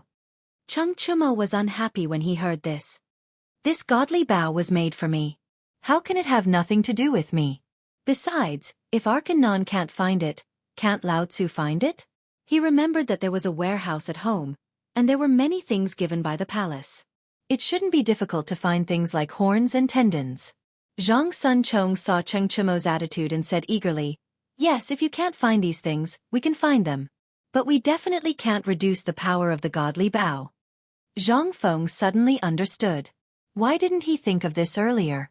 These guys were all businessmen, and it wasn't difficult for them to get these strange materials. For others, this might be a crime punishable by death, but for these notorious rich kids, they could easily find a pile of these materials at home. Moreover, this composite bow was made for them, so they would work even harder. But these guys were so confident now, but when they got home, they might not have the guts to do so. After all, these materials were very valuable. What if they didn't dare to do it when they got home? No, he had to provoke them. Thinking about this, he deliberately put on an embarrassed expression. "I understand what you're saying, but these things are very valuable. If I go home to take them, I'm afraid I'll be hung up and beaten." Beaten? Cheng Chumo glared at him, his nostrils pointing at the sky. Who the F***ck dares to beat Lao Tzu? Zhang Feng rejoiced in his heart. He had taken the bait. However, he still put on a worried expression. If that's the case, come back soon. Chapter 1961. He knew old Cheng's temper. If Iron Bull went back and asked for something so valuable, old Cheng would definitely not give it to him. Iron Bull was also a person who refused to admit defeat. Who knew what he would do? Cheng Chumo ignored Zhang Feng's strange concern. He turned to Zhang Sun and Du Go and snorted, "Bug, what do you think? Go home and find the materials?" Zhang Sun Chong naturally agreed. He wasn't afraid that Zhang Sun Wuji would beat him up, because he was the only son in the family. His father was afraid that he would melt in his mouth and dote on him. Moreover, his mother doted on him a lot, so what did he want that she wouldn't give him? A mere bull's horn was still a piece of cake for him. However, Du Go was not so lucky. His father was relatively strict. It would not be easy to get the materials. However, thinking that the power of the divine bow would be greatly reduced, he seemed to muster up some courage.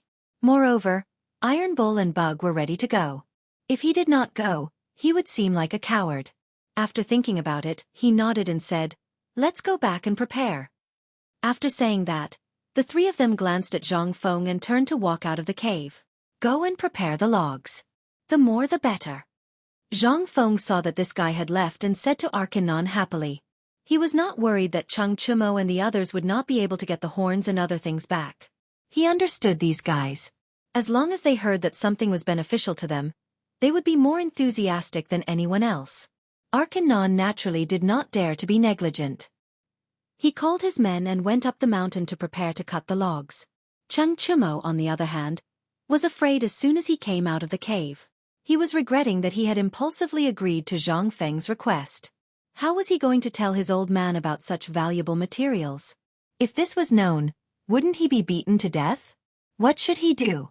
Thinking about it, he shifted his gaze to Zhang Sun and Du Go. His eyes turned as if he had thought of something. He revealed a malicious look and said, "I say, brothers, you should know about my family situation. I, Lao Tzu, am usually very fierce. You should have seen it, right?" Okay. Zhang Sun replied indifferently before turning to chat with Du Go. It was as if he did not care about Cheng Chumo's words. In fact, he had already guessed the gist of it. This brat just wanted to complain and then ask for more materials. No way. Cheng Chumo saw that Zhang Sun could not be bothered with him, so he turned and ran in front of Du Go. Grinning, he said, "De Bing, I'll tell you the truth. That old Ching of mine definitely won't allow me to take anything. Help me. Stop. Dugo waved his hand and quickly took 2 steps back. With a look of disdain, he looked at Xianxia and said, "Then why didn't you say so earlier? Now you're begging us? No way." Zhang Sunchong nodded his head and hugged Dugo as if they were on the same side. "That's right. Since you didn't mention it just now, don't think about it now. Think of a way yourself." After saying that, he pulled Dugo and ran towards the foot of the mountain. In any case, he was not afraid of not being able to get it. As for Tai Niu, he was on his own. However, this made Xianxia extremely anxious. When he saw the two running away, he quickly chased after them. "Wait for Lao Tzu." Zhang Sunchong ran extremely fast. Xianxia could not catch up and could only find a carriage to return home. Before he reached the door, his heart was in his throat. He was afraid that he would run into that fierce old Qing of his family. Thus, he stood far away and observed for a long time. When he saw that there was no trace of old Qing at the door, he felt relieved and walked towards the door. When he saw a servant standing at the door, he quickly ran up and carefully glanced inside the residence. When he saw that there was no one, he asked softly, "Is my father in the residence?" The servant knew that the young master was afraid of the old master, and could understand his thoughts. He leaned over to Xianxia's ear and replied, "Young master, the old master just came back from court. He's probably resting now." When he heard this, Xianxia's heart sank.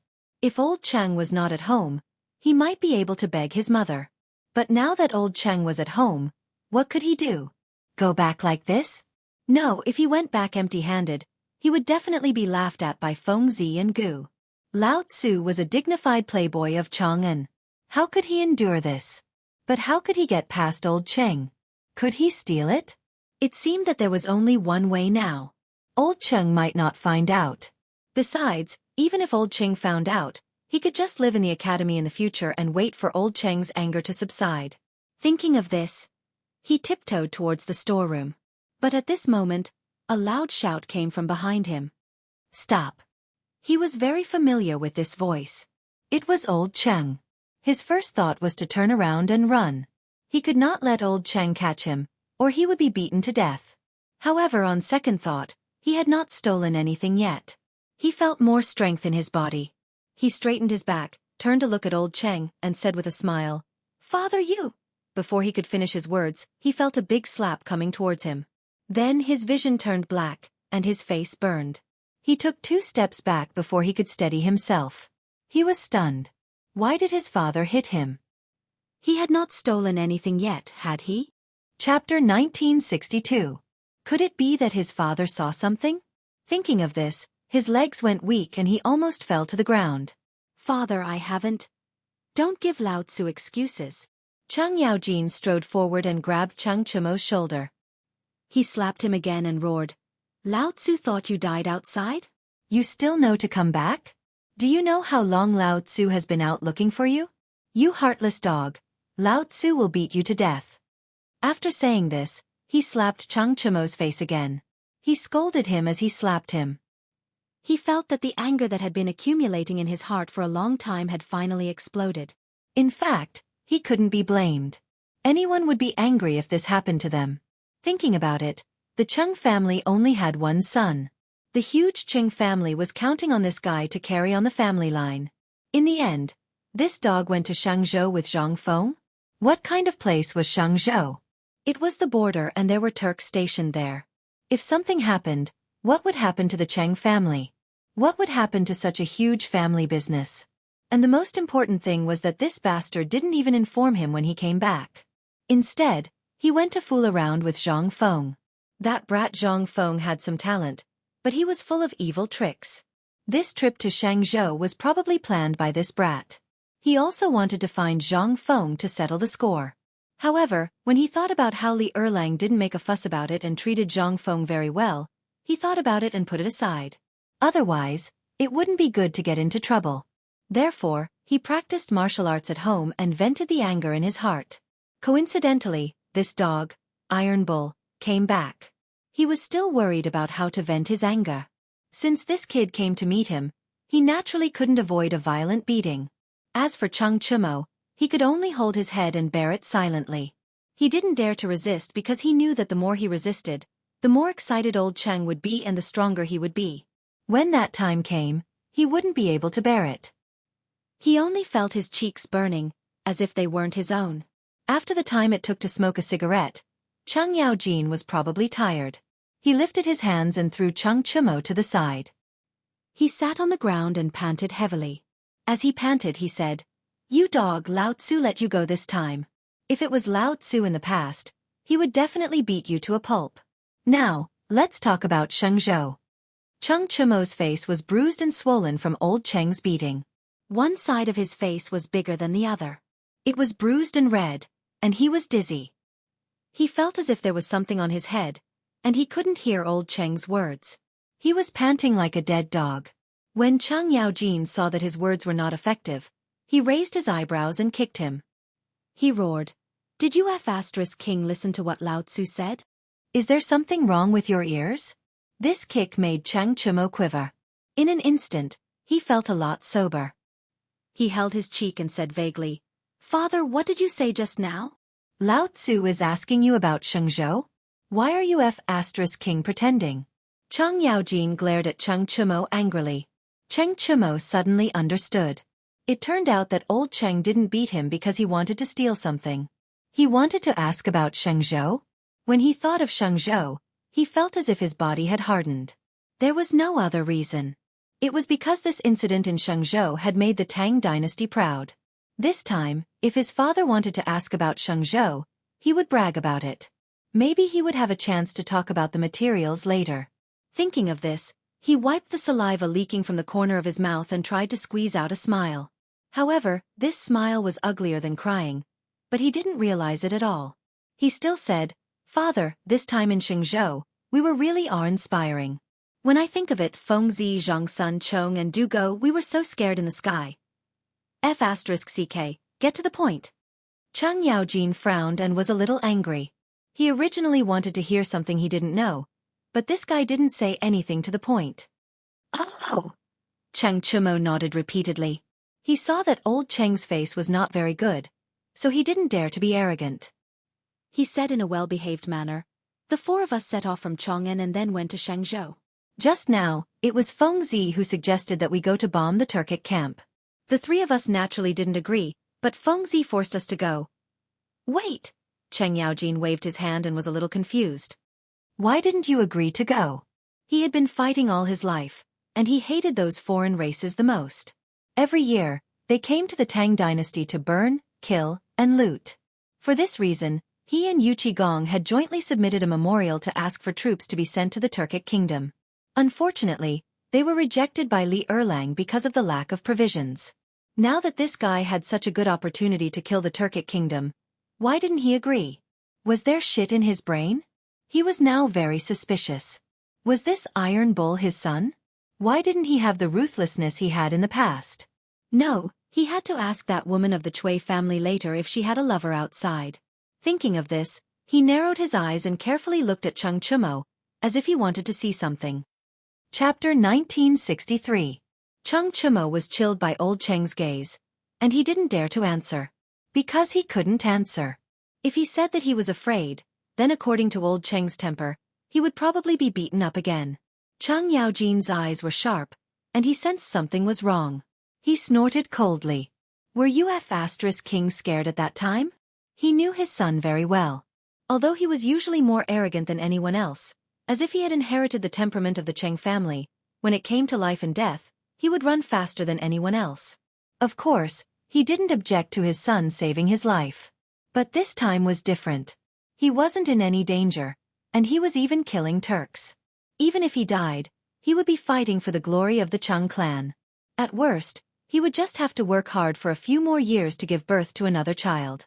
But running away was wrong. This was a King disgrace to the Cheng family and the Tang dynasty. Thinking of this, he raised his foot and kicked out, shouting, "What the CK are you afraid of? At worst, Lao Tzu will mourn for you after you die." After saying that, he felt that something was wrong, so he quickly changed his words.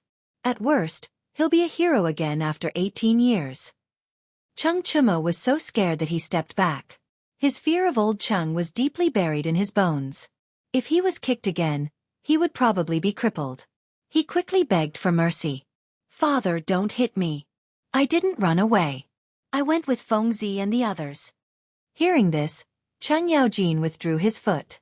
His expression softened a little, but he still pretended to be angry. "Go on. What happened after that?" Cheng Chimo nodded and wiped the cold sweat on his forehead. "I was scared just now, but when I thought about father's usual teachings, how could he let these Turks kill people on the land of the Tang dynasty? So he and Fengzi dropped explosives on the Turk camp, and it exploded into a sea of fire." Chang Yaojin nodded in satisfaction. Especially when he heard his father's teachings, he felt like a spring breeze in his heart. It seemed like this dog, no, Iron Bull, had not forgotten Lao Tzu's teachings. She was still able to remember Lao Tzu's teachings even when she was in danger. He really didn't raise her in vain. Now it seemed that Fengzi was not bad. Although he was a little reckless, he had at least blown up the Turkic camp and wounded Xielian Tuli, temporarily removing a scourge for the Tang dynasty. The more he looked at Tai Nyo, the more he liked him. He didn't think that he was someone else's son anymore. After all, who would dare to bomb the Turkic camp? Only the Cheng family's son would dare to do that. As he thought about it, a smile finally appeared on his face. He said rather proudly, "Come, tell Lao Tzu what teachings he remembered. In the future, Lao Tzu will be treated as a family heirloom and let everyone in the Cheng family know." When Cheng Chumo saw that old Cheng's expression had improved, he couldn't help but feel happy. But what was this teaching? He raised his head and thought for a long time. Finally he remembered and hurriedly said, "At that time, I only thought that my father taught me to fight cocks when I was 3 years old, taught me to drink when I was 4 years old, and taught me to give birth when I was 5 years old. I was thinking that if I had died at that time, I wouldn't have been able to play with these things in the future." As Cheng Chumo spoke, he smiled proudly because he felt that he had caught old Cheng's appetite. In this way, he might be able to settle the matter of the materials later. However, he didn't know that when he talked about fighting cocks, old Cheng's expression had changed. When he was 5 years old, old Cheng's entire face had darkened. He had never thought that this dog's teachings would be this. These were all things that he had taught his son when he was bored. He treated it as a way to pass the time. He had originally thought that this dog would say something, but in the end, this was it? Could this F*king be a family heirloom? He could no longer suppress the anger in his heart. Just as he was about to slap him, he saw Cheng Chumo turn his head and look at him with a dumbfounded expression. Chang Yaojin's anger seemed to have suddenly dissipated. It wasn't because he was tired, but when he saw the scars on his son's face, he couldn't bear it. He had already been beaten to such a state. If he were to hit him again, he would probably be lying on the bed, right? As he thought about it, he put down his palm and snorted coldly. "Tell your son about these things in the future. Don't mention them in front of Lao Tzu. Lao Tzu is still very angry." Cheng Chumo had originally planned to brag about old Cheng, but when he turned his head and saw that old Cheng was about to hit him and put down his hand, he was instantly stunned. Seeing that old Cheng was angry, he was even more confused. He asked, "Father, what are you doing?" "It's nothing. Get lost, get lost." Old Cheng waved his hand and said impatiently, "Don't fool around outside in the future. Otherwise, Lao Tzu will break your legs." Hearing this, Cheng Chumo was delighted. He knew that old Cheng had let him off by saying this. Since he had let him off, he could go to the storeroom later. He quickly said, "Thank you, father." After saying that, he turned around and ran in the direction of the storeroom. Cheng Yaojin frowned when he saw this. According to this kid's personality, if he had just been injured, he would have gone back to the Cui family to complain. Why did he change his personality today? Not only did he not go back to his house, but he also walked in the direction of the storeroom. Chapter 1964. Could it be that this brat wanted to take something from the storeroom? It wasn't impossible. This brat had a criminal record. Perhaps he wanted to do something this time? Was there something strange? Thinking of this, he waved his hand to summon a servant and whispered in his ear, "Follow the young master and see what he's up to." The servant nodded and followed closely behind Cheng Chumo. On the other hand, Cheng Chumo walked all the way to the storeroom. Seeing the guard standing at the door, he straightened his back and assumed the posture of a young master of the Cheng family. "You two open the storeroom. Lao Tzu wants to go in and check." Unexpectedly, The servant didn't open the door. Instead, he sized up Chang Chumo as if he didn't recognize the person in front of him. You are. It wasn't that they didn't recognize Chang Chumo, but Chang Chumo's current appearance was difficult to recognize. One side of his face was big and the other side was small. Furthermore, it was completely red. How could they recognize him? Moreover, this fellow had been wearing the clothes of the Zhang residents ever since he returned from Xianghu. This was completely out of place with the Cheng residents. Therefore, the guard asked this question. However, this question angered Chang Chumo. Lao Tzu was a dignified young master of the Duke. How could no one recognize him now? Moreover, he was a guard of the Chang residents. This was simply humiliating. His young master temper exploded. He glared at the guard and scolded, "You dogs don't even recognize Lao Tzu? Lao Tzu is the young master of the Cheng family, Chang Chumo. Do you believe that Lao Tzu will break your legs?" He was so angry that he stomped his feet. He thought to himself, old Cheng hit Lao Tzu. Lao Tzu still didn't have a place to vent his anger. Now, he's using you guys to vent his anger. Thinking of this, he reached out and prepared to slap them. In the blink of an eye, the guard discovered something. This was the young master. He had been in the Chang residence for many years and naturally knew that the Duke had a bad temper and often hit the young master. Therefore, he was used to all of this. However, he didn't expect the beating to be so fierce this time.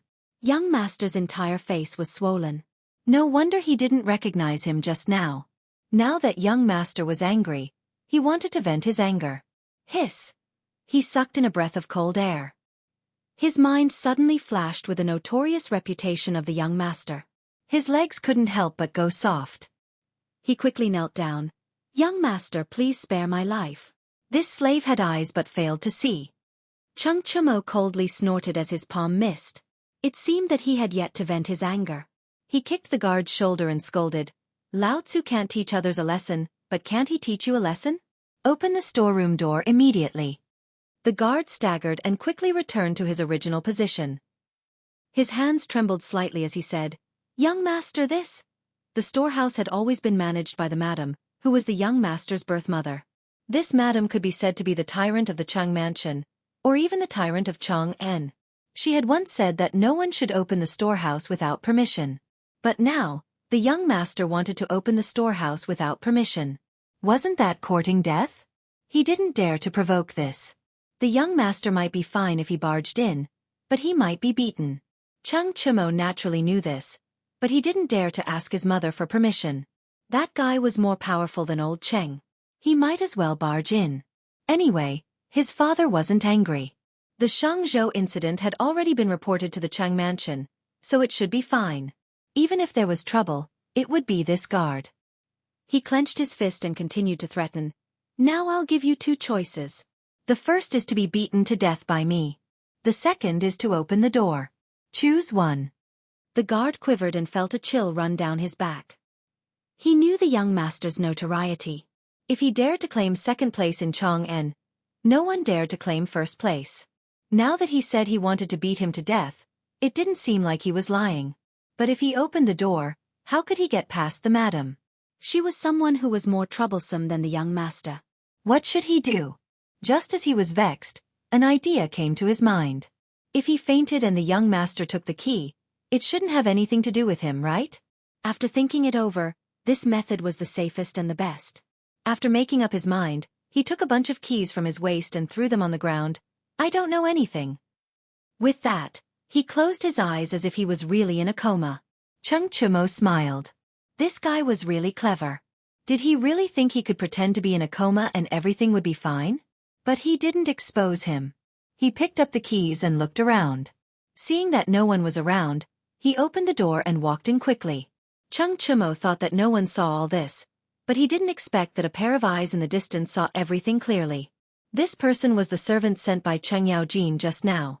Seeing that the young master didn't come out, he strode to Cheng Yaojin. "Master," the young master entered the storeroom. "What?" Cheng Yaojin exclaimed and quickly asked, "What did this dog enter the storeroom for?" The storeroom had always been in charge of the tigress. This dog dared to enter without orders? Usually, even he didn't dare to go in. Wasn't he courting death by going in now? The servant shook his head. I don't know. Chapter 1965. Cheng Yaojin frowned.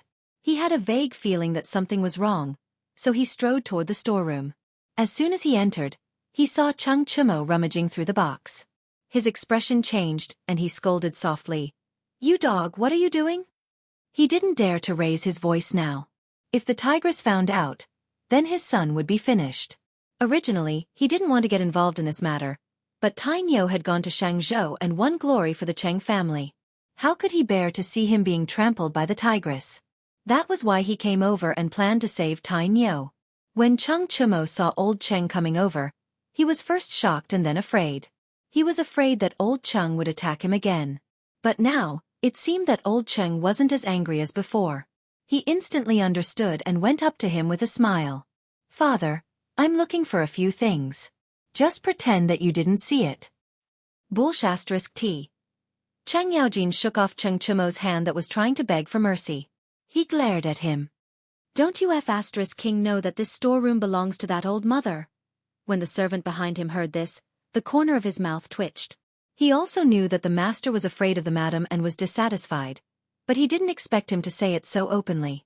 However, this was the master's family matter, so he didn't dare to interfere. He could only tug at the master's sleeve. Why the CK are you talking about, Lao Tzu? Cheng Yaojin turned around abruptly with a dissatisfied expression. However, he saw the servant give him a look. He seemed to realize something and turned to look at Cheng Chumo. He changed his words and said, Don't you know that this storeroom is under your mother's control? Do you want to die? Hurry up and go out with Lao Tzu. No, this thing is very important. I won't leave until I find it. Cheng Chumo refused flatly. He was not worried that old Cheng would hit him now because he could see that old Cheng had already calmed down. Moreover, he had actually heard the word tigress just now, but he chose to ignore it because he also knew old Cheng's difficulties. He was bullied by his mother every day. Not only old Cheng, but even he was the same. If old Cheng did not agree now, then he would tell his mother that old Cheng had called her a tigress. Cheng Yaojin didn't know what Cheng Chumo was thinking. He wanted to pull this dog out of the warehouse, but this guy didn't want to go out. He wanted to find something, and he looked like he wasn't afraid of a tigress. This aroused his curiosity, so he asked, What are you looking for? Could it be more important than your life? What about your mother? Don't you know what your mother is like? Of course I know what my mother is like. Cheng Chumo's mouth revealed a trace of a malicious smile. But with you here, of course I'm not afraid. Cheng Yaojin was stunned. He felt that something was wrong, but he couldn't put his finger on it. He quickly asked, What the CK do you mean? Cheng Chumo chuckled as if he wasn't afraid of others hearing him. He said at the top of his voice, You know that I entered the warehouse just now, right? Otherwise, why would you come so quickly? And you just called my mother tigress. Hearing this, Cheng Yaojin's heart skipped a beat. He quickly went forward to cover Cheng Chumo's mouth and said softly, Keep your King voice down. Are you afraid that others won't hear you? After saying that, he deliberately stuck his head out and glanced at the door a few times, afraid that outsiders would hear him. He had no choice. Ever since he married this woman from the Chui family, he couldn't control her. Now, he was even more afraid. If it weren't for saving his son, he wouldn't have gotten involved in this mess. But he didn't expect that he would be dragged into this bastard's boat as soon as he arrived. It was only now that he realized it. What if the tigress found out? He glared at Cheng Chumo unwillingly. He still didn't want to let go of his hand. Bastard, what do you mean? Also, what are you looking for? Woo-woo. Cheng Chumo's face turned red.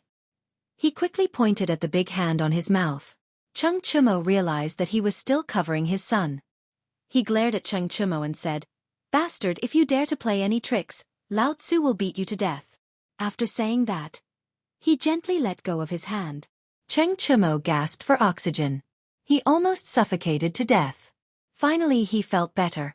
He glanced at Cheng Yaojin and said with a smile, Father, I'm looking for cow horns and cow glue. Cow horns? Cow glue? Cheng Yaojin frowned and was somewhat puzzled. What was the use of these things? Weren't they just for viewing and eating? Could it be that this bastard wanted to maintain his health? Even if he wanted to maintain his health, there was no need to steal from the warehouse. He asked curiously, "What are you looking for these things for?" To eat. Chang Chumo shook his head and waved his hand to dismiss the servants. He then leaned over to Chang Yaojin's ear and said, "Feng Zi recently made a bow and arrow. He needs these things." Chang Yaojin was even more puzzled. Didn't Feng Zi already make a bow and arrow? Why did he want to make one now? Also, what was the use of cow glue for the bow and arrow? Chang Chumo didn't notice Chang Yaojin's puzzled expression. Instead, he continued.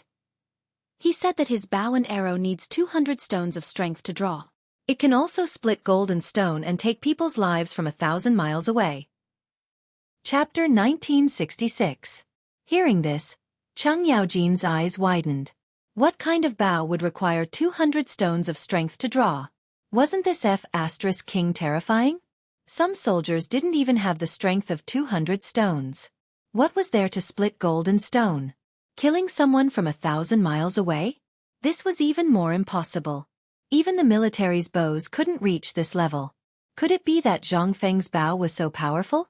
The more he thought about it, the more he felt that something was wrong. He now believed that Zhang Feng was bragging and tricking his foolish son into coming back to steal. Yes, that must be it. Thinking about this, he grabbed Ching Chumo's shoulder and said seriously, "Tang Yo, did that bastard Zhang Feng trick you into coming back to steal?" He decided that as long as his son said yes, he would go up to Mount Shao to teach Zhang Feng a lesson. Of course, it wasn't that he couldn't beat him up, but it shouldn't be a problem to teach him a lesson. He looked at his son expectantly, hoping that he would tell the truth. However, the result was something he never expected. Chang Chumo shook off Chang Yaojin's hand and said expectantly, "Of course not. Feng Zi didn't need to trick me. It was me." Speaking of this, his face turned red. At that time, Feng Zi wanted to make a divine bow, but he didn't have enough materials. He said that he would use other materials instead, but the effect would be greatly reduced. Thus, Zhang Sun and I rushed over, and Dugo agreed to help him find the materials. "What?" Chang Yaojin exclaimed and looked at Chang Chumo angrily. "So it was you who came back to steal? What's the use of that damn bow? Aren't you afraid of being tricked by Feng Zi?" "I won't." Chang Chumo waved his hand and didn't care. "Father, think about it. Feng Zi made so many good things before, such as the Mitsubishi Army knife, the hot air balloon, and so on. Isn't it normal to make a divine bow now?" Chang Yaojin narrowed his eyes, clearly thinking about these words. Indeed, Zhang Feng had made many good things before, such as the Mitsubishi Army knife, which was still used in the military. Basically, the things that this kid made were all good. This time, it should be the same, right? Moreover, seeing how Tang Yo was so confident, it was more likely.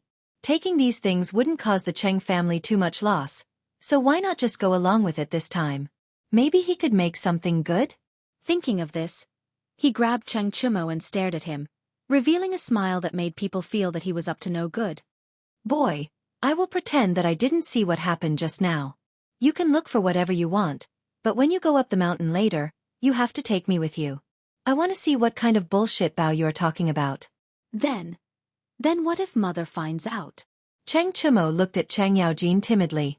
He said that he wasn't afraid, but when he thought of his mother, he was still afraid. Moreover, Chang Yaojin didn't mention this just now. Now that he suddenly mentioned it, he was a little caught off guard. Chang Yaojin didn't care about this because he already had a plan in mind. He waved his hand and said, "When we go up the mountain later, your mother won't know anything. Besides, even if she knows, she won't go up the mountain to look for Lao Tzu." In fact, he had already thought it through. When he went up the mountain with Tang Yo, even if the tigress found out, she wouldn't go up the mountain to look for him. Taking a step back, even if they went down the mountain, he could push all the blame to Tang Yo and say that Tang Yo opened the warehouse privately. Who would know? Guards? Would he dare to say it? At most, Tang Yo would be beaten up, and then he would come out to plead for mercy. This was simply perfect. Chang Chumo had no idea that he had been tricked by his father. He still thought that old Chang had boarded his pirate ship. He smiled and said, "Father is right. Then let's start looking now?" "No, no, no." Chang Yaojin shook his head and pointed at Chang Chumo. "You're the one who's looking. I'll keep watch outside for you. Otherwise, what if someone comes in?" He now wanted to get rid of himself. As long as he didn't look for things with Tai Nyo, even if someone found out, the tigress couldn't do anything to him. Of course, Ching Chumo wasn't stupid. He vaguely felt that something was wrong. However, he couldn't tell. Just as he was about to ask, he saw Cheng Yaojin's back and the door was closed. He was a little disappointed, but when he thought of the divine bow, he immediately became spirited again. He couldn't care less. He rolled up his sleeves and began to search the boxes one by one. After about half an hour, he finally found cow glue, cow horns, donkey glue, and other things.